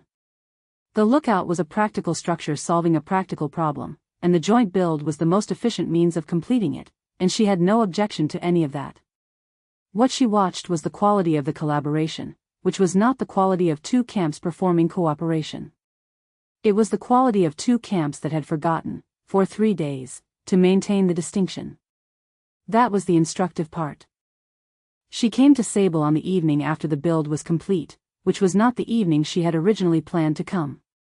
She had been going to wait another week, let the Lookout settle, see what shape the next joint project took before she made her approach. But the evening after the build had a specific quality to it, the Eastern camp returning with the combined energy of completed physical work and whatever else had happened on that ridge, and Drew had looked at Rose's face when they came back and had moved the timeline up. Rose's face had not been alarmed.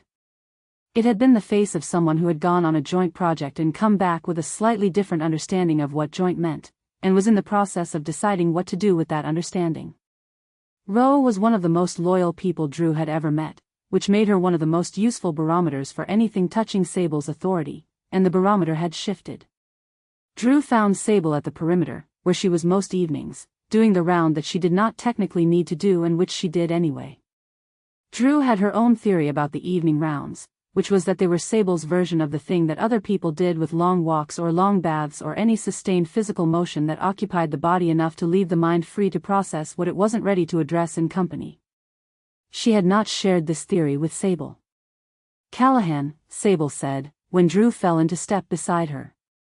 Crane. She matched the pace, which was measured and unhurried and not, she had long since determined, an invitation or a dismissal but simply the pace at which Sable moved through things. Good build today. Yes.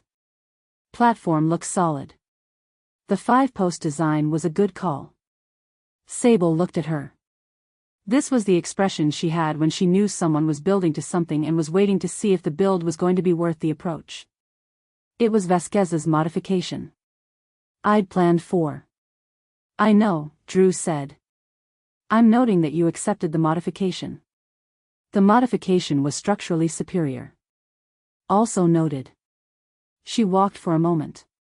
The camp's evening sound surrounded them, the fire being managed, someone having a conversation about tomorrow's food prep. I want to talk about the merger. Sable did not change pace or expression. The merger question is not on any formal agenda.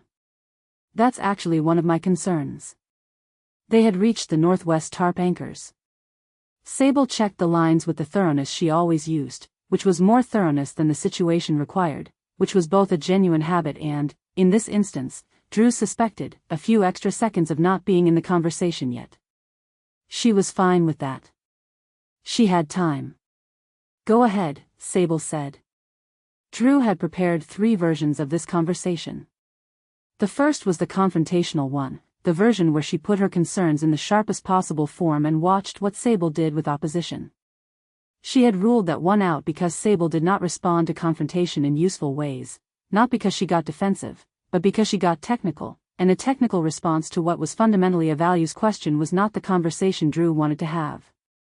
The second version was the diplomatic one, softened, framed around shared interest, the merger as a question rather than a critique.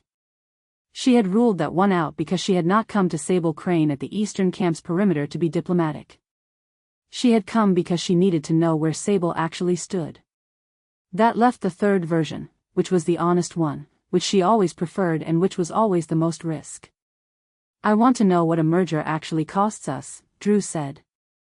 Not the Eastern Camp as an abstraction. The Eastern Camp specifically, the people in it, the structure they've built. What do they lose if there's one camp instead of two? Sable was quiet. She moved to the next anchor point. Not a rhetorical question, Drew said. I'm not building a case against the merger. I'm asking what you think the cost is. The Eastern Camp members lose their current governance structure, Sable said. The size of the merged camp means different decision-making processes. More voices, more competing interests, more time required to reach consensus. More of the work falling on you. On both leaders. On you more. Drew watched her hands at the anchor. Lena Vasquez's leadership style is distributed. She runs Western decisions through the group, she defers, she asks questions. Yours is centralized and transparent. You make decisions and you explain them clearly enough that people trust them. Those are not the same model. I know. In a merged camp, one of those models has to give ground to the other. Or you build a third model that neither of you has ever run before, under conditions that don't allow for failure. She paused. That's a significant risk.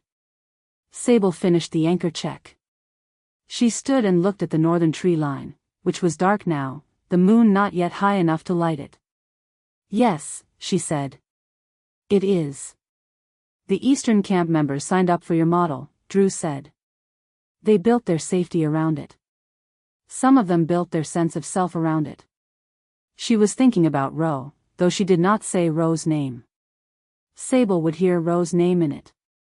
A merger that disrupts that model without their full understanding of what's being exchanged is a form of deception, even if it's not intended as one. Sable was quiet for a moment. Then, that's the most precise version of the concern I've heard. I've had time to think about it. What do you want from this conversation? Drew had asked herself this question when she was deciding whether to have it at all, and the answer she had arrived at was the answer she gave now. I want to know that you're asking the question. Not the leadership question, the human one. What are you exchanging and who are you exchanging it for, and have you told anyone what that means? Sable turned to look at her. The specific quality of the look was one that Drew had catalogued carefully over the 43 days she had spent in the Eastern Camp, the look Sable had when she was in the presence of a piece of information she had been managing privately and someone had said it out loud. It was not defensive. It was not calculating. It was the expression of someone who was deciding whether the fact that something was true outweighed the risk of acknowledging it. Drew waited. You're asking the right questions, Sable said. Keep asking them. It was not the answer Drew had expected. She had expected a measured qualified endorsement of the merger's practical merits, the case Sable would make to the camp if she made it at all. She had not expected to be told to keep asking. That's not a position, Drew said. No, Sable agreed. It isn't. Why not? Sable looked at the tree line. Because I don't have one yet, she said. And I'm not going to give you a position I haven't finished building, because it would be dishonest and because it would also be useless to you. She turned back. The questions you're asking need to be part of any merger conversation, if there is one. They are not questions I've dismissed. They're questions I'm sitting with. Drew considered this. It was, she thought, as honest as anything she had heard from a leader in a long time. It was also deeply unsatisfying, which was the quality of honest answers when the honest answer was not yet a conclusion. Ro knows something is changing, Drew said. A pause. Short. I know. She hasn't come to you with it. She came to Marta. Sable's voice was level. Marta told me. And I'm aware of it. Drew looked at her for a long moment. This was the part of the conversation she had been most uncertain about, the part where she was asking about something that was not, strictly speaking, camp governance. But she had not come here only for camp governance. She had come because the camp and the person running it were not separable things, and the fracture she was watching build in Ro was the place where that inseparability was going to become visible. The Eastern Camp structure depends on trust, Drew said. The trust depends on you being legible. You've been legible for 43 days. She paused. Something has become less legible. Sable was very still. Drew had her answer. Not to the question she had asked, which had been the explicit one, but to the question she had actually been asking, which was the other one, the one about the human exchange. She had her answer and she was going to take it and go, because she had not come here to make Sable say anything she was not ready to say. She had come to see what the silence around the unsaid thing looked like, and she had seen it. Keep asking, Sable said again. The second time landed differently. More like a request than an endorsement. I will, Drew said. She left Sable at the perimeter and walked back toward the eastern camp's main area, through the fire's warm light and the evening sounds of people settling into their night. She walked past Ro, who was on fire management, who looked up when she passed with the expression of someone who had been waiting for someone to come back from somewhere and was checking whether the someone had come back with anything useful. Drew gave her a small nod that meant, she's fine, it's fine, we're fine. Ro turned back to the fire. Drew sat down on a supply crate on the far side of the camp and took her list out of the front pocket of her jacket, where she kept the things she was currently working. She looked at it. She had 7 items. She added an 8th. The 8th was, she knows. She sat with it for a moment, the 8th item, the weight of it. Then she put the list away and went to check on the cooking situation for tomorrow, which needed her attention and which was something she could actually affect, which was all she ever really wanted out of any given hour. The rest would happen or it wouldn't. Systems had their own logic, and you could slow them and redirect them, but you could not stop them once the components had begun to rearrange themselves toward a new configuration. The components had been rearranging for weeks. She noted this, as she noted everything, and went back to work. Chapter 14, The Thing That Was Said During the Storm, Part 1. The storm showed itself 2 days before it arrived. Lena knew this by the quality of the light on the first day, a yellowing at the horizon that was too early in the afternoon and came from the wrong direction, and by the behavior of the birds in the upper canopy, which had been moving south since morning in the specific dispersed pattern that meant they were not migrating but relocating, putting distance between themselves and something they knew was coming. She had been on this island for 51 days. The island had been teaching her how to read it since the first week, and she had been learning in the way she learned everything, quickly and without waiting to be instructed. She called a Western camp meeting that afternoon. She gave them the information plainly. Significant weather was likely within 48 hours, and they needed to prepare with the assumption that it would be worse than anything they had encountered so far. How do you know? Drew asked. Sky and birds. She looked at the skepticism in Drew's face, which was present but not dismissive. I've been wrong before. I want to prepare as if I'm right and find out I was wrong, rather than the other way around. Drew nodded. What do we do? She had a list for that, too. She sent word to the eastern camp the same evening, through Petra, who had a friendly relationship with Yuki now and could carry information between the camps without the formality of a messenger, which Lena had begun to find useful for things she wanted to move quickly and quietly. The message was, weather coming, suggest we coordinate preparation, send word if you want to meet. The response came back in 2 hours, delivered by Ro. Sable says yes, tomorrow morning, the midpoint clearing. They met at the clearing where the 2 path systems intersected, the space that had been the neutral ground for joint meetings since the beginning. Both leaders arrived with their respective second-in-command, Sable with Marta, Lena with Drew, which meant the 4 of them stood in the early morning with the specific quality of a meeting that knew itself to be more than logistical. Sable had read the same sky. Lena had suspected this. The eastern camp's fire behavior the previous evening had suggested preparation, a larger bank than usual, which meant someone had been thinking about fuel conservation, and the confirmation was the specific kind of useful that had become, over the past weeks, the ordinary texture of working in parallel with someone whose competence she had stopped being surprised by. They laid out the situation together, the storm's likely direction, the exposure of each camp's shelters, the fire management problems that would arrive with sustained rain, the water system implications, the medical risks, the food stores. It was 50 minutes of dense practical exchange, and it was, for most of that 50 minutes, the most functional professional relationship Lena had ever been in. She said things and Sable built on them or redirected them with the specific quality of someone who was not performing collaboration but simply doing it. Sable said things and Lena did the same. Marta made notes. Drew asked several questions that improved the plans. When they reached the shelter question, Sable said, "The western main shelter is better sited for the direction we're expecting the weather from." Lena looked at her. "The eastern shelter is more solidly built." "Both are true," Marta said. "If the weather is as significant as we're expecting," Sable said, "neither shelter is adequate alone. The eastern shelter holds better against structural load, but it's positioned on the exposed side of the camp for this wind direction. The western shelter is more sheltered, but we rebuilt the main frame after the reinforcement work. It will hold the load." Lena thought about the beam and the 5 brace points and 2 weeks of working exactly this question. "It will hold," she confirmed. "If the weather is severe and both shelters take damage," Sable said, "we need to know in advance that 43 women have one structure to go to." "The western shelter," Lena said.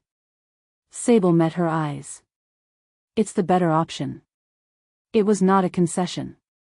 It was the same register as "this is better," as the western approach is viable, accurate assessment, stated without performance.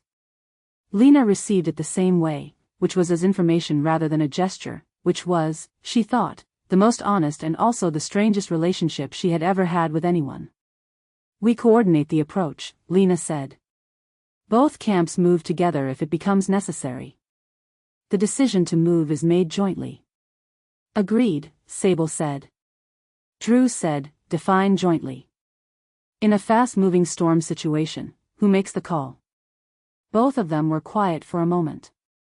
"Both of us," Sable said. "If we disagree, we take the more conservative option." "And if we can't reach each other?" Lena asked. "Then whoever is on the ground with the most information makes the call."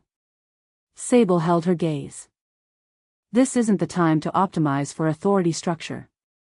It's the time to get 43 people somewhere safe." Lena looked at her for a moment. "Agreed," she said. The storm arrived in the middle of the second night. Lena had been awake for it. She had been awake, in fact, since the first sound of it at the island's edge, the low register change in the air pressure that preceded significant weather, the particular quality of silence that was not absence of sound but presence of something massing at the horizon. She had done her preparations by then. The western camp was as ready as it was going to be, food stores covered, water barrels sealed and weighted, the shelter reinforced at every point she could reach, the most vulnerable equipment moved inside or tied down. She had walked the camp 3 times. She had woken the women who needed to be awake and let the ones sleep who could still sleep. When the rain started, it started hard, the first bands of the system arriving without the usual warning of light rain, the sky opening directly into something serious. Within an hour the wind had reached a speed that made upright motion difficult and the rain was coming in at an angle that turned the air into a wet wall. Lena moved her camp inside in stages. The camp responded. She had not been certain how they would respond to this kind of pressure. 43 days of survival built good habits but did not guarantee calm under a genuinely bad storm, and what she discovered was that the western camp, her camp, the thing she had built from 20 frightened women and a handful of salvage materials and her own inadequate certainty, was capable of following clear direction in the dark and the wind and the rain without losing itself. She felt, in the middle of the evacuation she had been planning for 2 days, something she did not have time to name. The eastern camp appeared at the western approach at the 3rd hour of the storm, Sable leading, Marta behind, the 23 women of the eastern camp strung out along the path in the controlled order of people who had moved on command and were keeping formation. The eastern shelter had taken a structural blow to the north wall, not catastrophic, but enough to make the interior unsafe in sustained wind. Lena met Sable at the western camp's edge. "North wall," Sable said. Rain was coming off her face in sheets. She was not moving urgently, which was the tell that she had already processed the emergency and was in the logistics phase. "How bad?" "The main frame held. The infill failed."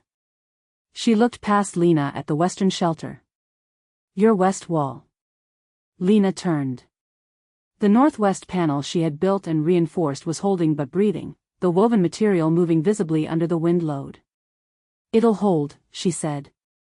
Yes, Sable said, which was agreement and was also the sound of someone who had checked the structure and reached the same conclusion. They worked together for the next 2 hours without argument, which was either the storm stripping away the luxury of argument or the thing they had built over 51 days coming to its first real test and holding. 43 women in a Western shelter that had been designed for 20. Space managed, warmth managed, the small crises of 43 people in close quarters in bad weather managed one at a time as they presented themselves. Lena was on the camp's east side, dealing with a water drainage issue at the shelter's base, when she heard the disagreement. She heard Sable's voice first, the measured flat register it had in direct contradiction, the northeast corner of your fire ring. The drainage is pooling and running under the windbreak's base. It will undermine the windbreak anchor in sustained rain. And then her own voice, responding from the other end of the camp, the fire ring is set on elevated ground. The pooling is runoff, not drainage failure. If we redirect the surface water here, she pointed at the eastern drainage line, which she could see from this angle. It channels south and clears the anchor area without touching the ring. Sable looked at the line she was indicating. Then at the ring. That redirect requires 2 people and materials we don't have free right now. I have the materials. Lena was already moving toward the supply section. 2 people is enough. I'll take Cass. Cass is managing the East End situation with the sleeping arrangement. Then give me Yuki. Yuki is managing the water barrel covers. They were standing 2 feet apart in a shelter containing 43 women, rain hammering the outside, and Lena could see, with the specific clarity of someone looking at a structural situation and knowing she was right, exactly what was going to happen if the drainage pooled against the windbreak anchor for another hour. She also knew that Sable was right about the resource constraint. Both things were simultaneously true. She made the call she thought was correct. I'll do the redirect with Petra. Petra, come with me. Sable's expression did not change. Petra is off full load work. This isn't full load. She looked at Petra, who had appeared from the shelter's middle section. Can you hold one end of a diversion stake? Petra looked between the 2 of them with the expression of someone who understood she was in the middle of something and had been asked a direct question. Yes, she said. They went to do it. The redirect took 20 minutes in conditions that made 20 minutes feel much longer, both of them soaked through and Petra on her good leg but steady, and at the end of it the drainage was redirected and the windbreak anchor was clear and holding. Lena came back in. She did not look at Sable immediately. She dealt with Petra, who was cold and wet but unhurt, got her to a dry position and a change of the only dry thing available. She checked the windbreak anchor herself, from the inside, confirming what she could see from the surface. Then she turned. Sable was watching her from across the shelter's interior with the expression she had when she was deciding whether to reopen a closed argument. Lena met her eyes. Held them. Sable looked at the windbreak anchor. Then back at her.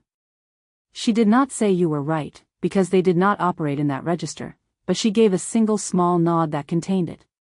Lena looked away. The storm was entering its worst hours. The wind at the shelter wall was audible now as a sustained sound rather than gusts, a continuous pressure, and the woven material was holding but working hard. 43 women in the warmth and the press of too many people, the specific intimate discomfort of survival, and the rain running hard outside on an island that neither of them had asked to be on. Lena found a position in the shelter's midsection, between Cass and a woman from the eastern camp whose name she was still learning, and she sat down on the floor with her back against the main beam and let herself stop moving for the first time in 6 hours. The shelter held. She had known it would hold. She had built it to hold. She looked across the interior, through the pressed-together shapes of 43 women, to the far side where Sable had positioned herself against the east wall, sitting with her back straight and her eyes moving through the shelter in the specific scan of someone who was always, no matter how long they had been awake, still counting heads. Lena counted. It had been a long night. Her legs ached. The beam at her back was solid and real and doing exactly what she had designed it to do, which was a satisfying thing to feel through your spine in a storm. She was not sorry she had overridden the call. She was aware that this was going to need to be addressed, when the storm was over and there was space to address it. She was also aware, sitting against the beam in the sound of the rain, that there were 43 women in this shelter because both of them had built it and because both of them had, when it mattered, moved without hesitation toward the same problem. She thought, the island doesn't know we're two camps. She thought, we're not going to be two camps much longer. She did not think this with dread or relief. She thought it with the specific recognition of someone who has been watching a thing arrive and has finally let herself see its shape. Outside, the storm pushed the darkness around. The shelter held. 3 hours later, the worst of it passed. By morning, the rain was still falling but the wind had dropped to something manageable, and the assessment revealed what they had already known from inside: the western shelter had held. The eastern shelter's north wall had not, the infill blown through and the frame exposed, and reconstruction was not a question of whether but of how long and with what materials. The women of both camps came out of the western shelter in the gray dawn light and looked at an island that had rearranged itself slightly in the night, branches down, the spring's output running full and fast with the rain load, the path system silted in 2 places. Lena stood at the shelter entrance and looked at it. She felt Sable come to stand beside her, not looking at her, looking at the same island. The eastern shelter, Sable said. I know. North wall is a week of work. Maybe 2. In dry weather. Lena looked at the rain, which was not stopping soon. Which we don't have. A pause. They both knew what the next thing was. They had both known it before they looked at the sky together 2 days ago, and they had both known it in the shelter last night, 43 women pressed together in the only structure that had held. The western shelter, Sable said, can accommodate both camps if we expand the east section.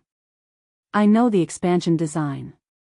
I've been thinking about it since the first week. Of course you have. It was not quite an accusation. It was the sound of someone who had also been thinking about this since the first week, which was its own kind of admission. We'll need to take a vote, Lena said. Yes, Sable said. Neither of them moved. The rain came down.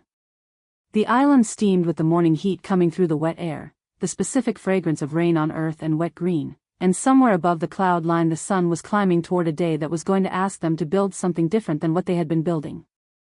Lena was ready. She was also not ready at all. Both of those things were true, and she was learning, slowly, to let them both be true without demanding that one of them yield to the other. Tonight, she said. After people have rested. We'll call the vote. Agreed, Sable said. They stood in the rain a moment longer, both of them, neither moving.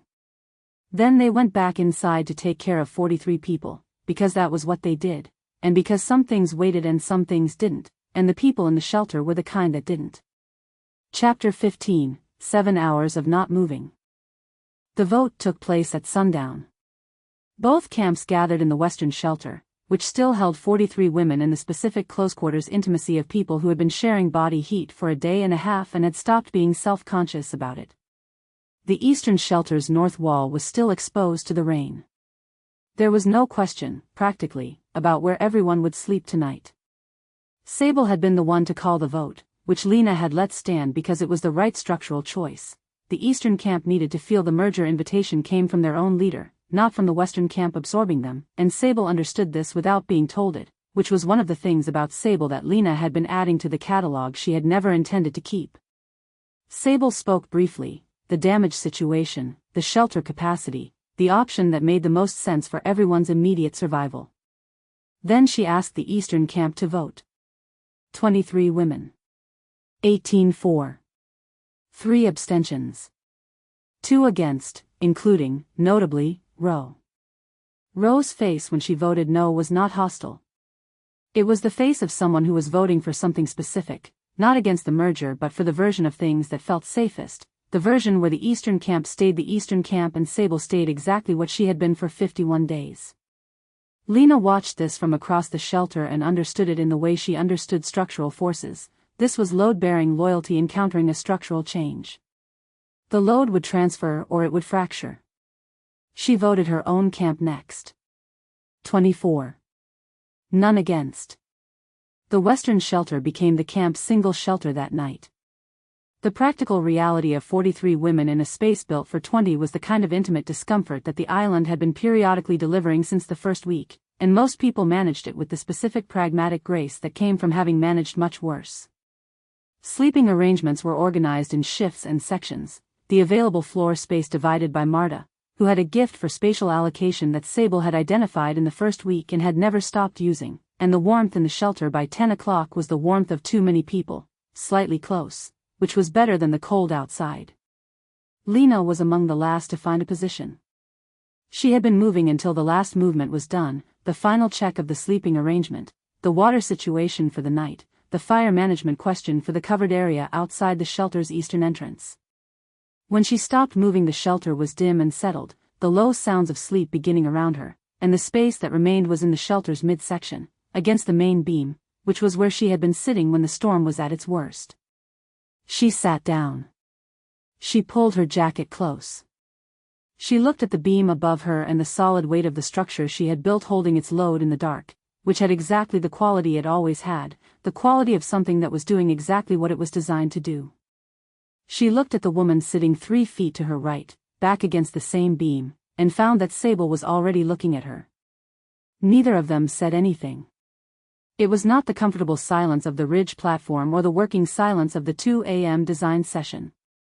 It was the silence of two people in close proximity after a day of sustained crisis who had not had a conversation about the thing that had happened during that crisis, which was the override, and who both knew this, and who were both apparently making the same decision to not have that conversation tonight.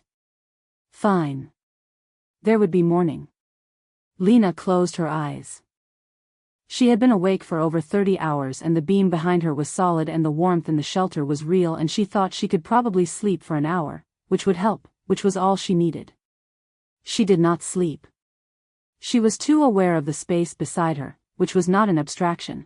It was a specific woman with a specific quality of stillness that she had been cataloging for 51 days, sitting 3 feet away in the dark, breathing. She kept her eyes closed. She was very good at managing the things she was not ready for. She had been managing this particular thing for weeks, since the irrigation channel, since the 2 a.m. design session, since the summit of the ridge in the long afternoon with the island laid out below them and the comfortable dangerous silence that had run between them for 20 minutes and been, for 20 minutes, the most honest conversation she had had with anyone on this island. She managed it now, in the dark, with the specific practiced effort of someone who was running low on practice. Around the second hour, she was drifting somewhere between awake and not when the woman to her left shifted against her shoulder. She registered it clearly.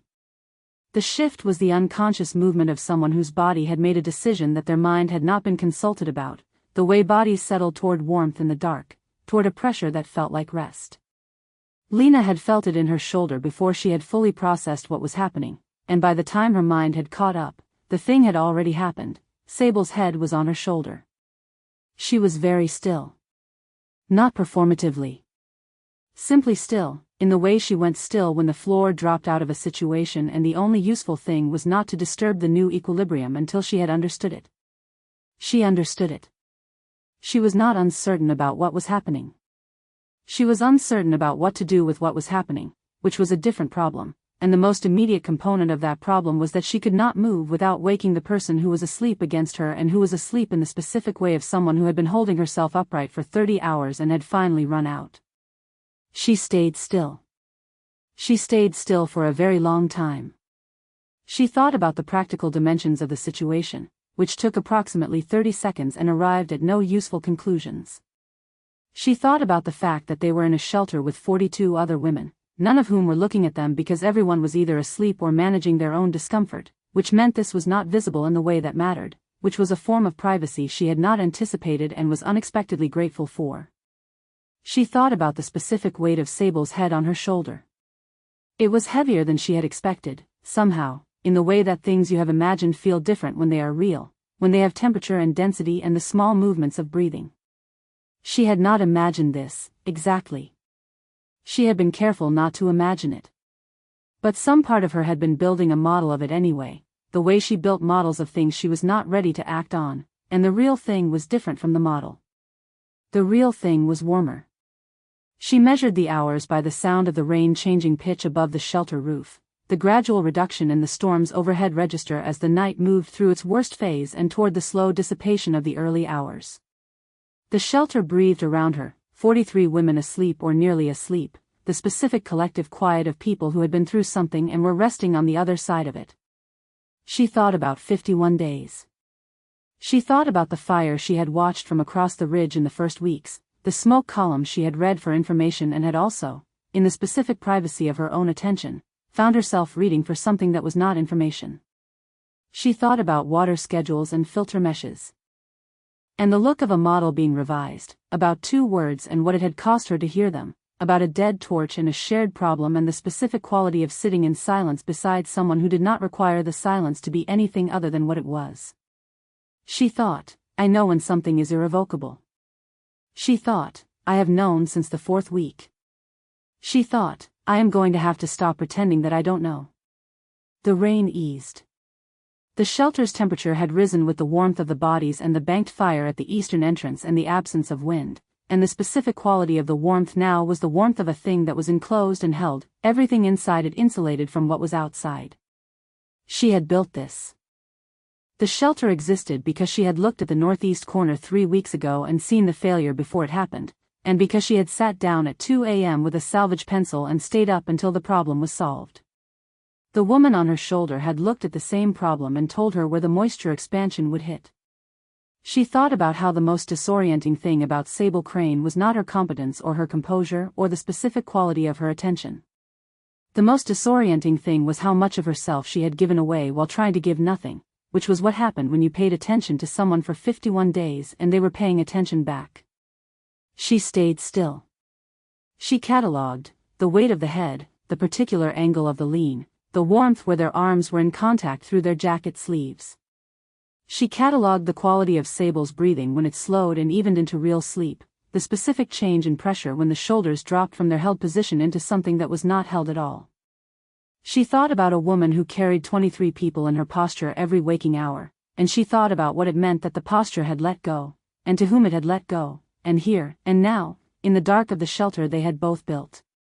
She thought, I could move. She thought, I am not going to move. She stayed awake. She stayed awake with the specific clarity of someone who has decided that this is the most honest hour she has had in a very long time and she is going to be present in it, awake and aware and not running. She had been very good at running. She had been building things to run toward, which was not the same as stopping, but was the direction she had been going since she arrived on this island, and she was tired of the direction, and the woman asleep on her shoulder was the first thing she had encountered in a very long time that made her want to stop moving and just be exactly where she was. She catalogued the hours. At the 5th hour, the rain was down to a drizzle, the shelter's roof running the last of the storm's water in small steady streams to the ground outside. The sleeping sounds around her had taken on the deeper rhythm of genuine rest rather than exhausted collapse. Someone near the eastern entrance was snoring softly. Someone else had shifted in their sleep and was now using another person's arm as a pillow. She thought about the vote. 18 in favor, 3 abstentions, 2 against. A merger that was not official yet but was official in every way that mattered from tonight forward, because 43 women had spent the worst night of their time on this island in the same shelter and had would wake up, on the same side of it. She thought about the conversation they were going to have about the override. She thought about the conversation they were going to have about the other thing. She thought, I have never said I don't know what I'm doing with as much honesty as I feel right now. The 6th hour, gray light beginning at the shelter's 2 openings, the first suggestion of dawn turning the darkness a marginally lighter shade of itself. Bodies around her beginning to shift in the early consciousness movements of people whose bodies knew morning was coming before their minds had caught up. She was aware of the specific quality of being awake at this hour that she knew belonged to Sable, the hour before the camp woke that Sable ran her perimeter and started the fire and held the day before it became a day. She had known this since the 2nd week, from the schedule and from the smoke and from the one time she had been awake at dawn on the northern shore and had seen, across the ridge, the single column of fresh cook fire smoke rising before anything else. She thought about what it would mean, from tomorrow, to share this hour. The single camp, the merged governance, the irrevocable thing. She was thinking about this when she felt the change. It was subtle. The breathing beside her, which had been the even rhythm of genuine sleep, shifted. A slight tension returned to the shoulder against hers, the body registering wakefulness before the person in it had decided what to do about it. Lena did not move. She sat very still, which was unusual for her, and she breathed, and she waited with the specific patience of someone who had been awake for the last 4 hours and understood that the woman beside her was now awake and had been awake for some portion of those 4 hours and was deciding, in the particular stillness of someone deciding, what to do about the fact of her own position. She gave her the time. The time ran a full minute. Perhaps more. She did not count it. Then, from beside her, with the controlled economy of someone making a decision they had already made, Sable sat up straight. Not sharply, not with the performance of waking suddenly. Simply, upright. The warmth of the contact gone in the same moment. Lena felt the absence of the weight on her shoulder with the specific specificity of an absence. She kept her eyes closed. She heard Sable breathe in. Out. She heard her look at the shelter around them, the quiet scan she would be running, the head count, the assessment of conditions. The ordinary business of being the person who was responsible for everything. She heard her look at her. She kept her eyes closed. She heard Sable decide not to say anything. A minute later, with the careful quiet of someone who had been moving in occupied spaces without waking people since the second day on the island, Sable stood and walked to the shelter's eastern entrance and went out into the morning. Lena opened her eyes. The shelter was gray with early light, 42 people asleep around her. The beam at her back was solid. The space beside her was empty. She sat there for a moment. 1 minute. 2. She thought, we are both very good at choosing not to say things. She thought, I have been awake for the better part of 6 hours. I have not moved because I did not want to move. I have been cataloging things I have been telling myself for 8 weeks that I was not cataloging. I have been using the word not in sentences where the word is doing a great deal of work and producing very little. She thought, I know what I want. This was new.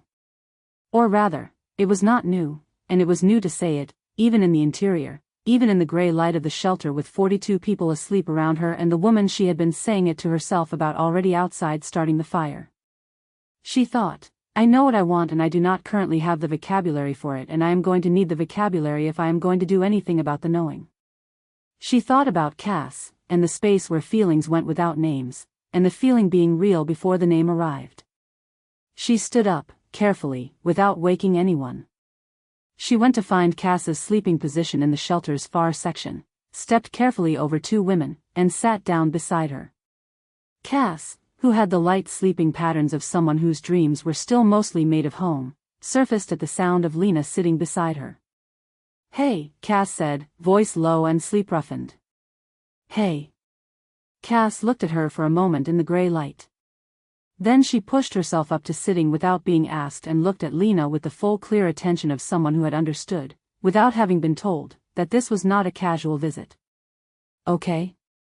Cass said. Lena thought about all the things she could say, and the ways she could deflect, and the next task she could find to walk toward, and the salvage material she could pick up, and the specific well-worn architecture of moving faster than the thing behind her. She thought about a shoulder. 6 hours of being exactly where she was. No, she said. Which was true. Which was also, she thought, the first honest answer she had given to that question in longer than she could account for. Cass shifted so that she was facing her. She did not say anything, which was correct, because there was nothing to say yet, only Lena sitting in the gray early light working out what the language was for a thing she had been trying not to name for 8 weeks. She took a breath. I think, she said, very slowly, that I have been in the space without names for a very long time. She looked at her hands. And I think I've been there specifically about, she stopped. About someone. And I think the reason I don't have names for it is because I genuinely do not have the vocabulary for this kind of wanting. I have never needed it before. Cass was very still. And I think, Lena continued, in the voice she used when she was afraid and was doing the thing anyway, the slow voice, the one Cass knew, that I have been awake for the past several hours with very direct evidence of what I want, and that I have been pretending I was not awake, which has not made the wanting any smaller. A long quiet moment. Sable, Cass said. It was not a question. Lena looked at her. Then looked away. I don't know how to do this, she said. I don't know what this is. I have been a very specific kind of person for 32 years and this is not the territory that person has been in. I know, Cass said. And I am, she stopped. I'm not afraid of it. Which is the part one don't understand. I expected to be more afraid of it. Cass thought about this for a moment. Then she said, softly, maybe you already know where you are. Lena turned this over. Outside the shelter, through the eastern entrance's gap, she could see the first smoke rising from the morning fire, which someone had started, which she knew who had started. Maybe, she said. She sat with Cass in the gray early light while the camp came slowly back to itself, and she let herself be in the space without names a little longer, because the name was starting to arrive whether she was ready for it or not, and she thought that perhaps being in it was enough for today, and that tomorrow and the day after that were where the rest of it would have to happen. She thought, I have 9 days until the vote becomes formal. She thought, I am going to spend most of them redirecting to water drainage. She thought, I know. She sat in the shelter and watched the morning arrive and did not move, for once, toward the first thing that needed doing. The morning could wait. She needed 1 more minute. She took it.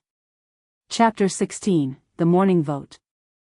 The morning after the storm had the quality of things that had been through something and survived it. The air was washed clean, the undergrowth dripping, the eastern beach visible from the ridge path as a long pale line where the storm had rearranged the sand. 2 trees were down along the northern perimeter. The spring was running fast and turbid with the rain load, which would clear in a day. The eastern shelter's north wall stood open to the sky, the frame intact, the infill blown through in a clean horizontal line that told its own story about wind direction and load path. Sable had been up since before the light. This was not notable. She had been up before the light every day since the second day on the island, and the storm had not changed this, only the specific quality of the dark in which she moved, which was the dark of aftermath, wet, still, smelling of broken wood and ozone and the fresh mineral smell of rain on island earth.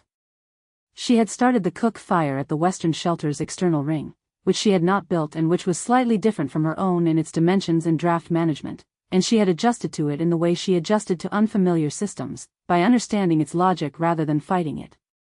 The fire caught on the second attempt. She banked it for the morning and went to assess the eastern shelter. The north wall was worse than she had hoped and not as bad as she had feared. She stood in the gray pre-dawn looking at the open frame and she thought about the weeks of work that had gone into the eastern shelter, the specific knowledge of each joint and brace point, the afternoons she had spent with women who now knew these structures as well as she did. It was not lost. The frame was good. The infill could be replaced. But it could not be replaced today, or tomorrow, or in any weather they were currently looking at, and the western shelter was the only structure that had fully held, and 43 women needed somewhere to sleep tonight and every night until the eastern wall was rebuilt. She had known this before the vote. She had known it when she called the vote. Knowing things before they became official was her particular kind of preparation, the way she moved through the world, always one step ahead of the crisis so that when the crisis arrived she was already in the position to address it. The crisis had arrived. She was already in position. She went back to the western shelter to be present when people woke. The waking happened in stages, the way it always did, the camp coming to consciousness in the particular layered way that camps did, the early risers first and then the second wave and then the third.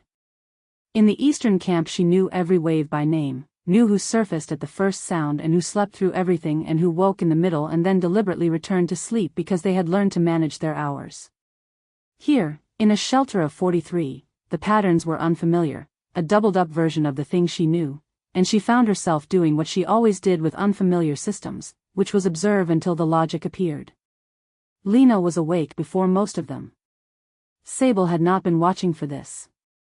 She had simply been moving through the shelter's eastern section when she registered the familiar quality of attention from the far end, the particular focused awareness she had learned to identify across camp boundaries and argument distances and 51 days of managed proximity. She looked. Lena was sitting up in the shelter's midsection, speaking quietly with Cass, who was beside her. She looked for approximately 2 seconds. Then she went back to the fire.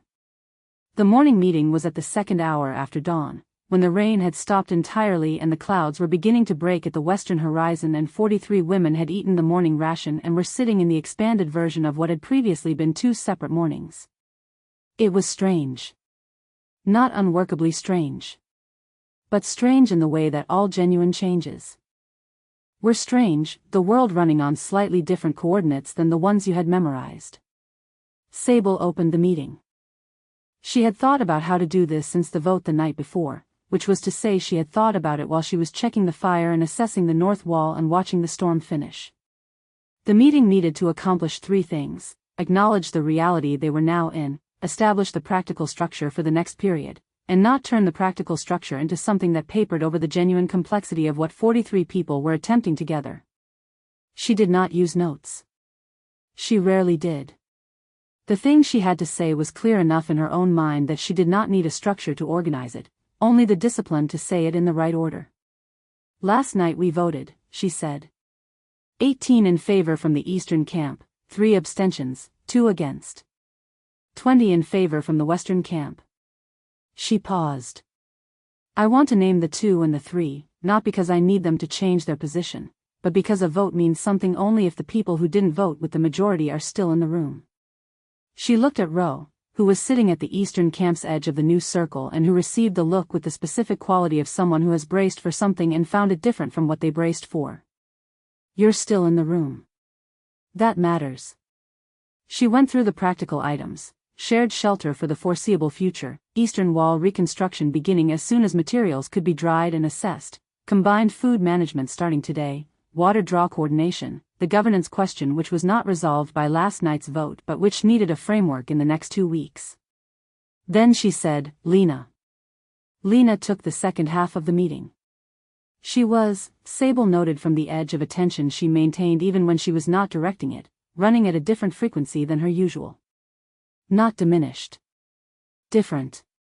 The way a system ran after a significant event had moved through it, the operational quality still entirely present, the particular texture of the energy altered. She managed the meeting with the fluency she always had, the specific gift for making a room feel like it was generating its own decisions rather than receiving them, and she covered the Western camp's practical contributions to the merger framework with the same clear directness she brought to things she had thought through. She did not look at Sable while she spoke. This was noted. After the meeting, in the dispersal, Sable caught Marta at the water barrel area and said, quietly, "How is the eastern camp?" Marta considered the question with the precision it deserved. "Processing," she said. "Most of them are all right. The storm accelerated a decision that was coming anyway, and people understand acceleration better than abstraction." She paused. "Ro. I know. She's not going to make it into a conflict," Marta said. "She's going to do what she does, which is wait and watch and decide what the evidence tells her." A pause. "She needs to feel like she still has access. To you." Marta looked at her with the expression she used when she was saying something obvious that was apparently not obvious to everyone present. "She built her safety around your consistency. The consistency hasn't changed. She just needs to confirm that." Sable thought about this. "I'll find her today. After the morning work. Let things settle first." "Yes." Marta picked up her water vessel and said, as she turned to go, "The Western camp's leader is running something she isn't saying." Sable looked at her. "Not a critique," Marta said. "An observation." She walked back toward the main area without elaborating, because elaborating was not Marta's method. She said the thing once and trusted you to be intelligent enough to do something with it. Sable stood at the water barrel for a moment. She thought about 2 seconds of looking across a shelter and what she had seen in them, the specific quality of someone who had been awake for longer than they were going to say. She filed it. The day was going to be full. She had 43 people in a single shelter, a damaged Eastern camp structure, 2 governance systems that needed to become one, and 100 small decisions about what the combined camp would actually look like in practice, none of which would wait for her to finish the private accounting she had been running since before the light. She went to begin the day. By midday, the practical merger had started looking like a practical merger. The supply systems were being reconciled by Marta and Petra together, which was an alignment she had not engineered but recognized as correct the moment she saw it. The water draw had been recalculated for combined consumption. The cook fire was running under a joint rotation that someone, Lena probably, had worked out before the morning meeting and written on a piece of salvage paper and posted at the fire ring. The cook fire roster was in Lena's handwriting. Sable read it twice, not because she didn't understand it the first time. The afternoon was the first time they were in the same space for more than 20 minutes since the storm, which was to say the first time they were in the same space since the morning without 40 other people requiring immediate management. The East Wall assessment had drawn down the combined camp's practical attention, and Sable had ended up crouching over the salvage material inventory with Lena on the other side of it, both of them evaluating what was usable and what wasn't. They worked in the silence that was theirs, which was different from the silences they performed in meetings, different from the silences they inhabited in the camp's daily traffic. This silence was familiar in the way of 2 people who had built the specific vocabulary of working side by side at 2 in the morning and did not need to preface everything with management. The infill material, Lena said, holding up a length of salvage cording. Better or worse than what came down? Better. The old material was beginning to degrade at the joints. Sable checked the length against the gap measurement she had in her head. We'll need 3 of these and the woven panel sections. The panel sections are in better condition. I have 4 panel sections in the Western supply that aren't allocated. Lena set the cording in the usable pile. They're yours if you want them. I want them. Lena looked at her across the inventory pile. It was the direct look, the one that ran slightly longer than necessary, the one that had been running at that frequency for 8 weeks and which Sable had been filing at a rate that was beginning to approach the limit of what she could file without consequence. Okay, Lena said. She looked back at the inventory.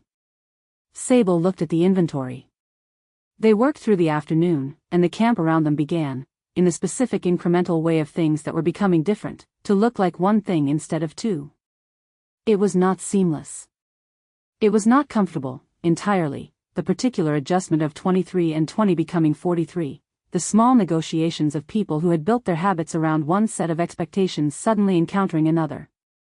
But it was working. She had known it would work. She had known it in the mathematical way, the same way she had known the schedule and the filter mesh and the storm preparation, by looking at the variables and running the calculation. What she had not known, or had known and not allowed herself to count, was that working would feel like this, like something that had been held at arm's length arriving, finally, at the right distance. She worked through the afternoon. She went to find Ro at the day's end. Ro was at the water barrels, which was her usual end-of-day post, running the evening check with the thoroughness she brought to everything she had adopted as her responsibility. She heard Sable coming and did not adjust her activity, which meant she was not surprised and was not performing ease.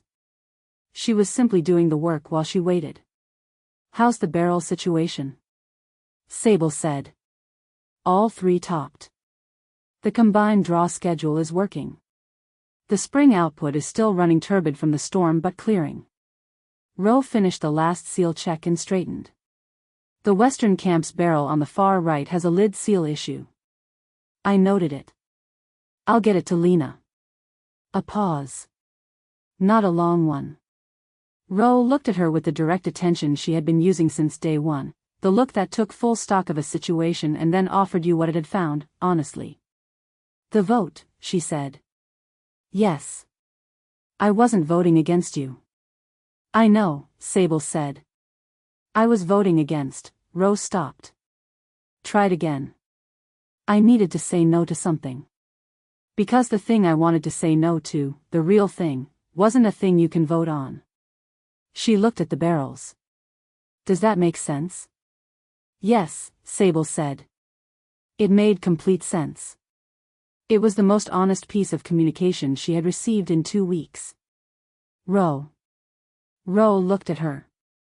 You're still in the room, Sable said. The same thing she had said at the morning meeting, but differently now, in the private register, the one that meant, I see you specifically, not generally. The room is bigger now. That's all that changed. Ro was quiet for a moment. Her face did the thing it did when she was working through whether an answer was enough to do the work required of it. The room is bigger, she said. Yes. Another pause. Ro turned back to the barrels and checked a seal she had already checked. I'll start the second shift check before the light goes, she said. The northern barrels need reviewing before dark. Good, Sable said. Thank you. She walked back toward the main shelter and felt, behind her, the specific quality of something that was not resolved but was not broken either, something that was going to need more than one conversation and was willing to take the time. She could work with that. She had always been better at the long, slow architecture than the quick repair. The camp was settling into its first merged evening, the fire at the western ring with 43 women finding their places around it, the sound of it larger than either camp alone, a different frequency. She stood at the edge of it for a moment. She was very aware of Lena on the far side of the fire. She was aware of Lena being aware of her. She went to check the northern supplies and did not do anything with the awareness for the remainder of the evening, which took more effort than it had taken yesterday, which was more effort than it had taken the day before, and she noted the slope of this trend without acting on it, which was all she had been doing for 11 days that hadn't started yet. The 11 days started tonight. She noted this also. She went to bed. Chapter 17, Water Drainage, the real subject. The western perimeter had a drainage problem. This was not new information. Lena had known about the drainage problem since the third week, had filed it in the category of things that were manageable rather than urgent, had addressed it twice with temporary solutions that had done what temporary solutions did, which was resolve the immediate situation and defer the structural one. The storm had undeferred it. The storm had undeferred a number of things, but the drainage problem was the one that had a clear solution with clear materials requirements and a clear implementation path, and that made it the right thing to be thinking about. She called a meeting. The combined camp had been doing meetings differently since the merger, necessarily. The circle that had worked for 20 women was unwieldy for 43, and the dual front structure that Sable used was formal in a way that ate time. They were still finding the format. In the meantime, Lena had been running the Western camp-style meetings for anything that was primarily a Western infrastructure question, which the drainage problem was, until the infrastructure was fully combined, which it was not yet, which gave her approximately 10 legitimate days of continuing to run the Western meeting structure. She knew this. She was using it. The drainage meeting ran for 40 minutes. She covered the perimeter's water management situation in full, the two temporary solutions, why they had failed under storm load, the structural problem underneath them, and the fix. The fix was not complicated. It required 3 days of groundwork, a redirected channel running south to east along the perimeter's base, and a drainage sump dug at the lowest point that would capture and hold excess runoff during significant rain events. She had the dimensions. She had the materials. She had the people, between both camps, to complete it in the 3 days. She ran through the implementation plan with the specificity she brought to things she had thought through completely, and she answered 4 questions from the group, and she assigned the first day's work to the people who were best suited for it, and by the end of the 40 minutes the drainage problem was a project with a schedule instead of a problem with a history. Afterward, she stayed at the meeting's location and pretended to review the notes she had written on salvage paper, which she had memorized when she wrote them and did not need to review. The camp moved back to its tasks. She kept her eyes on the paper. She was thinking about the shelter. Not the drainage problem. The shelter.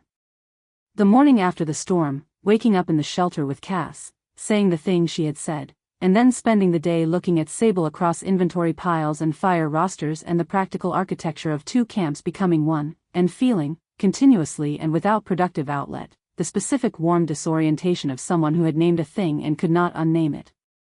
She was good at the naming. She was good at most things, which had always been her specific problem, because being good at most things meant she could produce competent performances of emotional intelligence without actually using it. She could say the right words to Cass, she could acknowledge the thing, she could demonstrate that she had processed it. None of that was the same as doing anything about it. She did not know how to do anything about it. She had spent 32 years not needing to know how to do anything about this particular thing, and the not needing had not been a choice, not exactly, had been more like a geographical truth. The way a thing you have never been near is not something you have avoided. And now she was near it. Very near it. Sharing a shelter near it, sharing a fire ring near it, looking at a cook schedule in a familiar handwriting that was slightly tilted and feeling something she did not have a word for near it. She put down the drainage notes and went to check the second barrel. "You've already checked the second barrel," Cass said, from behind her. Lena did not turn around. "I'm checking it again." It was fine.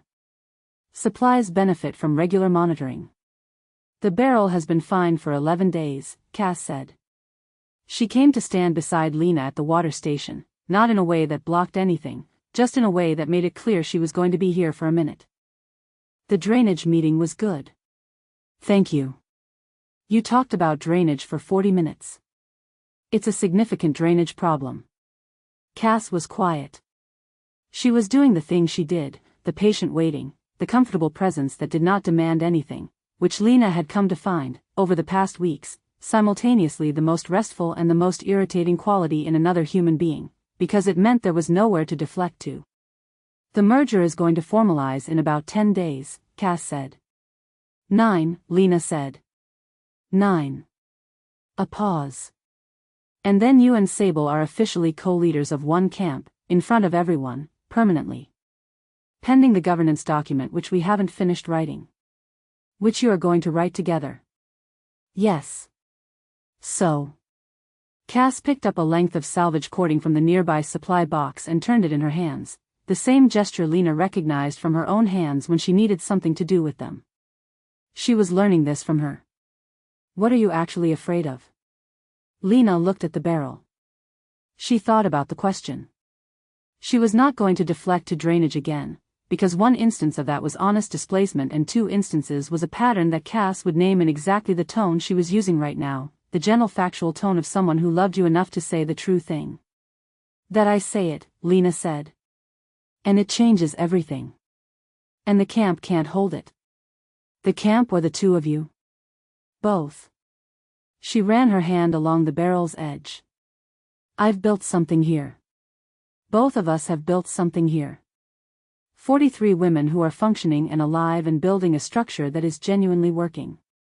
I am not willing to put that at risk for," she stopped. "For something you want," Cass said. The phrase sat there between them, clean and direct, the thing she had been circling in several different framings for 9 days. "For something I want," Lena confirmed. "Yes." Cass was quiet for a moment. Then she set the cording down and looked at Lena with the full openness that was her most distinctive quality, the thing that had made her the mirror and the compass and the particular kind of useful that Lena had not known she needed until this island. "Can I say something? You're going to regardless." "Probably." She paused. "I don't think you're afraid that the camp can't hold it. I think you're afraid that she can't. Or that she doesn't want to. And that's a different kind of afraid." Lena said nothing. "Because if the question were purely about the camp you'd already have an answer," Cass continued. "You solve problems like that. You solved the drainage problem in 40 minutes. You would have solved the leader proximity problem in 40 minutes if the problem were the camp." She looked at her steadily. "It's not the camp." Lena picked up the drainage notes. Set them down. Picked up the salvage cording Cass had put back in the box and turned it in her hands for approximately 5 seconds before realizing she was doing it and setting it back down. "She stayed awake," Lena said. "The night of the storm. The whole night. I was awake too, she stopped. For some of it. And she was awake for all of it. I could tell. The quality of her stillness. She was not asleep for any of it." Cass took this in without filling it immediately. "She stayed awake the whole night," Lena said again, and she could hear what was in her own voice when she said it, which was the sound of someone who had been sitting with a piece of information for 9 days and had not known where to put it. In a shelter full of people. With me on her shoulder. Awake. not moving. For 7 hours. The birds in the upper canopy made their afternoon sound, the regular call she had been hearing every afternoon for weeks without looking for the bird. The camp moved around them, the afternoon in its working rhythm, someone hammering at the shelter's eastern section where the repair work had begun. "That's not nothing," Cass said softly. "No," Lena agreed. "It isn't." She looked at the barrel. She looked at her hands. She looked at the drainage notes on the ground beside the supply box, full of measurements and implementation schedules for a problem she had already solved 3 days ago in her head. She thought about 9 days. She thought about the governance document she and Sable had been working around the edges of since the day after the storm, the one that required them to sit together and write down what the merged camp structure was going to look like, a conversation they had been having in pieces, through Marta, through the practical daily business of a merger that was happening whether or not the document was finished, because 43 women were not waiting for a document to merge their lives. She thought about what it would mean to go to a door. "I don't know how to do this," she said. "I've said that. But what I mean specifically is that I don't have a model for any of this. I don't have a model for what I feel or for how to say it or for what comes after saying it. I have been a particular kind of person for a long time and this is not the territory that person has mapped." "I know," Cass said. "You managed it," Lena said. "You figured it out. You found the language." "I found the language because I let myself be in it without having to map it first." Cass looked at her. "You want to map it before you go anywhere near it. You want to know the terrain before you step off the path." She paused. "But this kind of terrain doesn't map in advance. You have to walk it to find out what's there." Lena looked at her for a long moment. "You're 24, she said. "Yes. You have no right to be this insightful." Cass smiled, the real one. "I've had a good teacher." Lena shook her head, which was as close as she got to laughing, and picked up her drainage notes for real this time, holding them with both hands as something to hold rather than something to read. "I'll think about it," she said. "You've been thinking about it for 9 days. I'll think about it differently." Cass accepted this. She was wise enough to know when the conversation had reached the end of what it could do today, and she accepted the limit the way she accepted most things, with the uncomplicated grace of someone who had stopped requiring the world to move at her pace. "The south shelter repair needs hands this afternoon," Cass said. "If you're done with drainage." "I'm done with drainage." They walked back through the camp together, and Lena thought about 9 days and 7 hours and a piece of terrain she had been standing at the edge of since the 4th week and had been calling by every name except the one it had. She thought, "I know what I want." She thought, "I am going to have to do something about that before the governance document is finalized and the whole thing becomes the permanent architecture of my life, which would be the most Lena Vasquez decision I have ever made." She thought, "Not today." She thought, "Soon."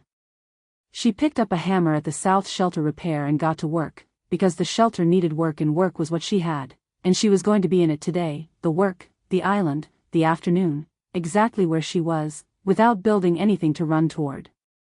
She was, she thought, very slowly getting better at that. Not good. Better. She swung the hammer. The shelter took the hit and held, the way good structures held, because she had learned on this island how to build for the weather that was actually coming rather than the weather she was prepared for. She kept working. Chapter 18, The Fracture Begins. 6 days after the storm, Ro came to her.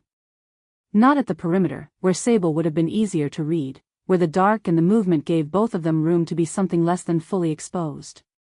She came in the afternoon, during the camp's working hours, when everything was visible.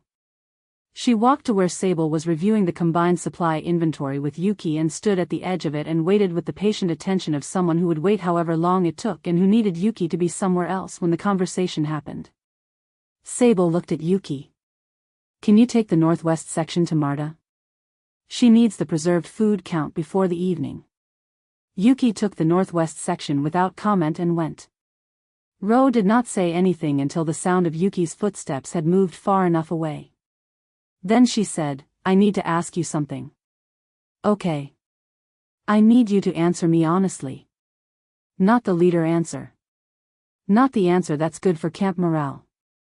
She looked at Sable steadily, with the specific quality of trust that had been, for 6 days, beginning to develop something new in its expression, something more complicated than it had been before, something that was still trust but was holding other things inside it now. The real answer. I'll try, Sable said. Which was honest. Which was more honest than yes, and Ro would know the difference. Ro was quiet for a moment. She was building the question in the specific way she built things she was afraid of, carefully and from the foundation. Sable waited. Are you the same person, Ro said, that I signed up to follow on day 1? The question arrived with the weight of something that had taken 6 days to become that precise. Sable held it. She thought about day 1. 43 women arriving at a shock of survival, no plan, no authority, no structure, and herself standing near the cargo materials when the question of what happened next became unanswerable any other way. She thought about the specific person she had been on day 1, which was a person in an emergency making decisions because someone had to, and she was the person closest to the materials. She thought about who that person had been and who she was now, and whether those were the same person or 2 versions of the same person or something more complicated than either. Mostly, she said. Ro's eyes changed slightly. I am the same in every way that matters for your safety and the camp's safety, Sable said. The decisions I've made and will make come from the same place they've always come from. The things I told you were true. The things I promised, I've kept. She looked at Ro directly. What's changed is something private, and I haven't lied to you about it. I've chosen not to tell you, which is different. Is it? Ro said. And the question was not hostile. It was genuinely asking. Yes, Sable said. Not telling is a choice I'm allowed to make about my own life. Lying would be a choice I was making about yours. Ro absorbed this. She was working it the way she worked everything difficult, deliberately and without rushing, without the need to have an answer before she'd finished processing the question. I felt it, she said.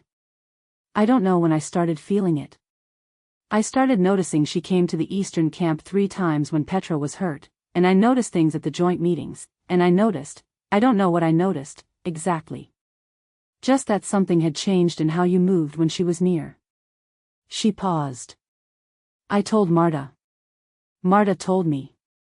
I know she told you. Ro looked at the ground. I'm sorry I went to her instead of you. Don't be, Sable said. That was the right call. Ro looked up. Why? Because the question you were asking was about me. You can't ask me about me and expect an unbiased answer. She looked at her steadily. Marta gave you an honest account of what she saw. That's what you needed. A pause.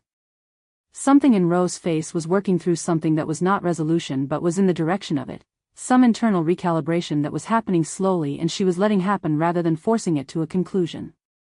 The camp is safe, Sable said. It was the same thing she had said to Ro once before, weeks ago, when Ro had come to her with the first unnamed question about the merger, the first time she had noticed something and had come not with accusation but with confusion. The merger is right. I believe that.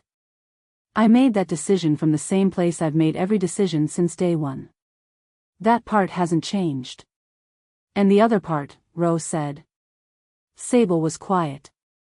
The part that has changed, Ro said. Sable held her gaze. That part is mine, she said. I'm not not in a position to tell you about it. Not because I don't trust you. Because I haven't sorted it out myself, and talking about it before I've sorted it out is a way of making it about you, and it isn't about you. She paused. That's the most honest thing I have right now. Ro was quiet for a long moment. Then she said, carefully, in the way she said things that cost her, I know it's not about me. I do know that. She looked at her hands. I think the thing I'm afraid of is that you have been a particular shape for 6 months, and I built my sense of what was safe around that shape. And now the shape is different, and I don't know yet what the new shape is, and I don't know if I can build around it the same way. This was the most precise description of Ro that Sable had ever heard from Ro herself, and it cost Sable something to hear it, the specific cost of being responsible for something genuine and fragile in another person's architecture. The shape of what's important hasn't changed, she said. Your safety. The camp's safety. The honesty between us. Those are the same shape they've always been. But the rest of it. The rest of it is still being built. Sable looked at her. I don't have a finished version to show you. But I can promise you this, when I do, you'll know. A pause. Not before everyone else. Not after. Ro held this for a moment. Then she nodded, a small movement, the specific nod of someone who has received something that is not everything they needed and is deciding it's enough to work with. It was not resolution. But it was the beginning of the architecture of one. Okay, she said. Okay, Sable said. Ro went back to her work. Sable watched her go and felt the specific weight of having been a person's safety structure for 6 months and knowing that the structure was shifting and not being able to tell them the shape of the shift before you knew it yourself. She stood alone for a moment in the afternoon light, which was warm and direct and showed everything clearly. She did not know how long she stood there. She was aware of it being longer than was strictly necessary, and of not caring. Sable. Simone. She appeared from the shadow of the broadleaf tree that shaded the eastern supply area, which she had been beneath the whole time, apparently, which meant she had heard all of it or enough of it. She was holding 2 cups of the warm plant infusion she made in the afternoons from whatever she harvested on her early rounds, which tasted medicinal and which everyone drank when she offered it because Simone's offerings were not social gestures. She held one out. Sable took it. Simone drank from her own cup. She did not say anything. She stood beside Sable in the afternoon light in the specific manner she had, which was the manner of someone who had decided that you needed company and had arrived to provide it without requiring you to agree. She's going to be all right, Sable said. Yes, Simone agreed. So will you. Sable looked at her. Simone was looking at the supply area, the afternoon activity of the combined camp moving through its tasks, the 2 camp becoming one in its daily evidence, Petra and Marta at the supply inventory, Yuki and 2 Western camp women reinforcing the eastern shelter's north wall frame, Cass coming from the south path with a load of repair materials on her shoulder. I am aware, Simone said, that you have been carrying this for some time. Simone. I'm not going to say anything further on the subject. I'm saying, I'm aware. You are not as private as you believe you are, particularly to people who have been watching you for 6 months. She paused. That is not criticism. It is the observation of someone who has enormous respect for the particular difficulty of being exactly as contained as you are. She turned slightly toward Sable. It is also the observation of someone who thinks the containment has a cost you are not allowing anyone to see. Sable held the cup in both hands. The warmth of it was specific and real. What are you suggesting? Nothing, Simone said. I don't suggest things. I notice things and I say what I notice, and then I let you do what you want with it. She looked at the camp. What I notice is that you have been carrying something for a long time and it has been getting heavier and you have been getting better at appearing not to notice the weight. And I think that the person on the other side of whatever this is, she said, in the careful precise register of someone choosing words for their accuracy rather than their comfort, might also be carrying something that would benefit from not being carried alone. Sable was very still. That's all, Simone said. She finished her cup. The north wall frame should be ready for infill tomorrow if the material dries tonight. You'll want to check the eastern anchor point yourself. I will. Simone took her empty cup and walked back toward the medical area with the unhurried economy that was her natural mode, the walk of someone who had said the thing she came to say and had no further agenda. Sable stood in the afternoon light and held her cup and thought about the specific cost of having been seen, which was always the cost she was least prepared for. She thought about Rose saying the shape is different and I don't know the new shape yet, which was the most accurate description of her own interior situation she had encountered, applied from the outside, by someone who was not trying to describe her interior situation but whose fear happened to map onto it. She thought about the governance document, which was 9% finished and which she had been writing around the edges of for 6 days because writing it required sitting with Lena in a context that was specifically about what they were going to be together, officially, permanently, And she had not been able to locate the version of herself that could do that without also being a version of herself that was done managing the thing she had been managing since the 4th week. She thought about a cup handed without words. She thought, Simone noticed. Marta noticed. Roan noticed something without being able to name it. I have been, for 8 weeks, the most legible person in this camp, and I am no longer legible to myself in the way I was, and everyone who knows me well enough can see it. She thought, I have been standing on the wrong side of a door for a very long time. She thought, I don't know yet what it costs to open it. She finished the infusion. She set the cup on the supply table. She went to check the north wall frame, because the north wall frame was a real thing with real requirements, and she was still the person who took care of real things, that had not changed, that was the shape that had not shifted and would not. The rest of the shape was still being built. She was aware of this in a way that was not quite dread and not quite hope, but was somewhere between them, in the specific register of someone who has stopped pretending they don't know the direction they are moving. She moved in that direction, slowly, in the only way she had ever known how to move toward anything that mattered. She checked the north wall frame. The anchor point was sound. She would be ready for the infill tomorrow. Chapter 19, Drew calls the vote. The meeting was called for the 9th day after the storm, which was 2 days before the formal merger ceremony, which Drew had timed deliberately. She had proposed it through both leaders with the specific courtesy of someone who understood that a meeting called without the leaders' knowledge would be perceived as a coup rather than a conversation. She had not wanted a coup. She had wanted a conversation, a real one, in front of everyone, before the merger became the kind of official that was difficult to question.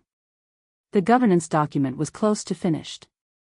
Once it was finished and witnessed, the structure it described would have the particular weight of a written thing, and written things were harder to challenge than the underlying questions they papered over.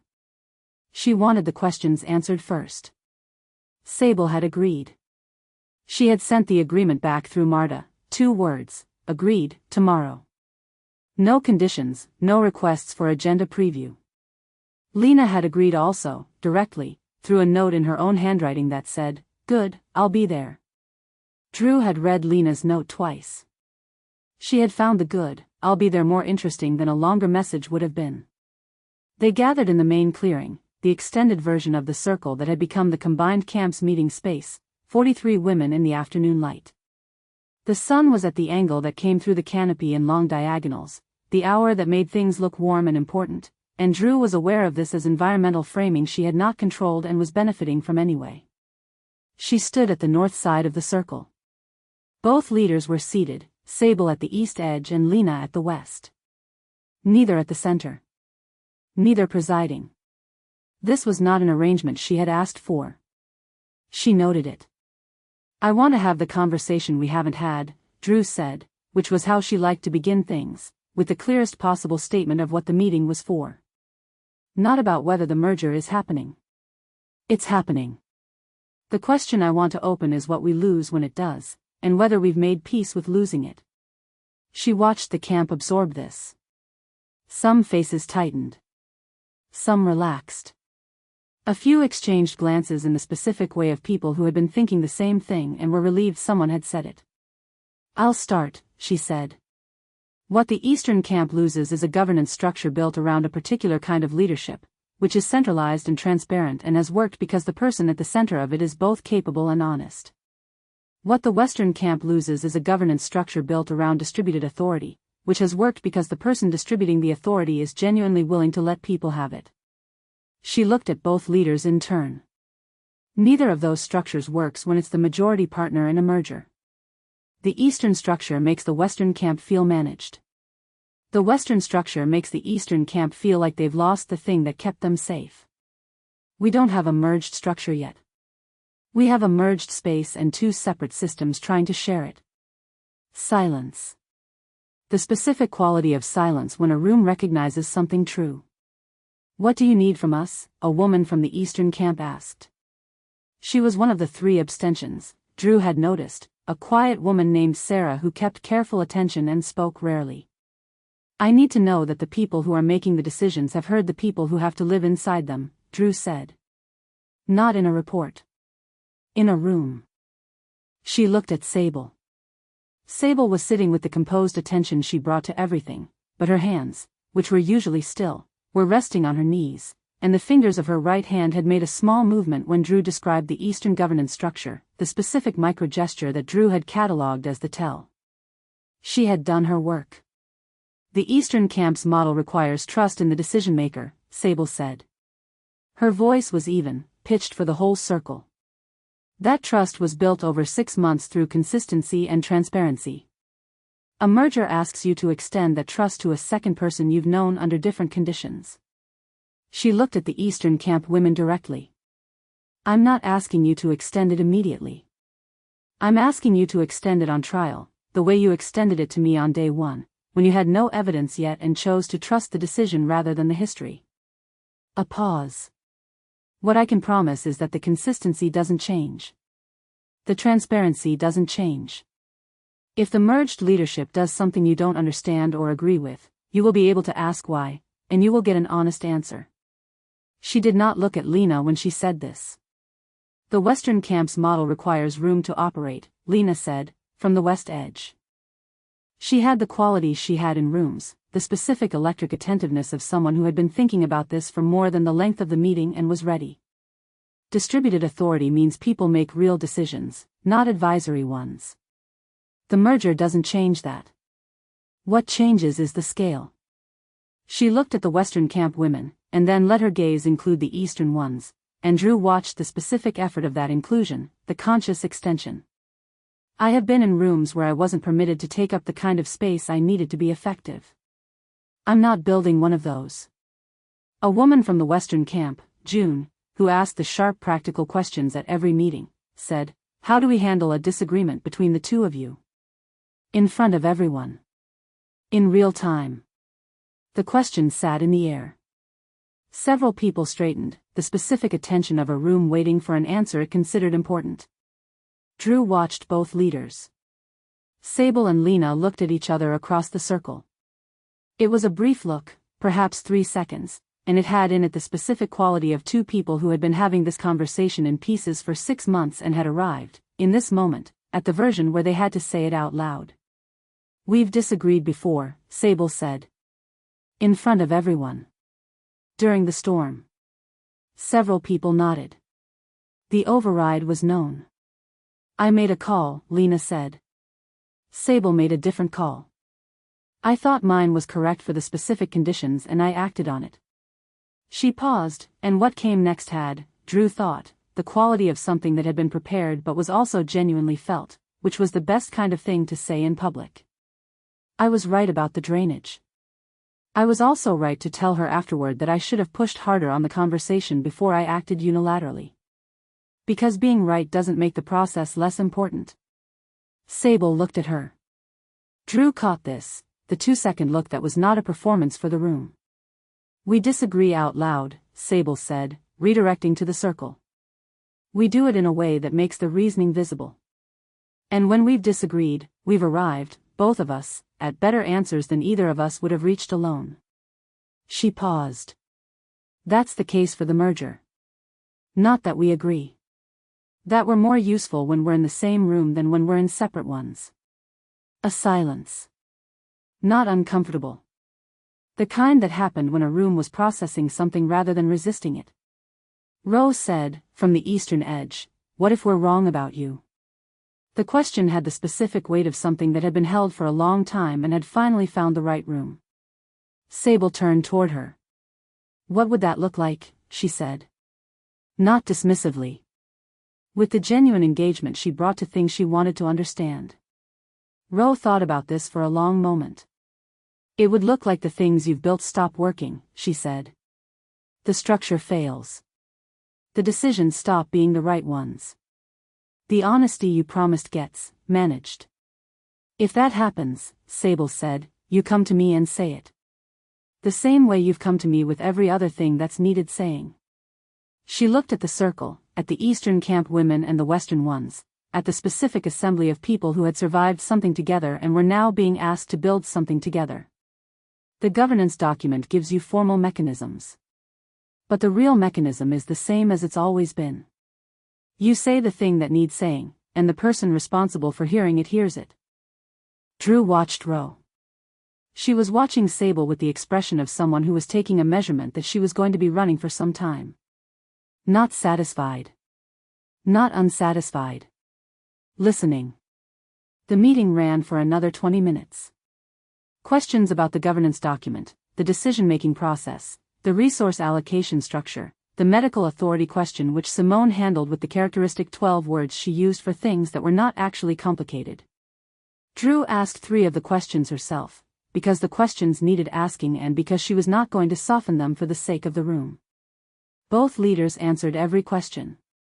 What Drew noticed, across all 20 minutes of the questions, was the specific quality of what happened between the two of them when they answered together. It was not the quality of 2 people performing alignment. It was not the quality of a primary and secondary speaker. It was the quality of 2 people who had been running parallel systems for 6 months and who had, in the process of not choosing to work together, built identical load-bearing instincts. Sable would say something that had the Eastern Camp's structural logic in it, the clear transparency of her governance philosophy.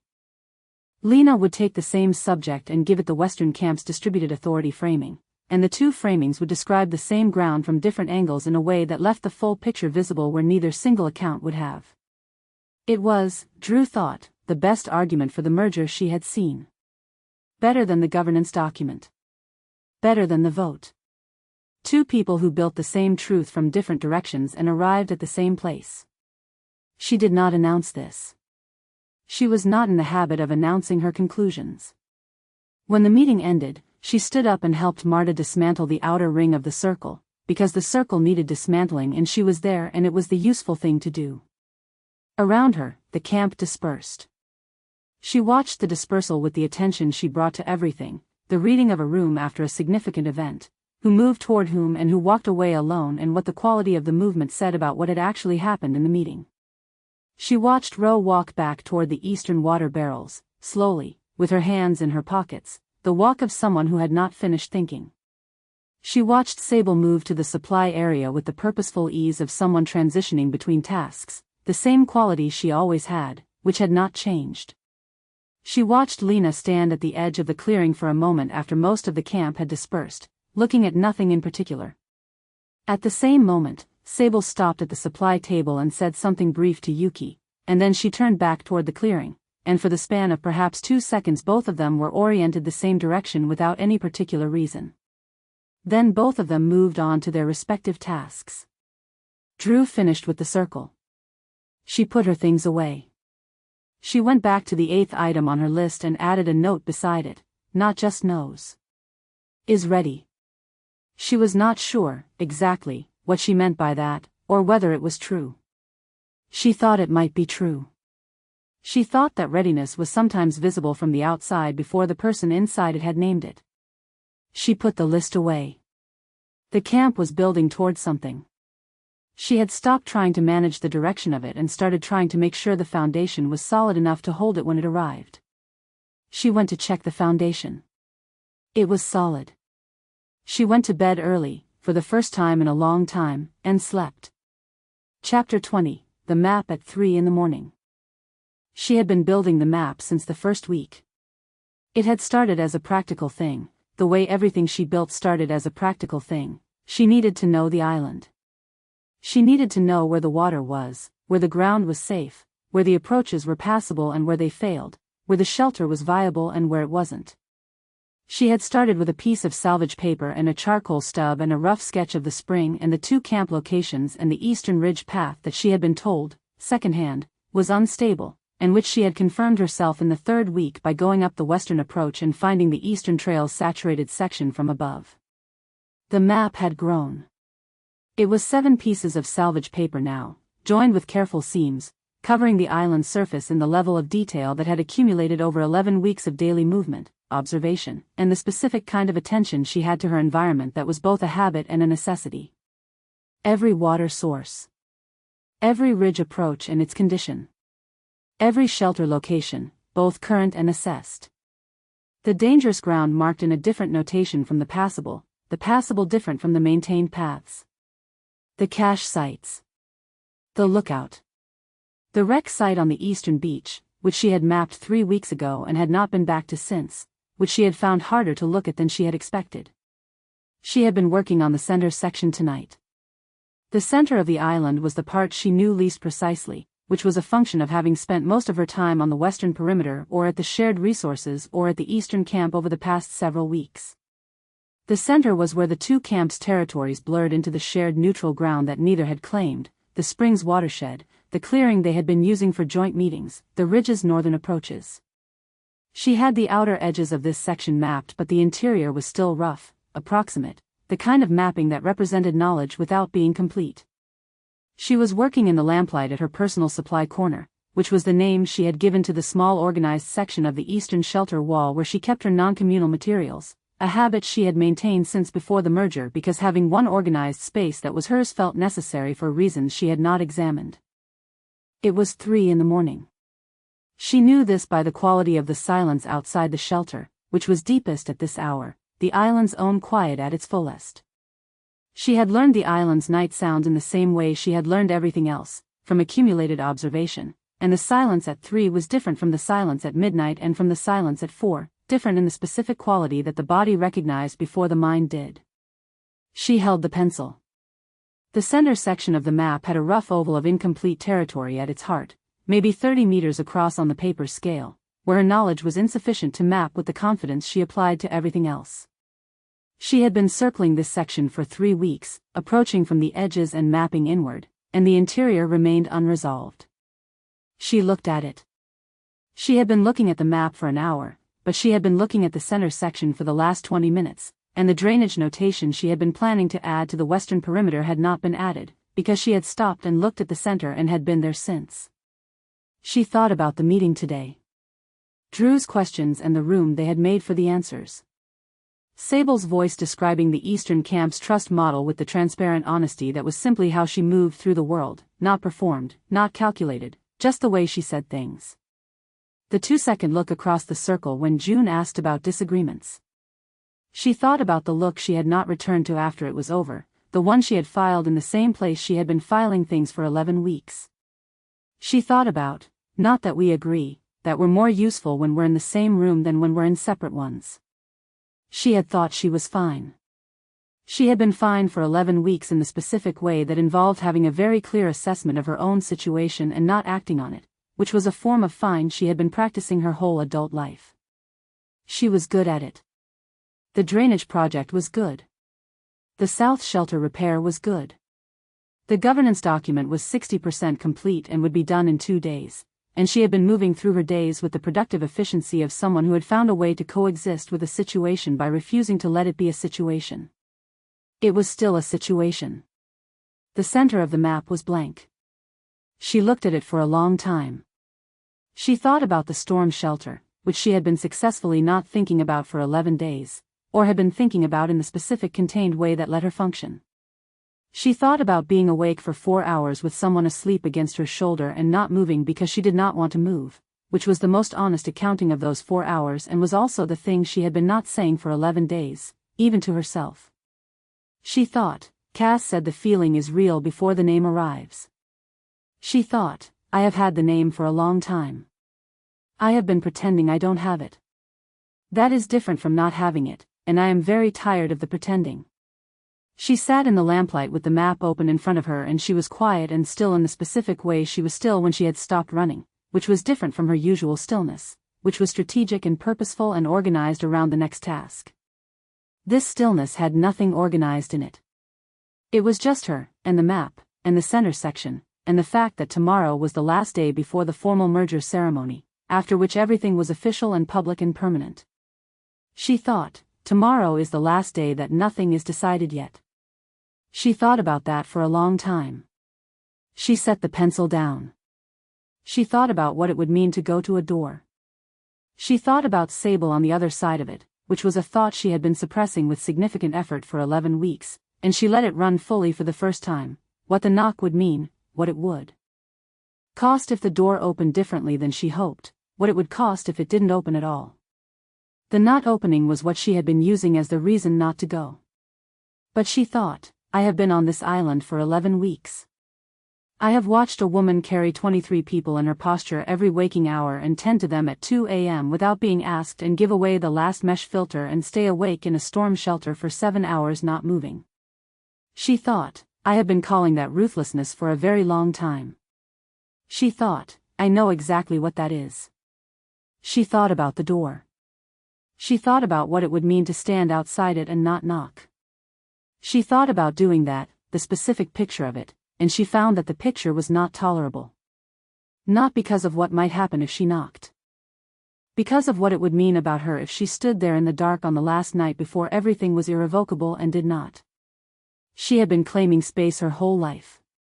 She had been claiming it loudly and with both hands, running at problems before they could be problems, building things faster than she could explain them, taking up exactly as much room as she was given. She had never once asked if the space she was claiming was the space she actually wanted to be in. This was the space she wanted to be in. She had known it since the 4th week and she had been building drainage projects around it for 7 weeks and she was done. She folded the map. It was not finished. The center section was still blank, the oval of unresolved territory exactly as she had found it when she sat down. She folded it carefully anyway, along the seams, into the compact rectangle she had been carrying in her jacket pocket since the 2nd week when it had outgrown the first folding. She tucked it inside her jacket. She picked up the lamp. She stood up and looked at the sleeping camp around her, the 43 women breathing in the warmth of the single shelter, and she thought, I built this. We built this. This is real.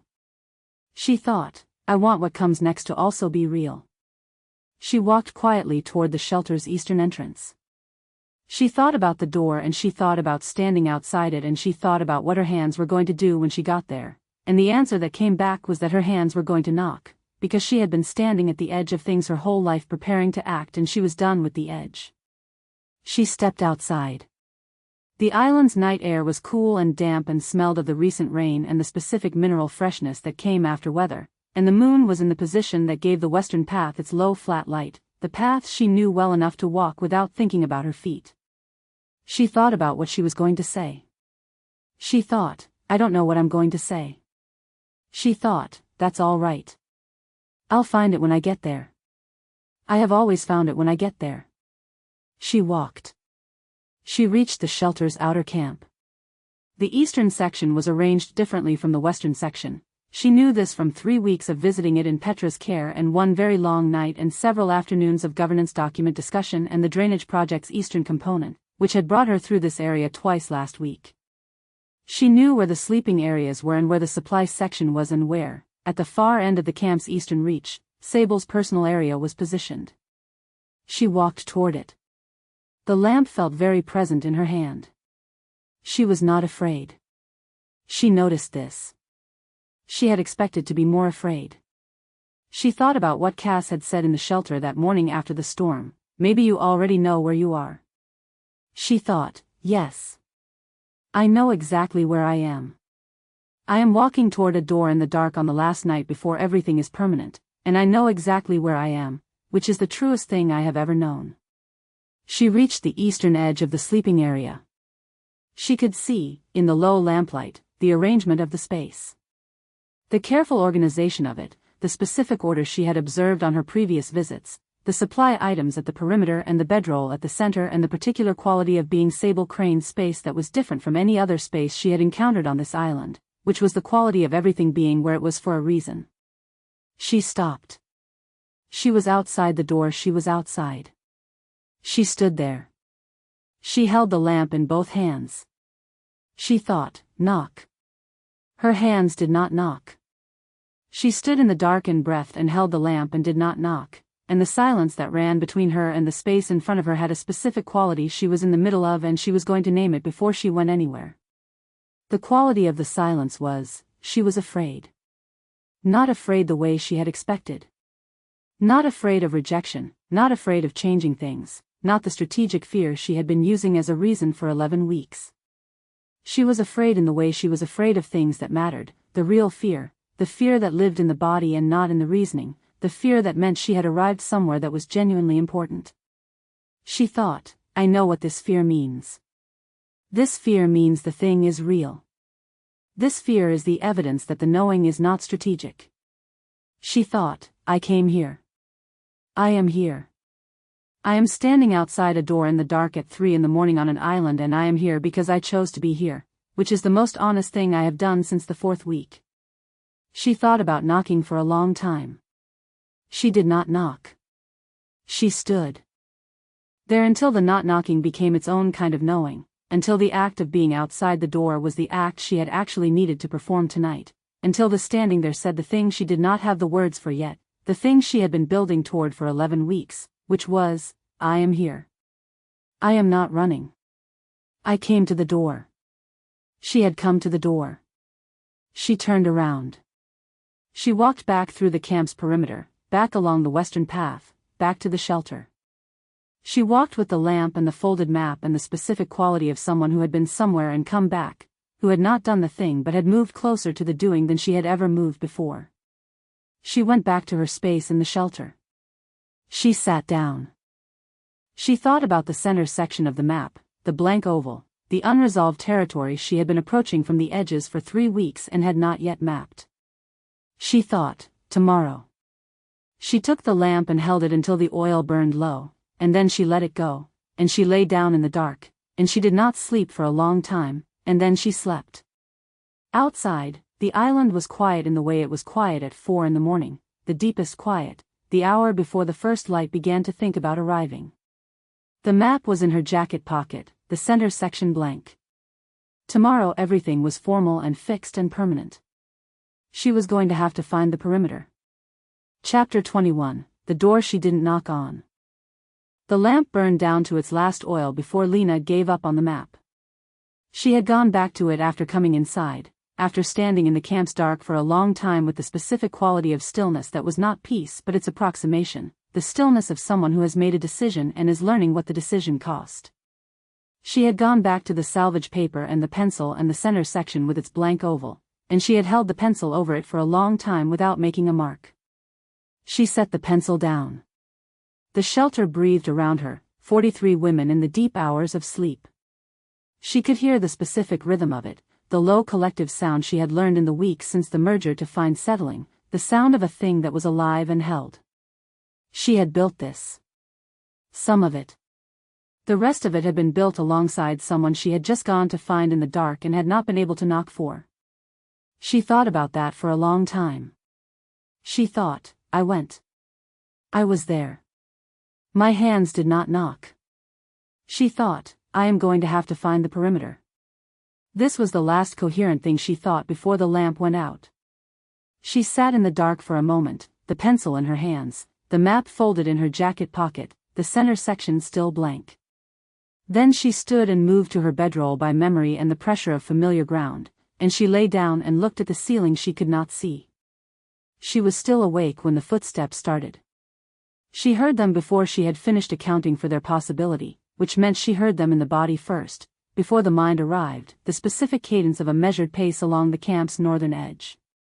She lay very still. The footsteps were coming from outside the shelter, along the perimeter, moving with the unhurried thoroughness of someone who did this every night because they had decided the night required it. She had learned the sound of Sable's perimeter check in the first weeks, from the western camp, from the frequency and rhythm of it. She had learned it the way she learned everything, from observation, from the accumulated weight of paying attention to a thing until it became known. She knew it now, in the dark, in her body, before she had finished thinking about what it meant that she was lying here knowing it. The footsteps paused. She was not sure exactly where the pause fell. Somewhere along the northern perimeter, which was the perimeter closest to the corner of the shelter where she kept her supply section, where she had been sitting with the lamp and the map until 10 minutes ago. The lamp would have been visible through the shelter's ventilation gap on the northern wall. The footsteps had been moving steadily, and then they paused, and the pause lasted approximately 30 seconds, and then they turned. She heard the direction change. She thought, she saw the light. She thought, she's coming in. She thought, I should sit up. I should be sitting up when the door opens. She did not sit up. The shelter entrance made its small sound, the specific sound of the entrance gap being widened to admit a person, and then the sound of footsteps inside, measured and quiet, moving with the knowledge of the shelter's interior geography that came from living inside it. Moving toward the northern wall. Moving toward her corner. She closed her eyes. She was aware that this was not a defensible choice.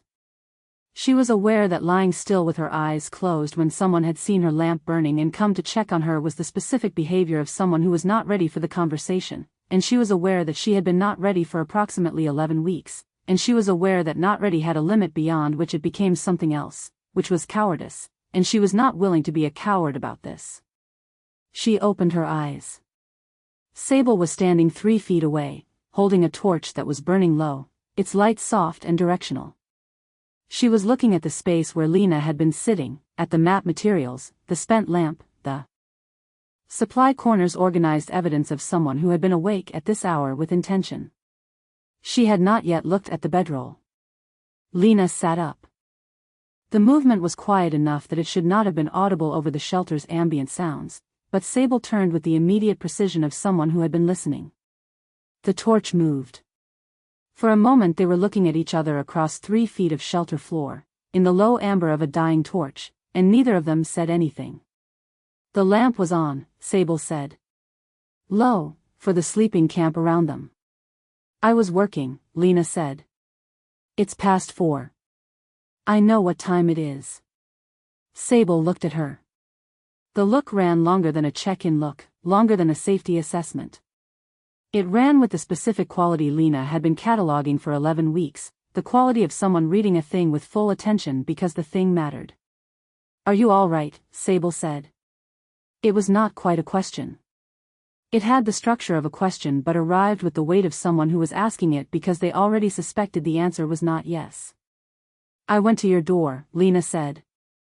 The words arrived before she had decided to say them, which was different from the way she had been planning to say them, which was at the perimeter, in a specific darkness, with a specific lantern. The words arrived because they were already at the edge of her, because she had been carrying them since she turned around from the eastern sleeping area 2 hours ago, and they came out the way things came out when you had been holding them too long. Sable went very still. Earlier, Lena said. Her voice was careful with the carefulness of someone handing a fragile thing to someone she was not sure would hold it. About 2 hours ago. I stood outside your space and I had the lamp. I held it. I stood there for a while. She paused. I didn't knock. The shelter was breathing around them. Someone in the far section shifted in their sleep, a small sound, and then silence resumed. I know, Sable said. Lena looked at her. I heard you, Sable said. I was awake. I heard the footsteps on the eastern approach and I recognized the pace, and I lay there and I heard you stop outside and I heard the lamplight through the gap in the wall and I heard you stand there. She paused. For a long time. The specific quality of those words, I heard you stand there. How long? Lena said. Sable's expression did something that was not quite the stillness tell and was not quite its absence. The thing it was something she had no name for in the catalog she had been building. It was the expression of someone choosing, very deliberately, to say the true thing. I don't know, Sable said. Long enough that I had to decide what I was going to do about it. A pause. I was on the other side of it. Lena stared at her. I heard you come, Sable said, with the precise evenness she brought to everything that cost her, and I was awake, and I was on the other side of what you were standing outside of, and I was deciding whether I was allowed to open it. She looked at her steadily. I decided I wasn't. And then I heard you go. And then I lay there in the dark for a while, and then I started the perimeter, and I saw your light. The shelter's breathing. The distant sound of the ocean through the ventilation gap, a low rhythm that was always there if you listened for it. We are, Lena said slowly, on opposite sides of the same wall. Yes. We were both there. Yes. For, she said, and something in her voice was losing the carefulness she had been using to deliver the fragile thing, because the fragile thing was already out and the carefulness was no longer serving its purpose, the same reason. Sable held her gaze. Yes. A long moment. Lena became aware, somewhere in the middle of it, that she had her hands in her lap and that they were still, which was not typical of her in moments of this kind of intensity, and she looked at them briefly, and then she looked back up. "I don't know how to do this," she said. "I've said that. I mean it specifically, not as a deflection. I have never needed this vocabulary before and I'm working from the inside out and it is not a comfortable position." She paused. "But I know what I want. I have known for a long time. I just spent 11 weeks pretending I didn't know and then going to your door at 3 in the morning and then coming back. Which tells you something about how good I am at pretending." Something moved at the corner of Sable's mouth. Not quite a smile. Something quieter. "Tomorrow," Lena said. "Everything is formal. Everything is permanent. In front of everyone." "Yes. And after that we're co-leaders of one camp, publicly, indefinitely, and there is no version of how this is handled that doesn't happen in front of 42 people." "I know," Sable said. "So?" Lena looked at her. "I need to know. Before it's irrevocable." She paused on the word, felt its weight, the word they had been using for the merger and which was now doing something else entirely. "Whether what I'm standing outside of has something on the other side of it. Or whether I've been in the space without names for so long that I've started reading my own cartography into someone else's terrain." The torch was burning very low now, the amber almost gold in its final effort. Sable said, "The 4th week." Lena was quiet. "The irrigation channel," Sable said. "When you rebuilt it. When I came back from the supply run and walked the length of it and you were standing there. I said, 'This is better.' Those were the words I said." She paused. "What I meant was, you are the only person on this island who has ever made me feel outpaced. And I meant that as the best thing I had ever felt. And I said those 2 words and I walked away and I filed it and I have been filing it ever since and the file has become too large to continue filing." Lena was very still. "I have been managing something," Sable said, "since approximately the 4th week. And managing it has involved constructing, with some effort, a version of myself that did not want anything. I am very tired of that version." She held Lena's eyes. "You are not reading your own cartography into someone else's terrain." The torch went out. The shelter dark was total for a moment before their eyes adjusted, before the pale gray of the pre-dawn beginning to suggest itself at the ventilation gaps became enough to see by. In the gray that arrived, Lena could see Sable's face. She thought about the center section of the map, the blank oval, the unresolved territory she had been approaching from the edges for 3 weeks. She thought, "I know what goes there." "Tomorrow," she said, "we have a ceremony. 43 people. A document. Speeches." "Yes. I am going to say something in my speech." She was not entirely sure, as she said it, that this was a decision she had made before this moment. It felt less like a decision and more like an arrival, the kind of thing that becomes true in the saying. "Not the speech I wrote. Something true. In front of everyone." Sable was looking at her with the expression she had when she was listening with her full attention. "Is that," Lena said, "going to be a problem?" A pause. Something happened in Sable's face that was not the stillness tell and was not the not-quite smile and was something that Lena had not seen before in the catalog she had been keeping, something that was in the direction of relief. "No," Sable said. "Okay," Lena said. She thought about 42 people asleep around them, about the ceremony in the morning, about the governance document and the formal structure and the irrevocable shape of what tomorrow would make permanent. She thought about how none of that was the thing she was going to have to say in public, and how saying it in public was what would make it real rather than something that had happened in the dark at 4 in the morning between 2 people who had been standing on the wrong side of the same wall for 11 weeks. She thought, "I am going to be terrible at this." She thought, "I am going to do it anyway." "Get some sleep," Sable said. She stood, the empty torch in her hand, and in the gray pre-dawn she looked like someone who had arrived at a place she had not expected to arrive and was taking the measure of it. "You're not going to sleep," Lena said. "No," Sable agreed. "I'm going to finish the perimeter." "Of course you are."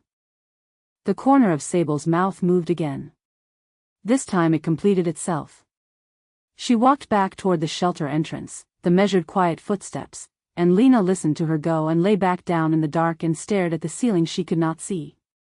She thought, the center section needs a notation. She thought, I know what it is.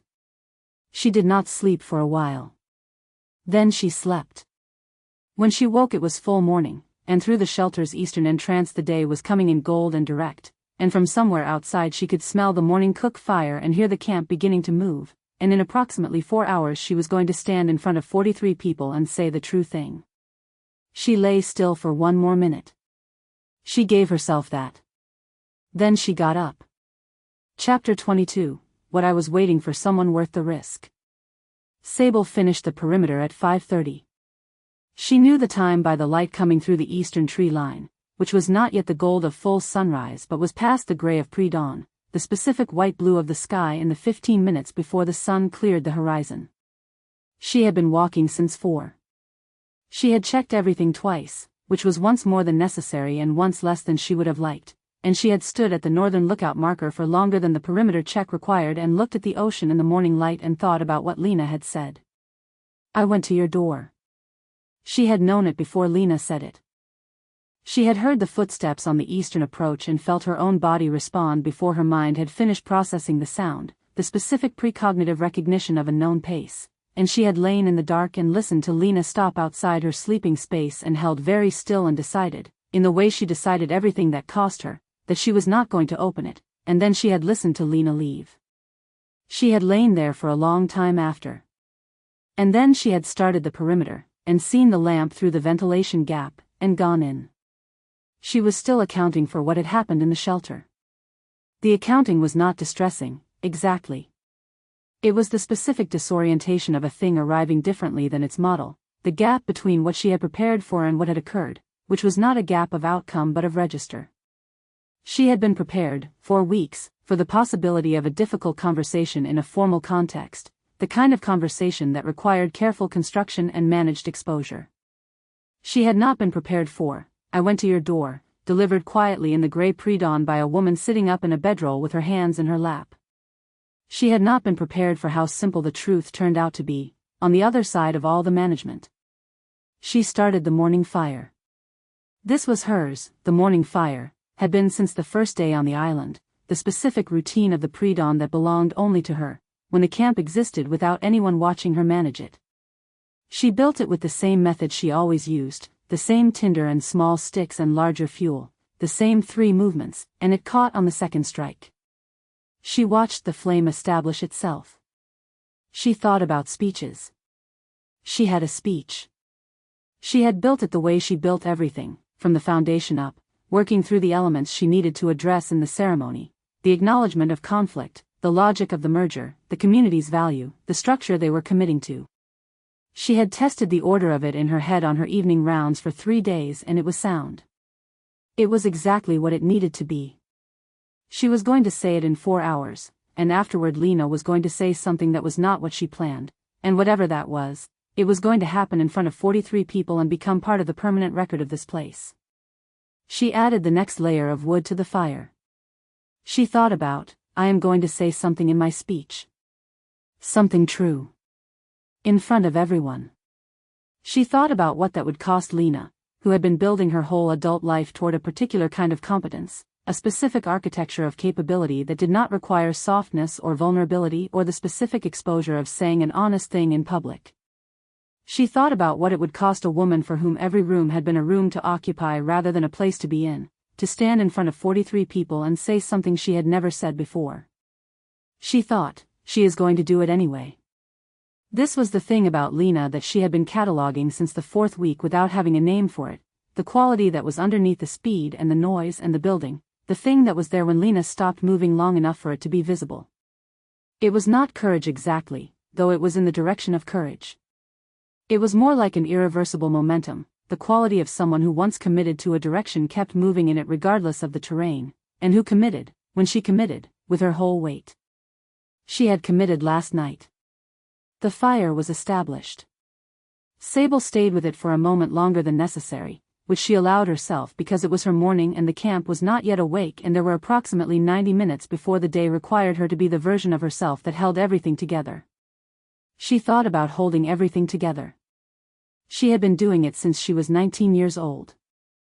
First for her mother, the nightly calls, the 2 years of being someone else's architecture, and then for herself, the specific project of becoming indispensable that she had been running ever since, the accumulation of competence that meant she was never the one who needed something, only ever the one who provided it. She had built the Eastern camp on this principle. She had built her entire adult life on it. It had worked. It had also, she thought, with the specific clarity of 4 in the morning and a perimeter walk twice and a conversation that had ended with "I know what goes there," cost her something she had not fully been willing to look at until recently. The cost was this: she had spent 33 years being so useful that the question of whether she was wanted never had to arise. The question had arisen. She thought about the door, both sides of it, herself standing there in the dark deciding she wasn't allowed to open it, Lena standing on the other side deciding the same thing. 2 people at the same wall. She thought about how that was not the same as safety and how she had been confusing those 2 things for a very long time. Marta would find this enormously satisfying. She almost smiled. The camp was waking. She could hear it in the way she always heard it, the first movements, the first voices, the gradual assembly of a day becoming itself. She had maybe 20 minutes left in her morning before the day would require her in full. She used them. She sat with the fire in the specific way she rarely allowed herself, which was without purpose, without the accounting of what needed to be done next, without the management of the morning's tasks organized in her head against the time available. She sat and watched the fire burn and she let herself think about what was going to happen today with a completeness she had not permitted herself for weeks. She was going to stand in front of 43 people and give a speech she had prepared carefully, and it was going to be exactly what it needed to be, and it was going to be the version of herself that she showed the world, composed, precise, warm in ways she had worked at, honest in ways that cost her nothing because she had thought about them in advance. And then Lena was going to give a speech that drifted. And whatever came out of that drift was going to be something Sable had not prepared for and could not prepare for and was going to receive, in front of 43 people, in the only way she knew how to receive unexpected things, which was to go very still. She was going to go still and the people who had been watching her for 11 weeks were going to read it correctly. She thought, that is fine. She thought, I am done standing on the wrong side of my own life. She thought, it is time. The morning had fully arrived by the time the camp was in its working rhythm, the pre-ceremony hours filled with the practical preparation that Marta had organized the previous day, the clearing arrangement and the stone seating and the undergrowth that someone had cleared from the path to the ceremony site. Sable moved through the morning with the specific qualities she had on days that required a great deal of her, the quality of someone who had gathered themselves in the early hours and was now fully present. She did not see Lena until mid-morning. Lena appeared at the water barrels with Cass, running the morning check with the routine efficiency she brought to camp logistics regardless of what the day held. She was wearing the gray jacket, the one from the crash, salt-stained at the cuffs, and her hair was loose. She did not look like a woman who had been up at 3 in the morning making decisions. She looked like a woman who had made her decisions and was now moving in their direction. She looked, for a moment, at Sable across the camp's morning activity. The look was brief. Not performative. Not the managed invisibility they had practiced for 11 weeks. Just a look, one person to another, the specific acknowledgement of 2 people who had said things in the dark and were now in the same daylight with those things between them. Sable held it for the beat it asked for. Then they both went back to their work, because the camp was still 43 people and it still required the running, and some things waited and some things didn't, and this particular thing could wait exactly 4 hours. Marta appeared beside Sable at the supply station at the late morning, not doing anything in particular, which was the tell that she was doing something specific. You slept late, Marta said. I slept after 5, Sable said. That's not late. For you it is. Sable looked at her. Marta looked back with the expression she had when she knew something and was deciding whether to say it or simply allow it to exist in the air between them as a known thing. The ceremony is ready, she said. The circle looks good. Petra organized the stones. Good. Lena is going to speak second, Marta said. This was not new information. They had discussed the order 3 days ago. Yes. You're going to want to be prepared for that, Marta said. In exactly the register she used when she was saying something that was both a practical observation and something else entirely. Sable looked at the supply inventory she had been checking. I know what to expect. Do you? Marta said, mildly, in the specific tone that meant she thought the answer was yes and also no. She picked up her own water vessel and said, with the complete casualness of someone depositing information on their way past, in 23 years of running a school, I watched a great many people say something irrevocable in a room full of witnesses. The ones who survived it were the ones with someone in the room who was ready to receive it. She paused. I want you to be that person today. Not because it will be easy. Because it will be honest. Sable looked at her.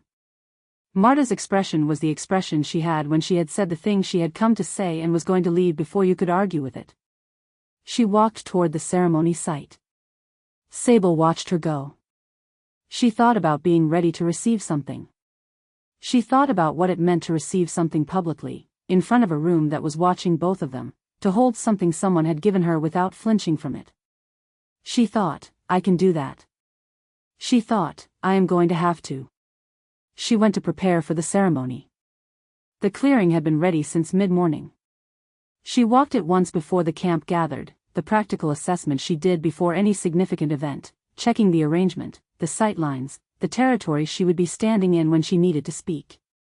The center point was marked by 2 of the flat rocks that had weighted the governance document since they signed it, which Lena had chosen for no reason she had explained. She understood, standing in the clearing, that the ceremony was going to be the moment the thing became real. Not the document. Not the governance structure. Not the merger, which had been real for 11 days in practice. This morning in front of 43 women was the moment the thing that had been managed and hidden and approached from the edges for weeks was going to be said out loud in public, and after that moment it would belong to everyone in the circle, not just to the 2 of them. She thought about belonging to everyone. She thought about 43 people, and Ro, and Drew, and the specific weight of a community she had built over 11 weeks and had been, somewhere underneath the building, quietly afraid of losing if she stopped being the one who held it. She thought about what Simone had said, the containment has a cost you are not allowing anyone to see. She thought, today the cost becomes visible. She was ready. The camp gathered at the ceremony hour. She watched them arrive, both groups settling into the circle with the specific ease of people who had been living as one camp for 11 days and had stopped performing the separation, the eastern and western divisions now only loosely geographic, most of the women sitting wherever they sat naturally rather than by camp origin. She looked at the circle and felt, in the way she rarely felt things during public events, the specific warmth of something that had been built by more than herself. She took her place at the east side of the clearing, which was the reversal they had arranged, the small deliberate symmetry of each leader standing on what had been the other side. Lena was at the west. The document was on the flat rock between them, weighted by the 2 stones Lena had chosen. Their eyes met across the clearing. Lena looked like someone who had made a decision and was standing in it. Sable thought, so do I. She turned to the circle and she began. Chapter 23, The Night Becomes Morning. Sable spoke first, because she was better at beginnings. She had not written the speech. She had built it the way she built everything, from the foundation up, tested it in her head on her perimeter walks for 3 days until the order was sound, until each piece bore the weight of what came after it. Now she delivered it in the voice she used when she was giving the room what it needed, low and even, arriving like statements even when she was asking something. She talked about what it meant to share resources. She talked about the logic of merged governance, the specific protection it offered, the things it could do that 2 separate camps never could. She named the conflict honestly, the way she had named it to herself since the beginning. We have not always agreed, and we will not always agree, and that is not a failure of this merger but a feature of it. Several people in the circle nodded, the specific nod of women who had been on the right side of one of those arguments and had needed to hear the acknowledgement. She thanked people by name. Marta, who had been the Eastern camp's most consistent voice of reason. Simone, who had kept 43 people alive without anything that had been designed for the purpose. Drew, who had asked the questions that needed asking before anyone else was willing to ask them. Petra, who had provided the solution at the governance meeting that split the difference between two positions neither leader was willing to cede. She was precise and warm and she said nothing she didn't mean. She was very careful not to look at Lena while she did it. Then Lena spoke. She started well.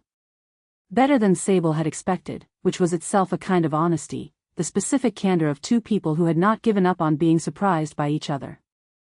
Lena was electric when she had a room, always had been, and she had the room from the first sentence. She talked about the Western camp, what they had built, who they had become, the specific pride of having survived something that should have broken them. She talked about why the merger was the right next move and she made it sound like her own idea even though they had arrived at it together, over 11 days of practical necessity and 2 formal governance meetings and 1 very long night, and it was so purely Lena that Sable felt the almost smile happen before she could manage it. She was watching the circle, watching the Eastern camp women receive the speech, watching the Western camp women recognize themselves in it, when she noticed the drift. She was not sure exactly where Lena's speech left its planned path. Somewhere around the section about what we owe each other, which was in the document and was a reasonable thing to address in a merger ceremony. But Lena's version of it developed a specific gravity, the way things developed gravity when Lena was thinking about something other than what she was saying, when the two would eventually pull toward each other because Lena could not maintain a direction she had not committed to.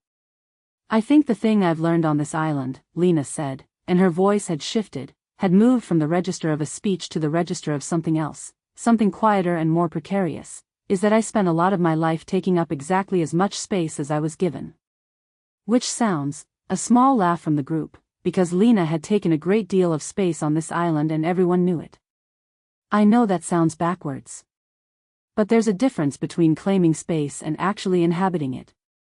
Actually believing you're allowed to be there. She paused, in the way she paused when the word she needed was not in the vocabulary she had for it. In the whole of a thing.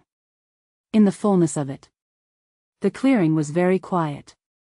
I didn't know that I didn't know how to do that, Lena said. Until someone made it difficult to ignore. Sable went completely still. This was the tell. She knew it was the tell. She had catalogued it in herself as the signal that something was happening beneath the surface that she was not going to tell anyone about yet, the stillness that arrived when the thing she was managing required all available resources. She knew the entire circle was in a position to read it. She let it be readable. And I realize this is a speech about governance, Lena continued, and the laugh in her voice was mostly real and partially a woman buying herself 3 seconds to find the ending of a sentence she had started without knowing where it was going, so I'll bring it back around. What I mean is that the thing I want from this merger, what I'm committing to, is to actually show up. Not the version of myself that's performing showing up. The actual one. She looked at the circle of women around her, at the faces that had become, over 11 weeks, something like community. I wanted someone to know that.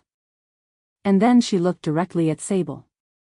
The silence lasted 3 full seconds. 42 people did not breathe. Sable looked back. She was aware, in the way she was aware of many things simultaneously when the moment required full presence, of the specific quality of the look, what it contained, what it was giving to the circle as evidence.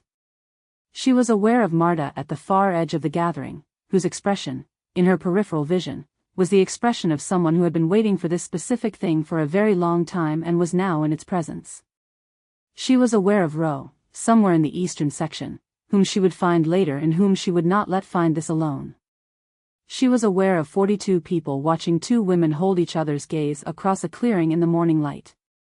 She did not look away.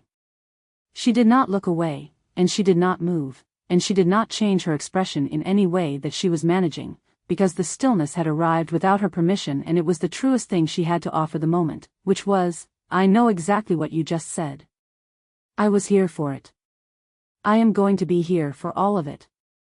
The silence broke when Lena looked back at the circle.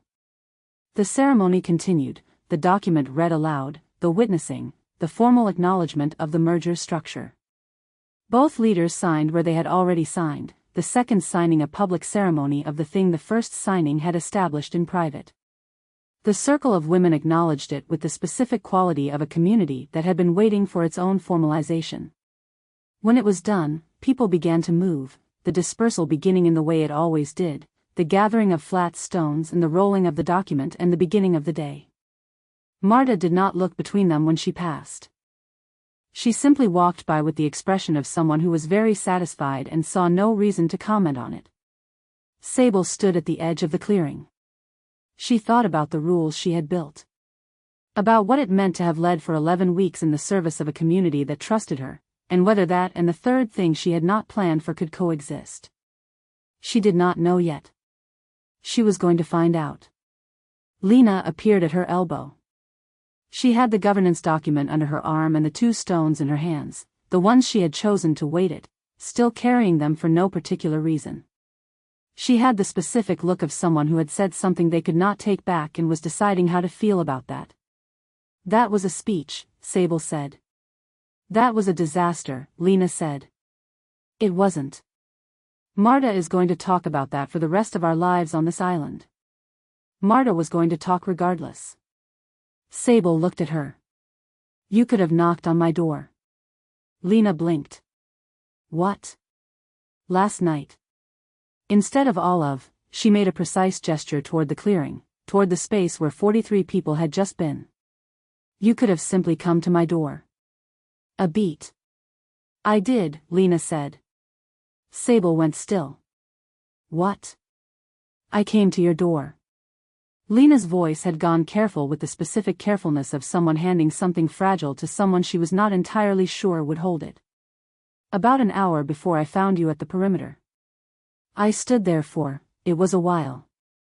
I couldn't, she looked at the document in her hands. At the 2 stones she was still holding. I couldn't make myself knock. The sun had moved. The clearing was quieter now, just the 2 of them and the ordinary sound of the island, whined through the canopy, something bird-like in the upper branches, the distant rhythm of the water on the eastern rocks. I know, Sable said. Lena's head came up. What? I heard you. Sable held her gaze. I was awake. I heard your footsteps stop outside and she paused on the word she needed, the one that did not fit the existing model she had been using for herself. I was standing on the other side of it. Trying to decide if I was allowed to open it. Lena stared at her. You, she said slowly, were standing on the other side of the door. Yes. For how long?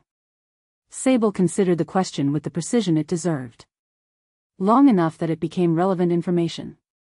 Lena made a sound that was not quite a laugh. Her eyes had gone bright in the way Sable had catalogued precisely once before, in the 4th week, when Lena had stood back from the irrigation system and looked at it with the expression of a woman who had just understood something about what she was capable of. We are, Lena said, extraordinarily bad at this. Yes, Sable agreed. 2 doors, Lena said. 1 wall. Both of us standing on our respective sides like. Don't say it. Like the most stubborn women on the island. We are the most stubborn women on the island. Which is, by any measure, a significant achievement given the competition. Lena's voice had gone soft at the edges. She was looking at Sable the way she had looked at the irrigation system. Like she was reading a configuration she had not expected and finding it more efficient than her original design. For what it's worth, she said, I wasn't going to knock.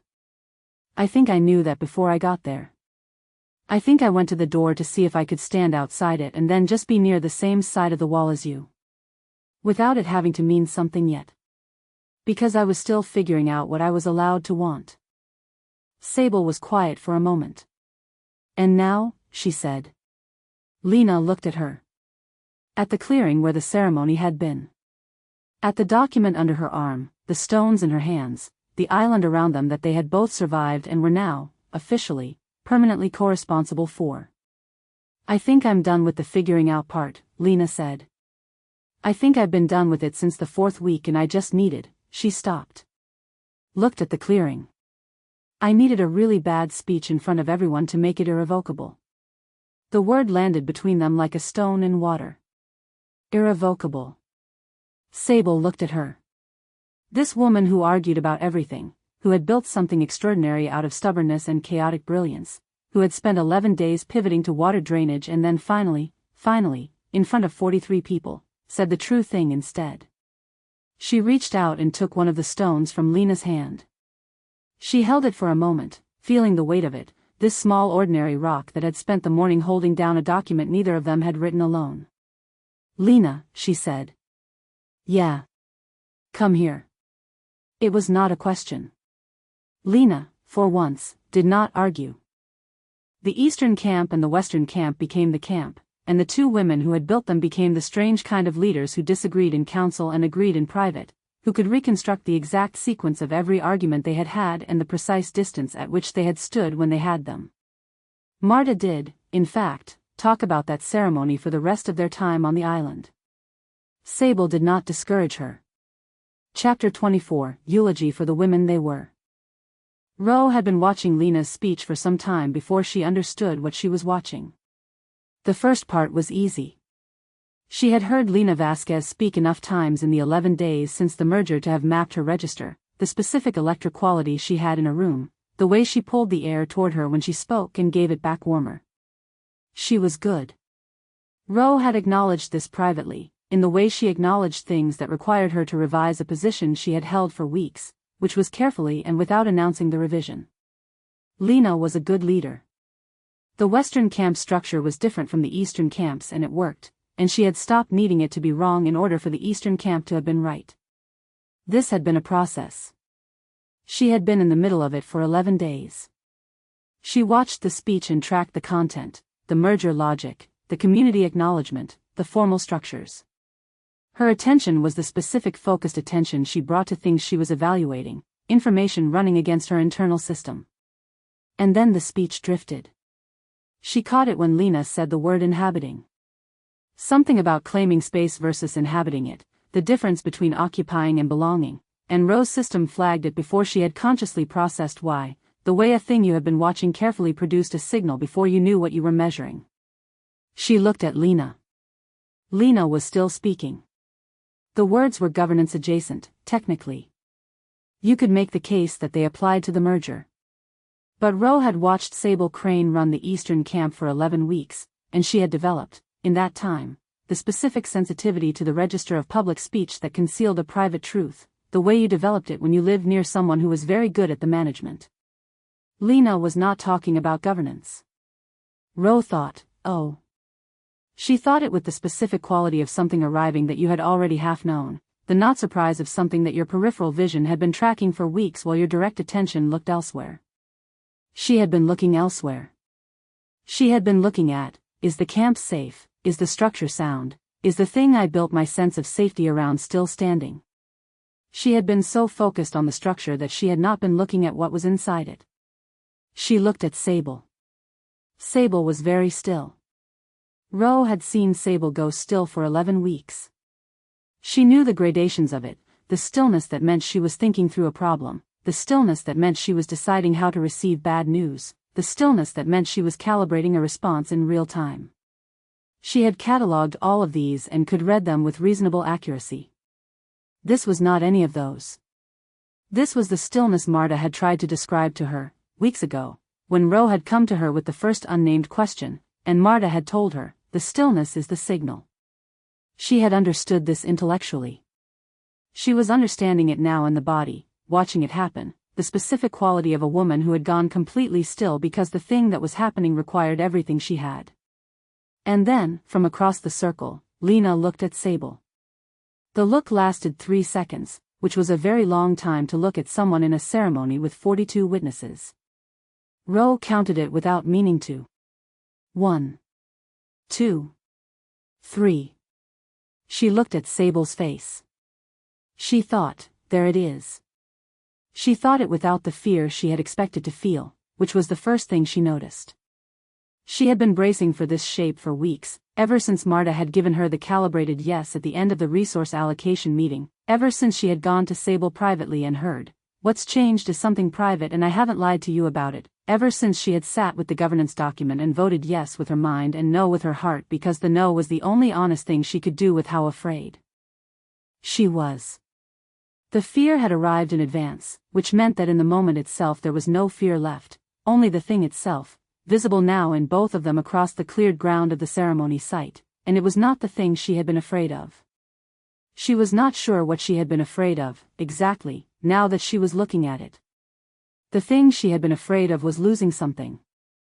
The specific shape of safety she had found in the Eastern camp, in Sable's consistency, in the world running on the rules she had learned it ran on. She had been afraid that something changing meant she was losing the thing she had been holding. She thought, the thing is still here. She thought, it's just larger than I thought it was. Lena looked back at the circle. The ceremony continued. The document was signed. The witnessing happened. Around Roe, people were doing the things people did at the end of a ceremony, the gathering of attention and the exhale, the beginning of the movement toward afternoon and ordinary work. Roe did not move immediately. She sat on her flat rock in the clearing and she thought about 11 weeks, about the way the Eastern camp had built itself around a particular quality of attention, the quality of being seen by someone who noticed everything and said nothing carelessly and checked the ankle wrap at 2 a.m. without being asked. She thought about how that quality had not changed.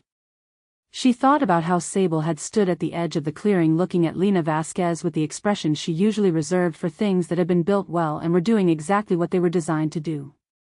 She thought, she is still who she was. She is also more than I knew. This was, she thought, the most uncomfortable gift anyone had ever given her, which was the gift of having to expand her picture of someone she already trusted, the revision that was not betrayal but was a different kind of difficult, the difficulty of the person you have depended on turning out to be more than your model of them. She sat with this for a while. Around her, the clearing emptied. She was aware of the dispersal, of people moving back toward the combined camp and its afternoon work, of Petra saying something to Cass at the circle's far edge that made Cass laugh. She was aware of Simone walking past with the unhurried economy she brought to everything, and of Simone's glance at her, the specific economical glance of a woman who had been watching this island for 11 weeks and knew what was in front of her. I know, Rose said. Simone paused. She looked at Rose for a moment with the full attention she brought to assessments, the triage quality of someone deciding what something needed. Are you all right? I think so. Rose looked at the flat rock in front of her, the small piece of smooth stone she had been holding since the ceremony began, turning it in her hands without realizing. I'm revising something. That sounds about right, Simone said. She did not ask what Rose was revising. She did not add anything else. She simply acknowledged the revision as a valid thing to be doing and went on, which was, Rose thought, the most useful thing anyone could have said. She stood.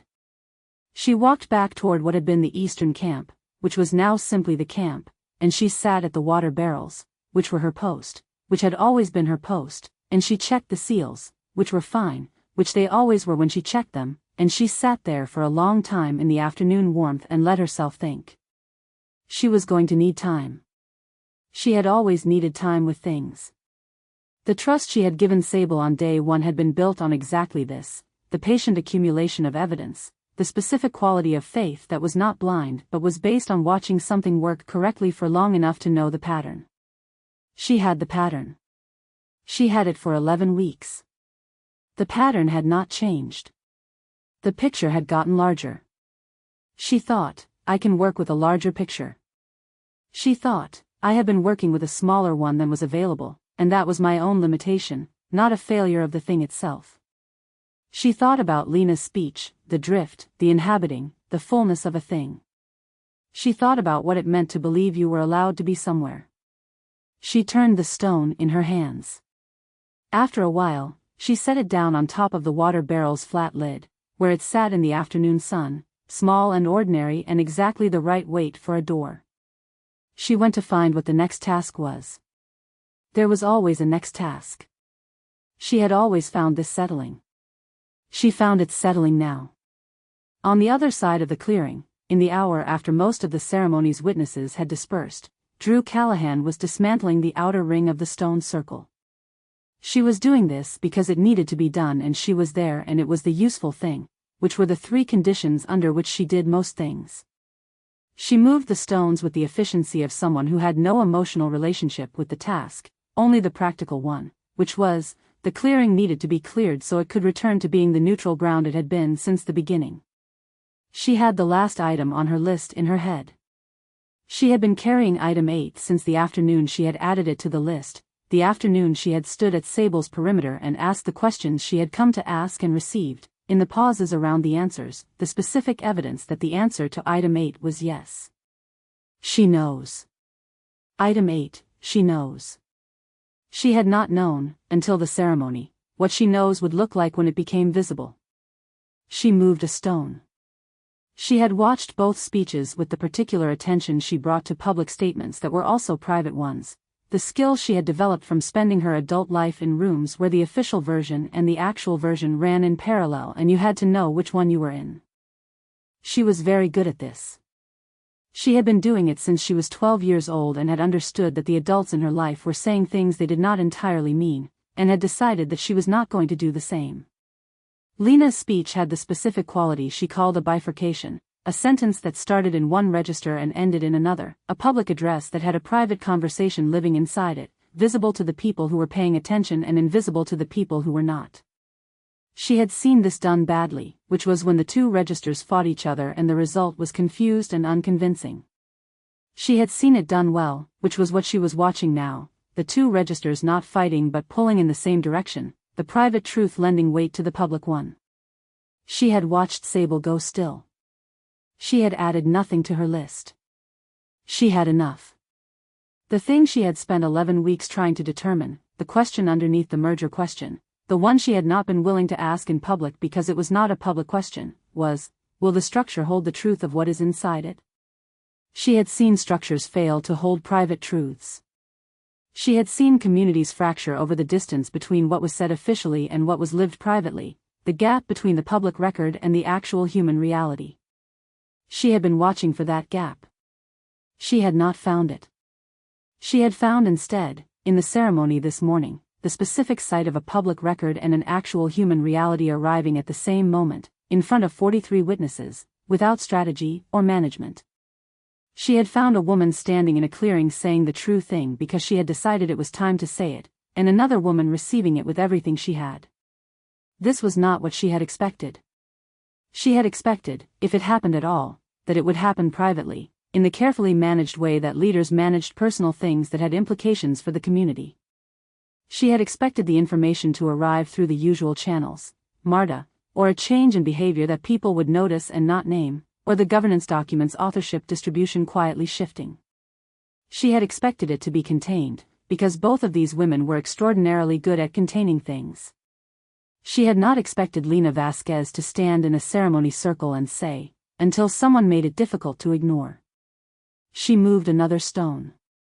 The thing she had spent 11 weeks protecting was the community. Not the camp as structure, not the governance model, not even the survival arrangement, though all of those mattered. The thing she had been protecting was the 43 women who had, over 11 weeks, built something that functioned. The thing she had been afraid of was the fracture, the moment when what 2 people wanted broke something 43 people needed. She had been watching for that fracture. She had seen, this morning, the opposite of it. She had seen 2 people stand in a room with the community as witnesses and make the private thing part of the public record, which was either the riskiest thing they could have done or the safest, depending on the specific quality of the community they had built. She had been evaluating that quality for 11 weeks and she had her answer, and her answer was, it was the safest thing. Because the community was real. It had been built by people who had been paying attention to each other for 11 weeks, people who had watched 2 leaders disagree and agree and find solutions together that neither could have found alone. People who had, in that process, developed a specific trust not in the absence of complexity but in the presence of it, the trust that came from watching complexity handled honestly. They were not going to fracture over this. She moved the last stone. She stood at the edge of the cleared circle and looked at the space that had been a ceremony 10 minutes ago and was now simply a clearing again, available, neutral. Belonging to both camps and therefore to neither and therefore to everyone. She thought, all right. She thought it with the specific quality that was her version of satisfaction, which was not warm or demonstrative but was real, the particular solidity of a thing that had been held long enough to be confirmed. She took out her list. She read it. She did not add anything.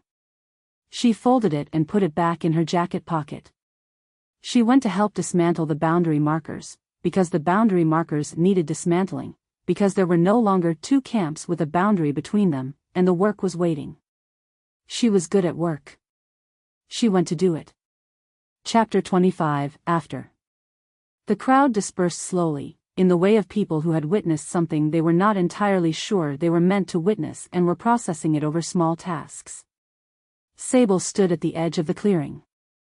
She was thinking about the rules she had built. About what it meant to be a leader and what it meant to have led, for 11 weeks, in the service of a community that trusted her, and whether those two things could coexist with the third thing she had not planned for and had been, in her careful and methodical way, attempting to account for since approximately the 4th week. She had not finished accounting for it. She was not going to finish accounting for it today. She thought about Ro. About Ro's face in the ceremony, which she had been watching from the corner of her attention because Ro's face was always where the community's honest temperature lived. She had seen it move through several things, none of which she could fully read from this distance, and she had filed it in the way she filed things she needed to return to, carefully, with the intention to go back. She thought about Drew, who had gone immediately to the stone circle's outer edge and begun dismantling it. Not announcing it. Not asking. Simply going to the next practical thing. This was Drew's particular language and she had learned to read it over 11 weeks. What it said now was, I have assessed the situation and found it structurally sound. She would not say more than this, and Sable did not need her to. She thought, the camp is going to be fine. She had known this before the ceremony. She was confirming it now with the specific evidence of 43 people who had witnessed something real and were responding to it by going back to work, by dismantling the stone circle, by walking to the water barrels, by having their own private revisions in the afternoon light. This was not a community that fractured. It was a community that processed. She thought, I built something that can hold the truth of what is inside it. She was still thinking about this when Lena appeared at her elbow. She had the governance document under her arm and the look on her face of a person who had said something they could not take back and was deciding how to feel about that. She was standing at the angle she stood when she was not performing anything, the angle that was simply Lena, sturdy and warm-skinned in the afternoon light, her hair loose. She held out one of the 2 stones she had been carrying since the ceremony. Sable took it. She held it for a moment, feeling the weight of it, this small ordinary rock that had spent the morning holding down a document neither of them had written alone. Then she reached for Lena's free hand instead, and Lena let her, and neither of them made any announcement about it. Lena's hand was warm. It was the specific warmth that she had catalogued, once, in a storm shelter, 7 hours of being aware of every degree. I have been standing on the wrong side of my own life, Sable said, for a very long time. Lena squeezed her hand. I know, she said. So have I. We're going to be bad at this. We're going to be extraordinary at this, Lena said, with the specific confidence of someone who had rebuilt the irrigation system and called it objectively better. We're going to be so bad at it that we are, statistically, among the worst people on this island at this specific thing, and we are going to be excellent anyway. Sable looked at her. That made no sense, Sable said. It made complete sense. It made sense to me, Lena said, and I built the drainage system, so. Sable thought, this is the person. This exact person, with the specific grammar of her, the way she argued positions she had already abandoned, the way she built things faster than she could explain them. This is the person she had been managing not to want for 11 weeks and had not succeeded in managing and was going to stop pretending she had. The camp, Sable said. The camp is fine, Lena said. Ro is at the water barrels working something through, which is what Ro does, and you are going to go find her this afternoon and have the conversation she needs, which you already know how to have because you have been her anchor for 11 weeks and you know the terrain. Lena looked at her steadily. After we finish this. What's this? This is us standing in a cleared ceremony space for the first time since this morning's disaster, holding hands and acknowledging the situation, Lena said. I'd like to finish it before we go back to leading 43 people. You want to finish acknowledging the situation? I want to stay in it for a minute before we put it away and go to work. She looked at the clearing, the flat rocks, the spot where the document had been. We're going to be here for a while. We're going to have time for the thing. But I want 1 minute right now that isn't logistics. Sable thought about 1 minute. She thought about how she had given herself 10 minutes most mornings at the fire and how that had never been enough and how she had given it anyway because 10 minutes was better than nothing. She thought, 1 minute is better than nothing. She stayed in it. The island's afternoon sounds, the wind through the canopy, the birds in the upper branches, the water somewhere in every direction, the specific smell of the island after morning heat, earth and salt and the green damp of the undergrowth. The stone in her hand, the weight of it. The warmth of Lena's hand in her other one. She had been on this island for 63 days. She had spent most of those days being indispensable, being necessary, being the architecture of other people's survival. She was not going to stop being that. It was, genuinely, what she was good at and what she wanted to be. But she was going to add to it, now, the specific thing that Marta had been trying to tell her at the fire when the fire was almost out and the island had been 37 days old. There is a perimeter, Marta had said, and then there is a life. She was stepping inside. 1 minute, she said. 1 minute, Lena agreed. They stood in the cleared ceremony space in the afternoon light, 2 women with the island around them and 43 people nearby and an irreversible morning behind them, and they did not go anywhere for a full minute. Then Lena said, row first. Row first, Sable agreed. She released the stone, set it carefully on the flat rock where the document had been this morning, and she let go of Lena's hand because the afternoon was waiting and the camp was real and there was work to do. But she was different on the other side of the letting go than she had been on the approach to it, which was the thing about irrevocable things. They did not reverse when you moved on from them. They stayed in the record. They became part of the terrain. She walked toward the water barrels and the conversation with Ro, and she was aware, as she walked, of Lena moving in a different direction behind her, back toward the camp's western section and whatever task had accumulated in the ceremony's absence. She was aware of the specific quality of that movement, the knowledge of it, the not needing to see it to know it was there. She had been managing something for 11 weeks. She was done managing it. She walked toward Ro, and the island held them both, and the afternoon continued in the ordinary way that afternoons continued on an island where 43 women were building something that might hold or might not but was genuinely being built, and the cook fire would need managing before dark, and the eastern shelter's repairs were still in progress, and the governance document would need its 3rd revision by the end of the week. She had all of that. She also, now, had the other thing. She thought about the fire she had been tending since she was 19 years old, the controlled burn, the careful management, the specific method she had developed for keeping it functional without letting it become the kind of fire you sat beside. She thought, I think I am allowed to sit beside it. She thought, I think I have been allowed to for a long time. The water barrels were visible ahead, and Ro at her post, and the specific quality of what needed to happen next was clear to her in the way that clear things were clear, without ambiguity, without the managed distance she had been maintaining between herself and the things that mattered. She walked toward it. She was very good at walking toward things. She had always been. Chapter 26, The room is bigger now. Ro was at the water barrels. She had been there since the ceremony dispersed, running the afternoon check with the thorough attention she brought to any task she had claimed as hers, which was the check itself and then the recheck and then the standing back to look at the sealed lids the way you stood back from a thing you had built to see whether it was still the shape you intended. She had been doing this for 11 weeks. The barrels had not changed. The standing back had become, Sable suspected, the point. She came around the far edge of the supply tarp and did not make any announcement of her arrival, because with Ro announcements were not the useful thing. Ro heard her the moment she cleared the tarp's edge, the familiar alertness, but she did not stop the check.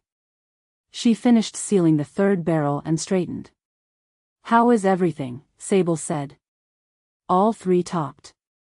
The seal on the second barrel that I noted last week is holding. Ro turned. She looked at Sable with the direct attention she always used, the attention that was not a challenge and was not performance but was simply the full weight of Ro paying attention, which was a significant weight to be on the receiving end of. The combined draw schedule is working. No contention at the spring this week. Good. A silence. Not uncomfortable. The specific silence of two people who had both arrived at the same place and were deciding who was going to begin. Sable had been in this silence with Ro before. She had been in it when Ro had voted no, and when Ro had come to her with the first unnamed question about the merger, and when Ro had told her I needed to say no to something because the real thing I wanted to say no to wasn't a thing you could vote on. She had learned, in those silences, that Ro used them the same way she used everything, to make sure she was saying the true thing before she said it. She let it run. I watched her speak, Ro said finally. She did not say who her was. She did not need to. The second speech. When it changed. Yes. I've been sitting here for an hour. She looked at the water barrel in front of her, at the flat lid, at the stone she had set on top of it without entirely deciding to. A small smooth piece from the ceremony's flat rock area. Trying to figure out whether I'm angry.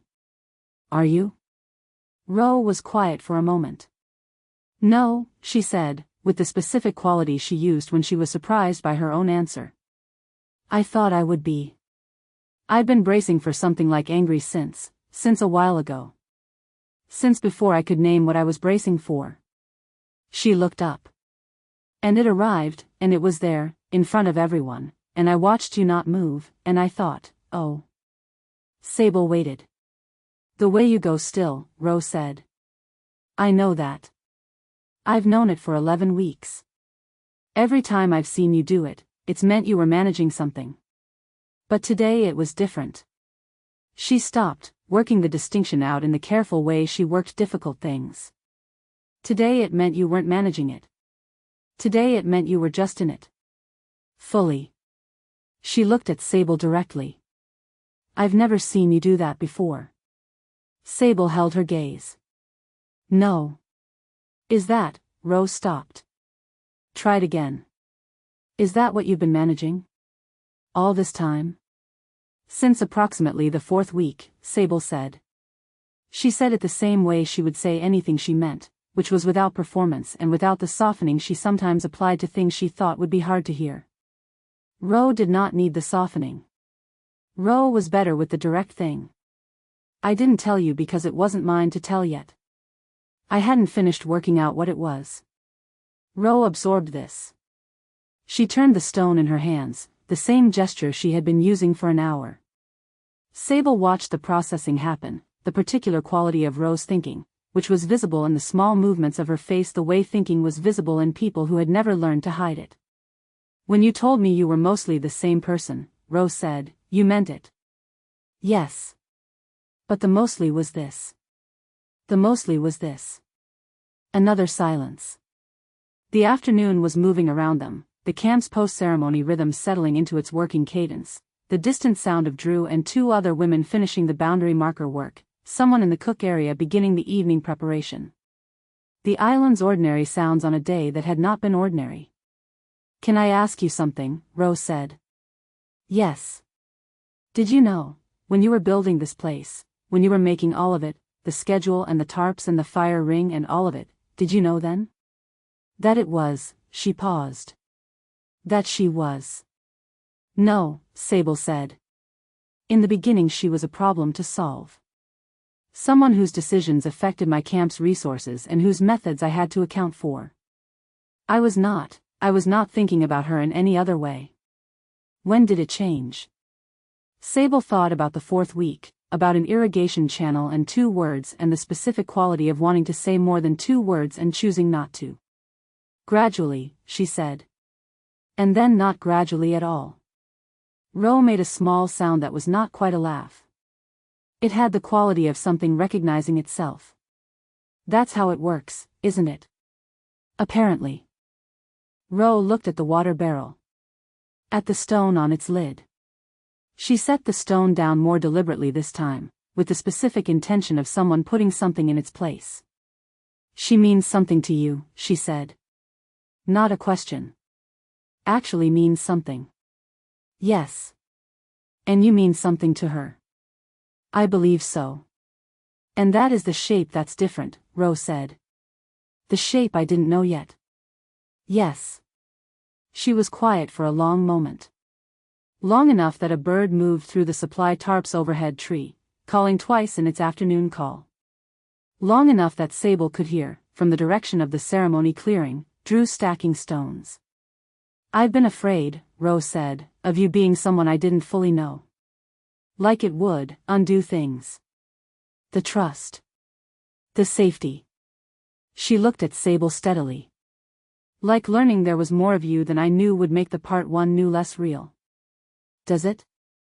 Sable said. Rose considered this with the seriousness it deserved. No, she said, slowly.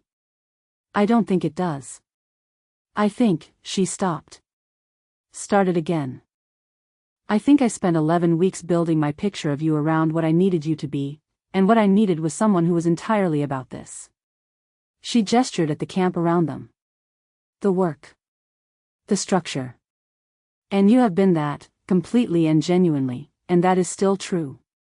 It's just, not all of you. And I think I made the part of you that was all about the camp into a kind of promise that you never actually made me. Sable heard this. She let it arrive fully before she responded, because Rose was right and the rightness deserved to be received completely before it was answered. You're right, she said. I never promised you that. I promised you the camp's safety and my honesty. And I kept both of those. A pause. What I could have done better is this conversation. Earlier. Before you had to come to Marta with a question you couldn't name. Rose shook her head slightly. I don't know that I was ready for it earlier. Maybe not. But I could have opened it. Rose looked at her. The look was the specific look of someone who has received an acknowledgement they were not expecting and is deciding what to do with it. Then she said, she's going to argue with everything. Sable felt the almost smile happen. I know. And you're going to, not argue back. You're going to do the thing where you say 2 words and let them land, and she's going to rebuild her entire position in real time and then not admit she changed it. I know. And that's going to happen, Rose said, in front of 43 people. On a regular basis.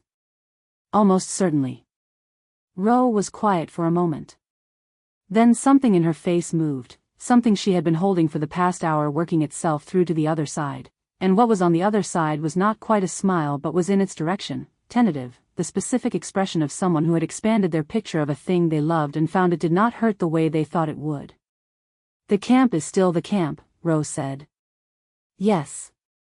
And you're still you. Yes. You're just, more of you than I knew. Yes, Sable said. And then, because it was the honest thing and Rose was the person who needed the honest thing most, I'm still working out what more of me looks like. I haven't had a lot of practice. Rose looked at her with the expression that was reserved for things she found unexpectedly human about people she had decided were made of something denser than human. I know, she said. I can see that. A pause. I'm going to be clumsy about it, Sable said. Some of the time. I don't fully know how to, she found the word, the honest one, not the managed one. How to want something that isn't in service of a purpose. I have been doing things in service of purposes for a very long time. Rose's expression did something that was difficult to catalogue. It had the quality of recognition and grief and something warmer than both, the specific expression of someone who had watched a person they trusted hold themselves in a shape that cost them and who was now watching that shape begin to change. I know, she said quietly. I'm going to keep being everything I have been for this camp, Sable said. That doesn't change. What changes is what I'm doing when I'm not being that. Rose looked at her for a long moment. Then she nodded, the small nod that was her version of yes, the nod that contained the specific weight of someone who had sat by the water barrels for an hour and had arrived, by their own route, at the only answer that made sense. The room is bigger, Rose said. Yes. I can work with that. Sable looked at her. Thank you, she said. Ro turned back to the water barrels, the familiar motion of someone returning to a task after a conversation that had taken something out and put something else in. The north barrel is going to need the lid seal replaced before the week is out, she said. The threading is wearing. I'll get Simone to look at it. She has the replacement material. I already asked her. She said Thursday. Then Thursday. Ro began the final check of the day, the end of afternoon protocol she ran with the same completeness she always had. Sable stayed a moment longer, not because there was more to say but because leaving too quickly felt wrong, felt like the conversation deserved a proper ending rather than an exit, and Ro was the kind of person who noticed the quality of endings. She stayed for the space of 2 barrel checks. Then she walked back toward the main camp area, toward the cook fire that would need managing before dark, toward the governance document's 3rd revision that still needed to happen this week, toward the 43 women who were going to need, tomorrow and the day after, exactly what she had always given them. She was aware, as she walked, that she was going to also need to find Lena before the evening, not for logistics, not for the governance document, not for anything the camp required. Just to find her. Just to be near her in the knowledge of what the day had been. She was going to be clumsy about it. She had said so to Ro and had meant it. She had been structured and precise and in service of a purpose for so long that the practice of simply being near someone for no reason other than wanting to be near them was going to require the same patient effort she brought to any new skill. She thought she was willing to put in the effort. She was certain she was willing. She thought about the fire she had been tending since she was 19, the controlled burn, the careful management of heat and distance. She thought about what it would mean to let something burn freely, to stop calibrating the distance and simply sit beside it and let it be warm. She thought, I have been keeping myself cold for a very long time. She thought, that stops now. The cook fire was visible ahead, the camp gathering around it in the early evening rhythm, and she walked toward it with the specific quality she had in the evenings, the quality of a person who had done the day's difficult things and could now be present with the simpler ones. And Lena was somewhere in the camp's western section, and the day was continuing in its ordinary way, and the island was the island, constant and salt-smelling and indifferent to human chronology, and something had changed in it today that was not going to unchange. She walked into the evening. She let herself be warm. A week after the ceremony, Marta came to her at the morning fire. This was not unusual. Marta had been coming to the morning fire since the first week, arriving with her cup and her unhurried quality and the specific silence that was not absence of communication but its most efficient form. She sat down across the coal bed the way she always had, the posture of someone who had been sitting across fires for 48 years and saw no reason to change her approach. Ro came to me, Marta said. I know. Sable fed the next layer of wood to the fire. What did she say? She said, the room is bigger.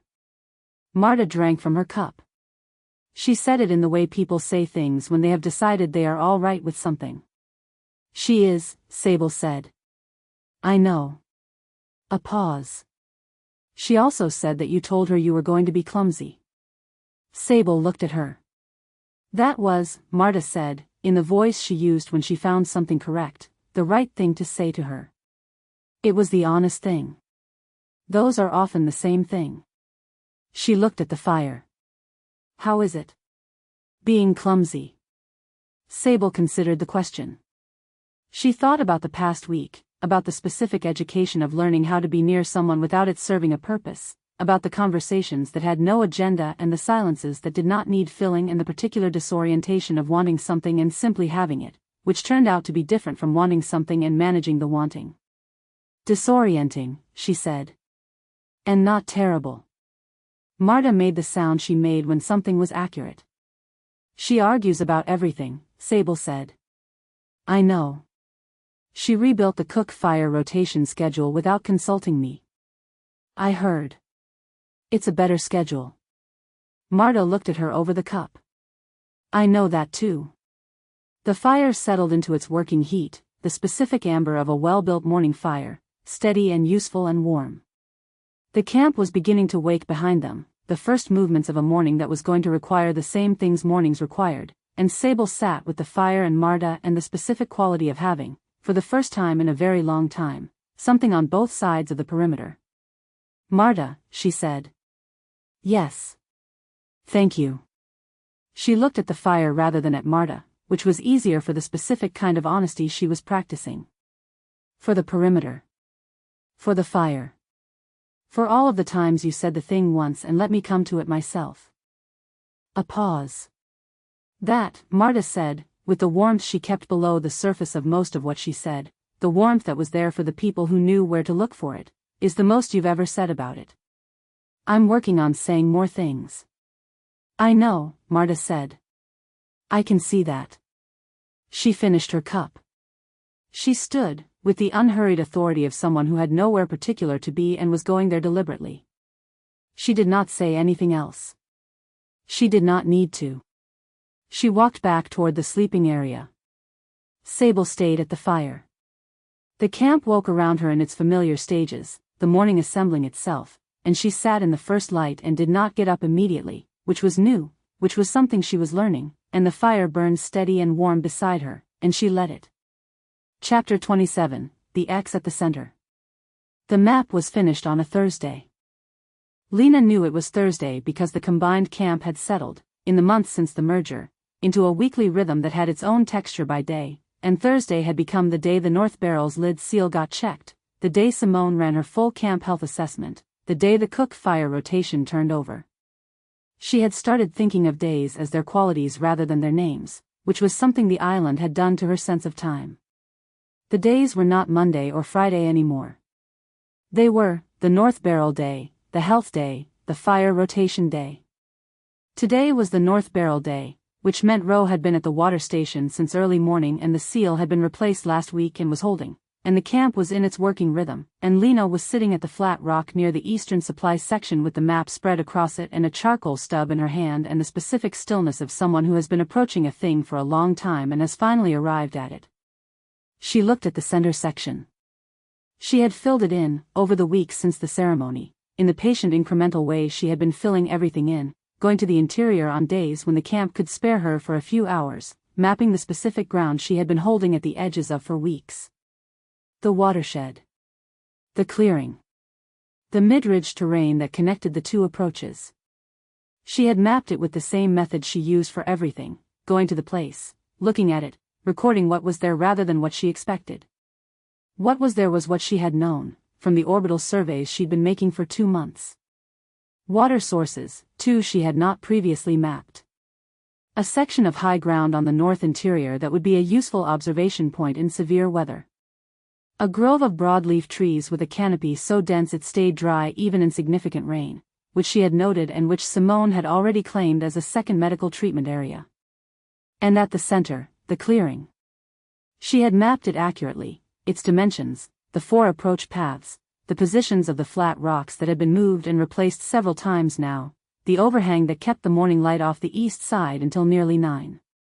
It was a real place with real qualities and she had recorded it as such, because the map was a document of what was true and she was not going to make exceptions for the places that were also something else. She made the final notation in the clearing's southwest corner, a small mark for the secondary drainage channel she had identified last week. Then she sat back and looked at the map. It was 7 pieces of salvage paper, joined at their seams with the careful overlapping she had developed in the second month when the map had grown beyond what a single sheet could hold. The seams were tight and the joins were consistent and the whole thing laid flat on the rock without curling, which had required significant effort in the island's humidity and which she was unreasonably proud of. Every water source. Every ridge approach and its condition. Every shelter location. The dangerous ground and the safe ground and the maintained paths. The cache sites, the lookout, the wreck site on the eastern beach that she had gone back to twice now, alone, and which she had mapped accurately and precisely and not made into anything more than what it was, the place where the plane had come down, the place where 43 women had walked out of a wreck and into whatever came after. She looked at the center of the map. She took the charcoal stub and she made a small mark near the center of the clearing notation. Not large. Precise. The specific mark she had decided on in the weeks since the ceremony, which she had been waiting to add until the map was otherwise finished, which it now was. An X, small and careful and in the right place. She looked at it for a moment. She thought about what it marked. She thought about the clearing at dawn on the morning after the ceremony, before anyone else was awake. Sitting at the edge of it with the map in her lap and the charcoal in her hand and the specific knowledge of where she was when she was not being the leader, which was here, which was in this place, which was the place she had stopped running toward a purpose and started simply being. She had added it on that morning. This was the formal version, the one that went into the finished map. The same notation in the same location. She rolled the map carefully along its seams, the way she had learned to roll it to keep the joins from cracking, and she tucked it under her arm and stood up from the flat rock. She went to find Sable.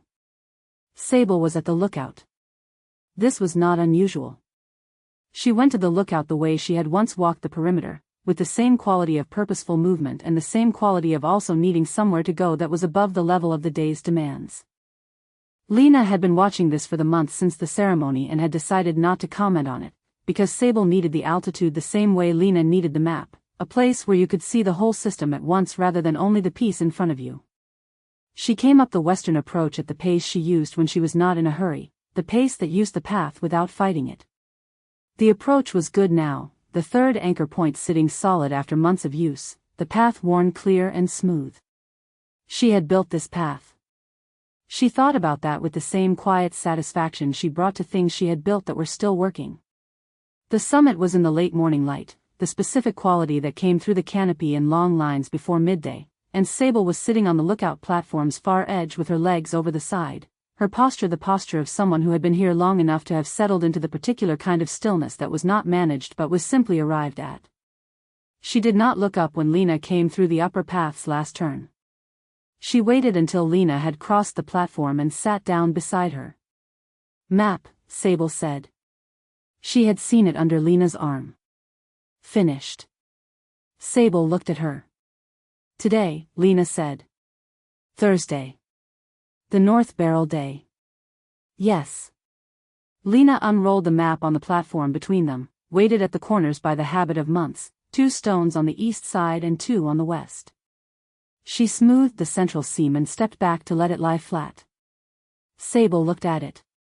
She looked at it the way she looked at everything she was reading to understand, with the full attention she brought to systems, the eyes moving from the outer edges inward, reading the notations, tracing the paths, the water sources, the shelter markers, the dangerous ground marked in the specific notation that Lena had developed and explained to her in the second month when they had begun working on the map together in the evenings, Sable adding the eastern sections from her own perimeter. Knowledge, Lena integrating them with the care of a woman who understood the difference between one person's survey and a complete document. She read the map for a long time. She read it from the wreck site on the eastern beach, which was mapped with the same precise accuracy as everything else, no more or less significant than the water sources, simply one fact among many facts, the place where this had started.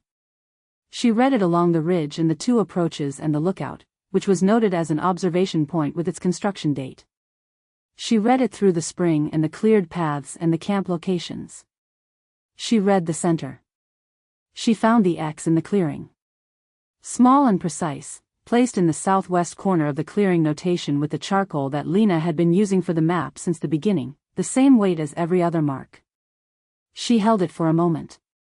"The center section," Sable said. "Finished today," Lena confirmed. Sable looked at the map a moment longer. Then she reached into the front pocket of her jacket, where she kept the small piece of charcoal she had started carrying in the second month, when she had begun contributing to the map in the evenings and Lena had started leaving the stub with the map materials for her to use. She took it out. She held it for a moment, looking at the map. Then she made a mark. She placed it just beside Lena's X, close enough to be in the same notation cluster, far enough to be distinct, the same size and the same precise weight of mark. She held the charcoal steady for the second of the mark and then lifted it cleanly, the way she did everything that required a definite edge. She set the charcoal down on the map's western stone. Lena was looking at the second X. "What's that?" she said. "Where I am when I'm not being the leader," Sable said. She looked at the mark, then at Lena. "I thought you should know where to find me." The lookout was very quiet. Below them the island spread out in every direction, the camp's cleared area visible in the canopy, the eastern section's reconstruction visible as paler ground beside it, the spring's darker vegetation line, the eastern beach where the light was coming in hard and flat off the water. 43 women in the warmth of a Thursday, doing what Thursday required. Lena looked at the second X. She looked at it for a long time, with the expression she had when she was reading something she had not expected and was finding it more efficient than her original design. The expression she had had in the fourth week over an irrigation channel. The expression that had been, in some form, the thing that had started all of this. And then she laughed. It came the way her real laughs came, involuntary and slightly too loud for the space, arriving before she had decided to laugh, a short bright sound that broke open in the morning air of the ridge. The laugh of someone who had been handed the exact thing they needed and had not been prepared for it.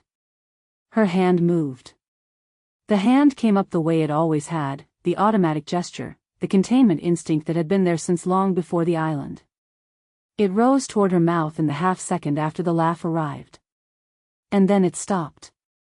It stopped at the level of her collarbone, and she was aware of it stopping, and she looked at her own hand for a moment with the specific expression of someone who has caught themselves doing something they recognize. She lowered it. She let the laugh be what it was. It ran its full length, which was not long, but was complete. The kind of laugh that happens when something lands exactly right in a person who is no longer trying to contain what's already out. Sable watched this. She watched the laugh and the hand and the lowering and the completion of it, and she felt something in her chest that she did not have a precise name for but which had the quality of an answer to a question she had been carrying since the fourth week, since the first time she had heard the real laugh and catalogued the gesture and understood what it meant. The gesture was gone. The laugh was what it was. That, Lena said, when the laugh had finished, is the single best notation on this entire map. It's accurate, Sable said. It is extremely accurate. Lena looked at the two X marks, side by side in the clearing notation. We should note the elevation. The clearing is approximately 40 meters above sea level. You know the exact elevation. I calculated it in the third week. Of course you did. Lena looked at her with the specific brightness that had been, since the ceremony, increasingly uncalculated, the brightness that arrived without being arranged. I'm adding an elevation notation. To both marks. To both marks. She picked up the charcoal stub and leaned over the map and added a small number beside the cluster, the elevation, and beneath it a notation she had developed for significant locations, which was a small circle around the cluster to indicate, this is a named place. A place with a specific quality that distinguishes it from the surrounding terrain.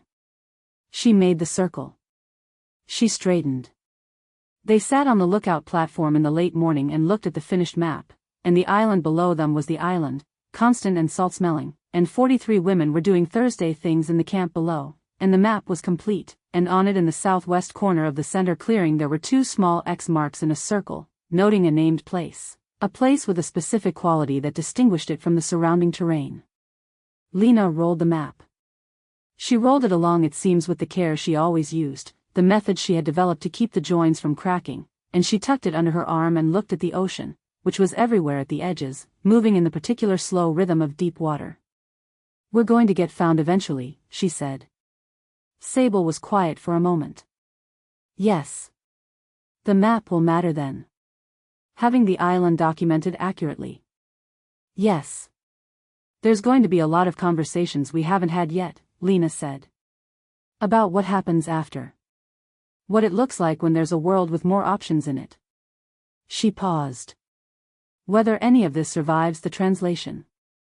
Sable looked at her. Do you think it doesn't? Lena thought about this with the seriousness she brought to things that mattered. I think it will look different, she said. I think we'll be different in it, in the ways that people are different when the survival pressure changes. I think some things we've built here won't carry over because they were built for these conditions. She looked at the ocean. I think other things are just true. Regardless of conditions. Yes, Sable said. The camp will scatter, Lena said. Not right away, but eventually. People will go back to whatever they were going toward before.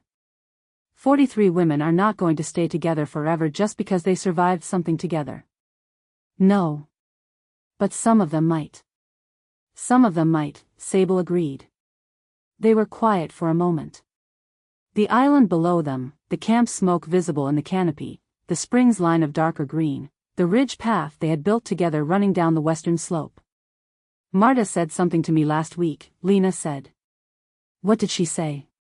She said, the bravest thing I ever did was stay in a room with someone who made me want to be seen. She paused. I don't know if she was quoting something or if that was hers. It sounded like hers.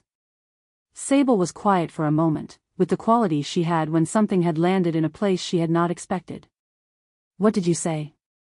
I said, I know what you mean. Do you? Lena looked at her. At this woman who had been building the eastern camp while she built the western one, who had been paying attention to everything for 63 days before the ceremony and had been paying attention since, who had made a second X on a map and explained it without management or performance, simply as a fact she thought Lena should have access to. Yes, Lena said. I know exactly what she means. The morning was moving toward midday. Below them the camp was doing what it always did, the Thursday tasks and the ordinary maintenance of 43 people managing their survival with the competence that they had built, together and over time, into something that no longer looked like crisis management and looked instead like life. Lena looked at the map under her arm. She thought about everything it held, the water sources, the dangerous ground, the paths she had built and the ones she had found and the ones she had learned from someone who had already been to the ridge alone in the second week when they had needed somewhere that wasn't a decision. She thought about the center section, which had been blank until recently and was now complete, the unresolved territory resolved, the whole island mapped. She thought about the notation she had added the morning after the ceremony. The small X in the clearing, the place where she was when she was not being the leader. The place where she had stopped running and stayed. She thought, I know where I am. She thought, I have known for a long time, and I am not going to stop knowing. The map was finished. The island was still the island. Somewhere in the canopy below the ridge, the bird she had been hearing every afternoon for months made its call, the same call it had always made, the one she had never looked for. She looked for it now, tilting her head slightly, following the sound up through the layers of the canopy. She didn't find the bird. She stopped looking. It was enough to know it was there. She sat with Sable on the finished lookout in the late morning light, and she did not cover her mouth when she smiled, and she did not move toward the next task, and the map rested under her arm with both X marks in their circle in the center clearing, and the island held all of them, the camp and the cook fire and the 43 women and the 2 leaders who were, against all reasonable odds and one very bad speech, exactly where they were supposed to be. She stayed in it. She was finding, with some regularity, that she was allowed to.